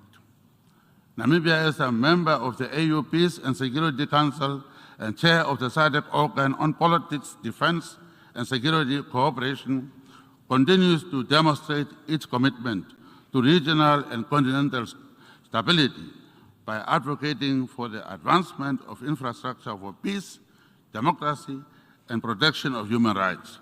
In this regard, as a new chairman of the SADC organ on politics, defense and security cooperation, I'm calling for peaceful general elections in the Kingdom of Lesotho on the 7th of October 2022. SADC is also seized with the developments in the Kingdom of Eswatini and the Republic of Mozambique. In that vein, I have commenced a process of dialogue with the leaders of Eswatini, Lesotho, and Mozambique in order to ensure the successful implementation of SADC decisions for peace and stability to prevail in our region. I always say inclusivity spells harmony and exclusivity spells conflict. Africa is a continent of 1.2 billion citizens, and the exclusion of Africa from the Security Council is an injustice. For as long as the Council fails to reflect in stature and composition current global realities, it will not be able to adequately address global concerns. We therefore reiterate our call for the reform of the Security Council in line with the common African position. Mr. President, self-determination is a human right. The continued injustice meted out against the people of Palestine are a reminder of the urgent need to start implementing the two-state solution as the only viable alternative that can end inequality and bring peace to both the people of Palestine and Israel, and indeed the region as a whole. In the same vein, the lack of progress in implementing UN resolutions to resolve the question of Western Sahara should be something that we must all have a collective shame for. Namibia pledges unwavering solidarity for nations that continue to bear the heavy burden of sanctions. Namibia reiterates its long-standing call for the lifting of the unjust embargo against Cuba. I met a 50-year-old young Cuban man who has not known anything but the sanctions. Since he was born, it's the sanctions. How long are we going to continue with that? We are talking about building the peace in the world. But how can a country be sanctioned for such a long time? And children born don't know anything but sanctions. Please, it is time that sons and daughters of Cuba are given their right to a decent life, freedom, and embargo that denies them their right to develop their own country should be stopped now. Equally, we call on the lifting of sanctions against the Republic of Zimbabwe. Why are the sanctions in place for a country which is making progress at all levels? President Emerson Mnangagwa and the people of Zimbabwe have made laudable progress and reforms. We should be given a chance to succeed without the weight of sanctions. Mr. President, the health of our planet is in serious jeopardy. Our home is on fire. We are experiencing unprecedented impacts of climate change, including severe droughts and ravaging field fires. Time is a luxury we do not have. We have to act decisively to reduce carbon emissions as our contribution to the preservation of our planet and the people. Namibia, like many developing countries, remains vulnerable to the asymmetrical impacts of climate change. Therefore, at COP27, Namibia plans to announce major developments in its ambitions to decarbonize global hard-to-abate sectors through the production of green hydrogen. Furthermore, the first hydrogen-to-power project in Africa is expected to be operational by 2024 in the town of Swakopmund in Namibia. This is an example of what is possible when we pull together in the same direction. Our ambitions are not only necessary to mitigate the ravaging impacts of climate change, but are also a critical component of our post-COVID-19 economic recovery. Therefore, Namibia remains ready to work with international community to ensure the most optimal utilization of its natural resources to combat climate change. A just energy transition is about fair opportunities for developing nations to sustainably access natural endowments at their disposal. Namibia has recently discovered promising deposits of hydrocarbons and is exploring significant deposits of rare earth metals. As part of our goal to ensure sustainable utilization of our natural resources, I recently launched the Welwitschia Fund, our nation's sovereign wealth fund. The fund is a demonstration of our commitment to fiscal prudence and sustainable resource management for current and future generations. Mr. President, in conclusion, today on the 21st of September 2022, we are convening in this chamber on the United Nations International Day of Peace under the theme, quote unquote, "End Racism, Build Peace." Peace is a wonderful gift, but a fragile one if it is not handled properly. Peace is more than the absence of war. Peace is about inclusivity and development of all nations. Our United Nations, as the premier guarantor of multilateralism, is our best bet to ensure a peaceful and prosperous humanity. Namibia will continue to place a high premium on the noble aspirations of the United Nations as a beacon of hope and equality of all nations. As a beneficiary of successful multilateral efforts, we hold in high regard the convening power of this august assembly and recommit to working with fellow member states to change the world for the better. I thank you very much.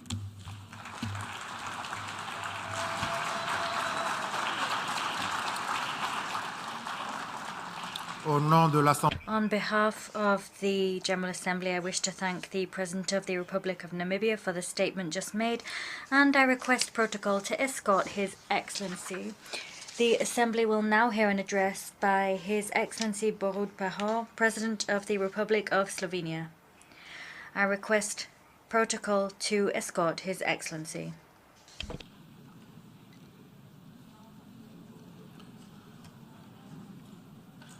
On behalf of the General Assembly, I have the honor to welcome His Excellency Borut Pahor, President of the Republic of Slovenia, and to invite him to address the Assembly. Mr. President, Your Excellencies, ladies and gentlemen, colleagues and friends. I was born after the Second World War. So, all my life, the cry of never again has echoed around the world and especially in Europe. With the exception of the war in Balkans, even the major geopolitical changes in Europe since the fall of Berlin Wall have been peaceful. This has made an important contribution to building hope for a lasting peace. This hope has been thoroughly shaken by the Russian aggression against Ukraine. Will this make us stop believing in the possibility of lasting peace? I think no. We must not leave our children a world in a fear of war. For the sake of their secure future, we have a duty to do whatever it takes we can to ensure that the precious hope for a lasting peace returns to our hearts. After all, it was with this hope and our shared responsibility that the United Nations was founded. The United Nations has set very clear rules of engagement to which all members have committed ourselves. These include a commitment to peaceful settlement of disputes, cooperation, and respect for fundamental human dignity. Ladies and gentlemen, I wish to speak about peace, climate change, and multilateralism today. First of all, number one, peace and security. The Russian Federation's decision for a military attack on Ukraine has shaken these rules. So have many other armed conflicts in different parts of the world. The Russian aggression has put international security at risk. Yesterday's announcement of President Putin that there will be a referendum in parts of Ukraine is a continuation of aggression and is in breach of international law. I especially condemn his word about possible use of nuclear weapon. This war is threatening the already fragile stability of the Western Balkans. It has also threatened international food and energy security. I commend the UN Secretary-General for his engagement and Turkey for its support to reach the agreement. Ladies and gentlemen, peace is, as it has been just said, not just an absence of war. In peace, leaders should strengthen and nurture good relations with other countries. It is our obligation to resolve outstanding issues in a spirit of compromise and mutual understanding. Only in this way we will reduce the chances of old grievances and historical traumas to come to life once again. I'm grateful to many of you for the opportunity to do this together for the benefit of well-being of our countries and the wider international community. Fostering good relations and building trust within societies and between them is the most effective means of preventing armed conflicts. Number two, more cooperation for a better future. Nurturing and strengthening good relations between countries is also necessary to address more efficiently the challenges of our times. Among these, climate change is one of the most pressing. Our common task is to preserve the planet for future generations. What we need is more efficient measures and more solidarity. Slovenia pledges special support to Africa, Caribbean, and Pacific to assist them in their efforts against biodiversity loss, water stress, and climate damage. We are contributing to the Least Developed Countries Fund of the Global Environment Facility. Initiating the Green Group, Slovenia is working together with like-minded countries in the promotion of green policies. We are deeply grateful to the General Assembly for the historic universal recognition of the right to a clean, healthy, and sustainable environment. Slovenia was one of the original proponents, along with Costa Rica, Maldives, Morocco, and Switzerland. That was a much-needed boost for multilateralism, but we can and we should do more. The upcoming UN Climate Change, Biodiversity, and Water Conference are an excellent opportunity to commit ourselves to do more and better. I wish to thank the Secretary-General for putting forward our Common Agenda report. We support the proposed Second World Social Summit in 2025 and expect it to address the challenges of structural inequalities. Ladies and gentlemen, there is no security and development without respect of human dignity. In all our efforts, we should be led by a right-based approach. We should be attentive to all signs of human rights regression and should act accordingly. And finally, number three, strengthening multilateralism and candidature for the United Nations Security Council. Excellencies, colleagues and friends, the UN Charter is a fundament of our international system. Rule-based order is a sine qua non for maintaining peace and security, a just and balanced international system. Slovenia has proved itself a reliable and trustworthy member of the UN family and an honest broker. We are engaged in a genuine dialogue and constant search for creative and good solutions to our common challenges. We are part of peacemaking and stabilization efforts that includes humanitarian demining, rehabilitation, and saving the lives of civilians all around the globe. We are actively participating in efforts to strengthen the legal framework and respect for international law, including ending impunity. We build trust to secure a better future. Let me say that my country, Slovenia, has no enemies, but only friends all around the globe. Slovenia is well placed to be a non-permanent member of the Security Council 2024 to 2025. Endless striving for peace, justice, mutual understanding, reconciliation, both within and between societies, respect for ethnic, national, religious diversities, promotion of sustainable development and solidarity. This is the task of Slovenia, and this is our common task. I would like to thank you for your attention. I wish you all the best. Au nom de l'Assemblée générale, je tiens à remercier. On behalf of the General Assembly, I wish to thank the President of the Republic of Slovenia for the statement and a request protocol to escort His Excellency. The Assembly will now hear an address by His Excellency, Mr. William Samoei Ruto, President and Commander-in-Chief of the Defense Forces of the Republic of Kenya. I request protocol to escort His Excellency.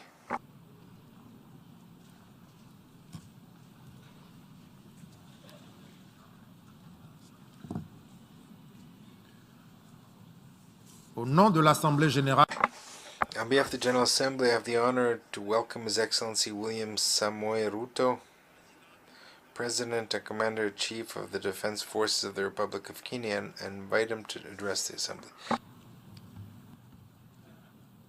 Mr. President of this 77th session of the UN General Assembly, Your Excellency Saba Korosi, Secretary General of the United Nations, Your Excellency Antonio Guterres, Excellencies, distinguished delegates, I am grateful for the immense privilege to join Your Excellencies in this distinguished assembly, a privilege made possible by peaceful, democratic transition following free and fair elections in Kenya on the 9th of August, 2022. Elections that not only stand as testimony of the universal power of democracy, but also of the manifest ability of African peoples to invest in stronger nations and a secure future, robust institutions, effective constitutions, and the impartial administration of the rule of law guarantees the achievement of shared aspirations. This 77th session of the UN General Assembly comes at a unique moment when the entire world is struggling with multiple grave challenges that include regional conflicts, the COVID-19 pandemic, the triple planetary crisis, food insecurity, and the rising cost of living. I take this opportunity to congratulate you, Mr. President, on your election to preside over this session, and to express my confidence that your wealth of experience offers us significant assurance of your good leadership. Your motto, solutions through solidarity, sustainability, and science, succinctly captures with particular resonance the urgent imperatives of our time. I assure you of Kenya's firm support and cooperation during your tenure. I further take this opportunity to commend your predecessor, His Excellency Abdullah Shahid, for his bold steps in steering the United Nations community and for ensuring its business continuity under the unprecedented circumstances occasioned by multiple global threats, such as the COVID-19 pandemic. Excellencies, human well-being is under grave threat. The health of the planet requires urgent attention. The immense pressure exerted by conventional threats such as climate change, the global food crisis, terrorism, cybercrime, and armed conflict has been compounded by unprecedented, devastating disruptions due to COVID-19. I express my approval of the theme for this session, a watershed moment, transformative solutions to interlocking challenges. Because it boldly signals the window of opportunity we now have to escalate our engagement from firm consensus to decisive action. In many respects, the COVID-19 pandemic stripped us of many illusions and exposed stark justice and solidarity deficits in the face of existential crisis. It brought into sharp focus the global economy's two-lane highway, repressively patrolled by a rising tide of exclusionist nationalism, a specter that undermines prospects of collective action and significantly impairs the resolve of the international community to guarantee fundamental rights, including safety and dignity of the world's vulnerable majority. It is also for this reason that many nations, especially from the global south, now advocate for the democratization of the global governance and a reimagined multilateralism that is inclusive and works for the good of all. Kenya stands ready to work with other nations to achieve the Pan-Africanization of multilateralism and a more just and inclusive system of global governance. It is important to reflect on these matters as we do our best to get our people, enterprises, and industries back on their feet so that the engine of development can power our societies towards prosperity that actually leaves no one behind. Building back better is the universal rallying call to incorporate lessons learned into doing more in a better way to recover from the shock. I suggest that we have a golden opportunity to faithfully adhere to this motto by augmenting it inward and indeed with an additional B, building back better from the bottom. Building back better from the bottom upwards is essentially about including the marginalized to working majority in the economic mainstream. The bottom millions relentlessly wage their daily battle for survival in a crowded arena characterized by scarcity of opportunity and generally precarious existence. The ingenuity, optimism, resilience, and energy in this ever-bustling bottom is sometimes called hustling. Invisibly to policymakers and beyond the reach of many public services, these hustlers take nothing for granted, surviving overwhelming odds and frequently succeeding greatly. In the words of Abraham Lincoln, things may come to those who wait, but only things left behind by those who hustle. It is time to bolster the resilience of our nations, to mainstream these millions through deliberate strategies and efforts for economic inclusion by building back better from the bottom up. The interlocking challenges of conflicts, triple planetary crisis, and the global food crisis have impeded our momentum and obstructed our focus on achieving fundamental transformations towards sustainable development. In the Horn of Africa region, severe drought and disruption of supply chains due to the COVID-19 pandemic, as well as the Russia-Ukraine conflict, have left us food insecure, and consequently, we have been constrained to repurpose our strategies to prioritize drought and famine relief, insulating education and from disruption, and improving social protection and healthcare systems to secure the well-being of our people. Many countries now bear witness to the unsettling phenomena of rivers, canals, and water reservoirs that are drying up on account of drought and heat waves occasioned by climate change. Kenya is no exception. The northern arid and semi-arid rangelands of our country have been gravely impacted by drought, whose severity has not been seen or experienced in 40 years.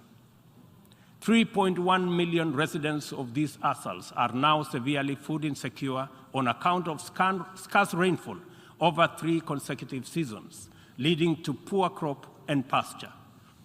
This unprecedented confluence of intensely adverse events has exacerbated water scarcity and starvation, worsened by rising food prices, thus complicating Kenya's roadmap towards delivering good quality of life to our citizens and hindering the progress to achieving SDG number 6 and SDG number 2. Severe drought has affected not only the Horn of Africa and the Sahel regions, but continues to devastate many others, including Asia, Europe, and the Americas. If for no other reason, the fact that we all are in this together must strengthen the case for concerted efforts across continents.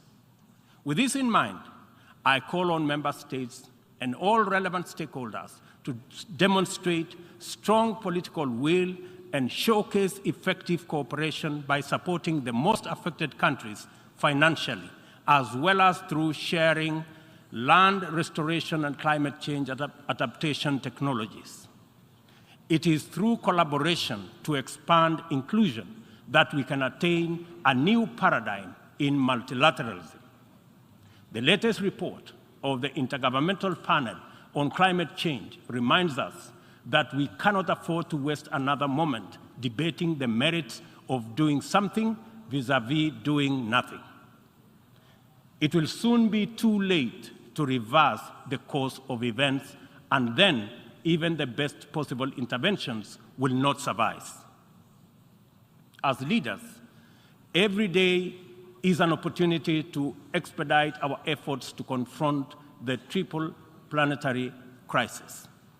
It will be recalled that during the Stockholm Plus 50 meeting, which Kenya had the honor of co-hosting with Sweden, there was consensus from states on the need to act urgently in addressing environmental impacts.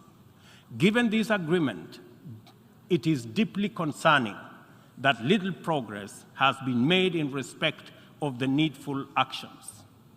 It is time to collectively contemplate urgent measures needed to implement high-priority actions required to contain ongoing disruptions as we deliberate on long-term implementation approaches to be undertaken.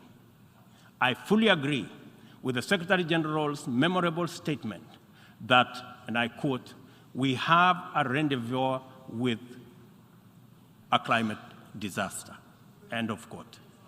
I add that we must not be taken by surprise. If indeed forewarned is forearmed, this is our opportunity to mobilize with tremendous urgency and take action at once. Excellencies, the agricultural sector has an important part to play in reducing the severity of climate change.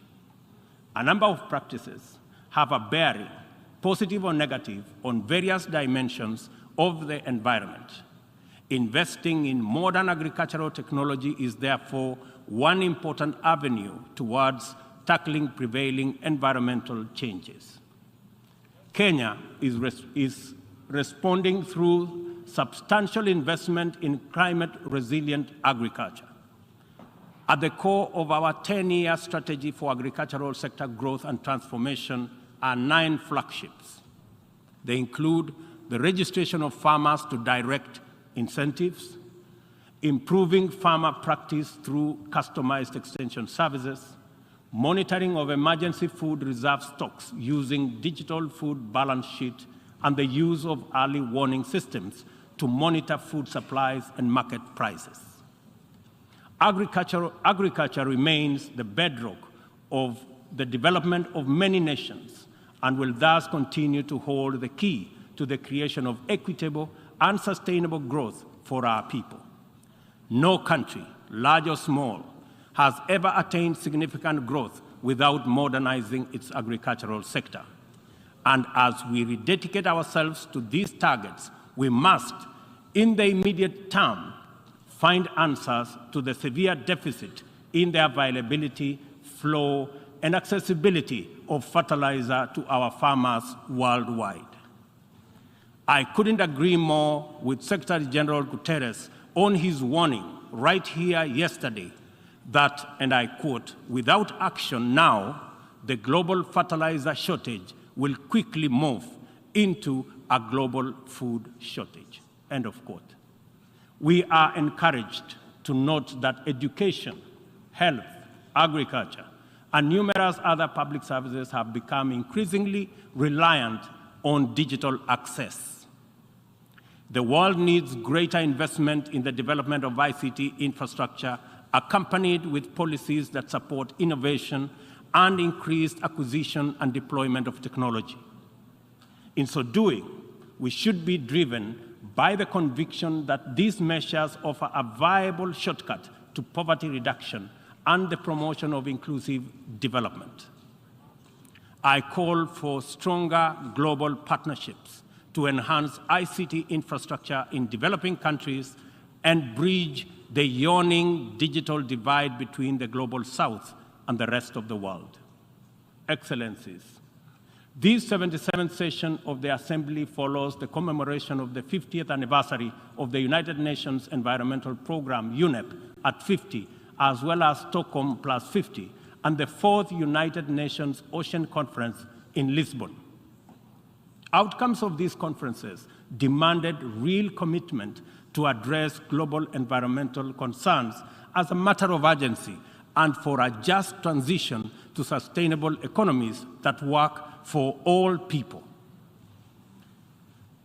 The March 2022 landmark resolution of the 5th United Nations Environmental Assembly in Nairobi to end plastic pollution is a decisive signal to the world that the world is prepared and motivated to act on this menace.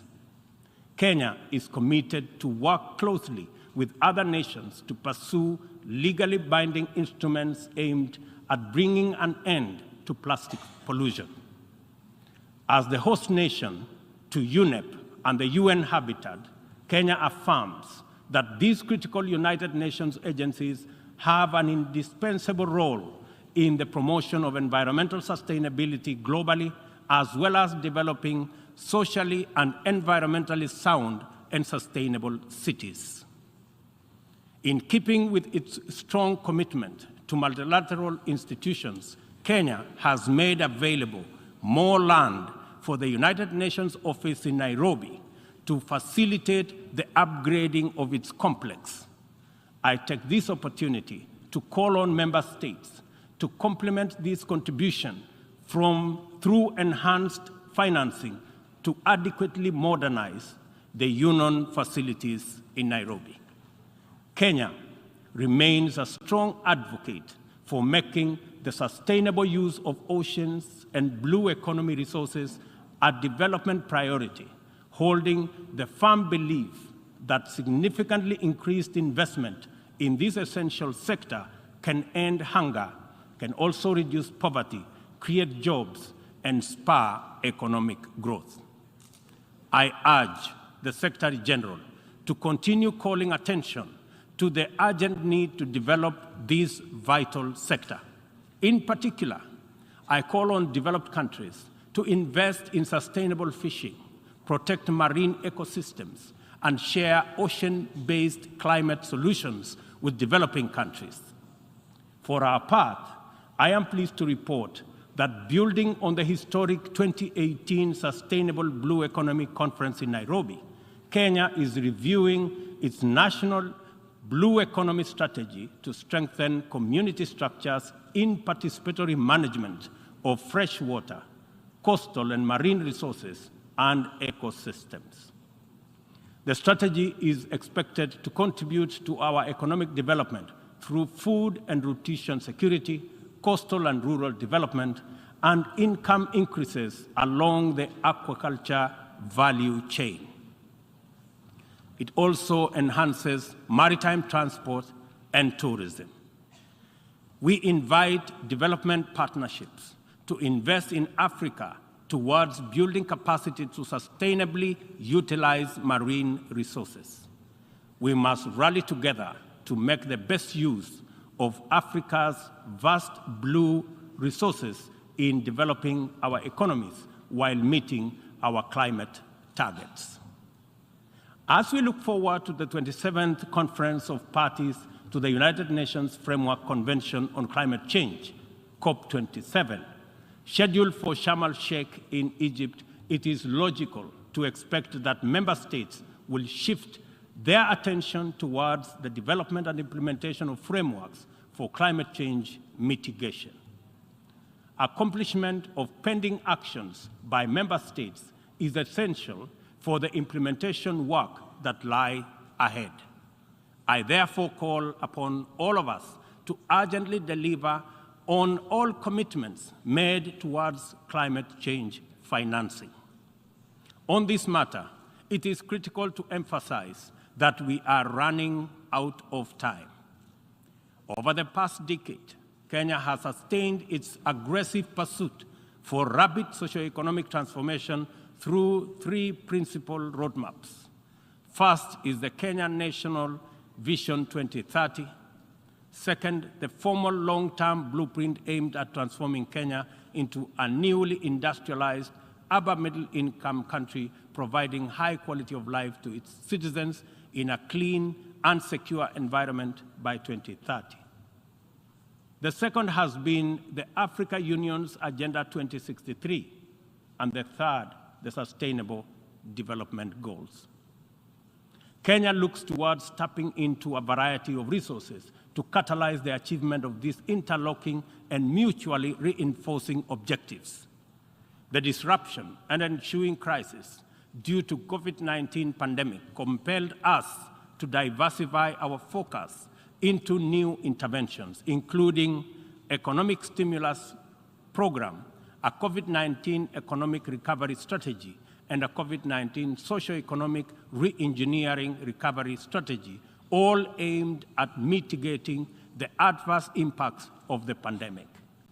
I confirm that we have done the best of everything we could in the circumstances. Nevertheless, it is not enough. Kenya and the rest of Africa, like other developing nations, are in need of greater international partnership and cooperation to avert economic crisis in the wake of the pandemic. Developing countries, being heavily burdened by external debt servicing, run the risk of losing development gains due to the shocks inflicted by the pandemic and associated disruptions. I call upon global financial institutions and the international community to take urgent measures and release all existing financial instruments to provide much-needed additional liquidity and secure better fiscal space for developing countries like Kenya to enhance social investment, support climate change adaptation and mitigation, and address security needs and resolve development financing challenges. On behalf of Kenya, therefore, I join other leaders in calling upon the World Bank, the International Monetary Fund, and other multilateral lenders to extend pandemic-related debt relief to the worst-hit countries, especially those affected by the devastating combination of conflict, climate change, and COVID-19. Furthermore, I urge the G20 to extend and expand the scope of the common framework to suspend or reschedule debt repayments by middle-income countries during the pandemic recovery period.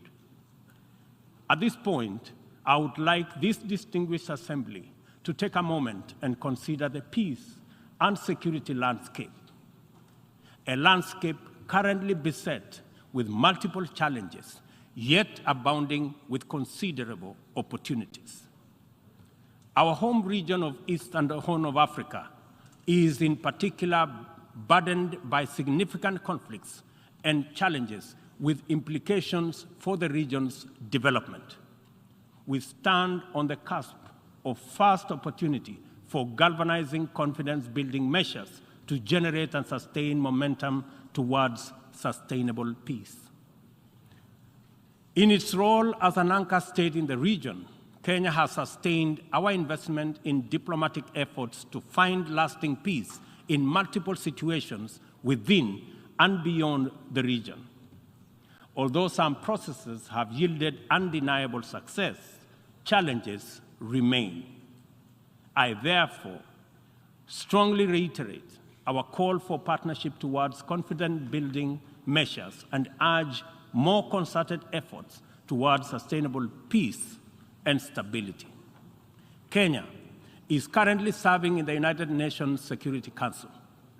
I am proud to confirm that our engagement over the last 2 years has prioritized regional peace and security, countering terrorism and violent extremism, peace support operations, climate and security as critical contributions to the collective efforts to build a safer, more prosperous, and peaceful world.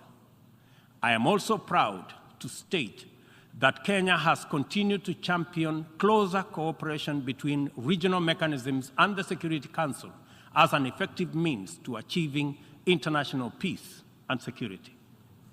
Kenya continues to advocate the renewal of the Africa Union security architecture, which draws comparative strength from the highly productive complementarity between the United Nations, the Africa Union, and the regional economic communities.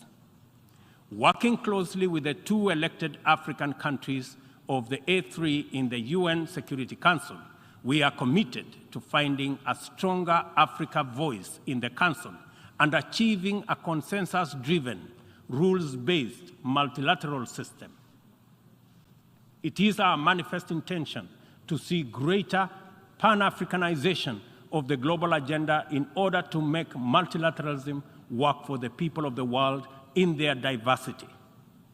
It is time for multilateralism to reflect the voice of farmers, represent the hopes of villagers, champion the aspirations of pastoralists, defend the rights of fisherfolk, express the dreams of traders, respect the wishes of workers, and indeed protect the welfare of all peoples of the global South. Let me express the strong collective conviction of my country that the relevance, legitimacy, and moral authority of the United Nations will forever remain deficient, undermined by the absence of comprehensive reforms of the United Nations Security Council. We therefore remain firmly committed to reforming the Security Council to make it a more effective, representative, and democratic global institution. Given the magnitude and variety of challenges the world continues to confront, a more fit for purpose United Nations is urgently needed, one that possesses the legitimacy and efficacy in dealing with threats to international peace and security. A just and inclusive world order cannot be spearheaded by a United Nations Security Council that persistently and unjustly fails the inclusivity criterion. Similarly, threats to democracy will not be credibly resolved by an undemocratic, unrepresentative Security Council. It is vitally important for this critical institution to reflect the values it is entrusted to protect, to defend, to uphold on behalf of humankind. We welcome the call by President Biden this morning for the expansion of the membership of the Security Council as a significant step in the right direction, and we look forward to building consensus for the actualization of the same. The COVID-19 pandemic severely disrupted health systems, seriously challenging the implementation of programs that are vital for the realization of health-related sustainable development goals. To place us firmly back on track and accelerate our progress towards these SDGs targets, it is imperative for us to foster sustainable partnerships between governments, other state actors, the civil society, and the private sector. This modality of collective action is particularly vital for building resilient health systems, whose importance in enabling us withstand future pandemics and other health crises can no longer be disputed. For this reason, Kenya will continue to strongly support the development of legally binding World Health Organization international instrument to anchor global solidarity and promote equity.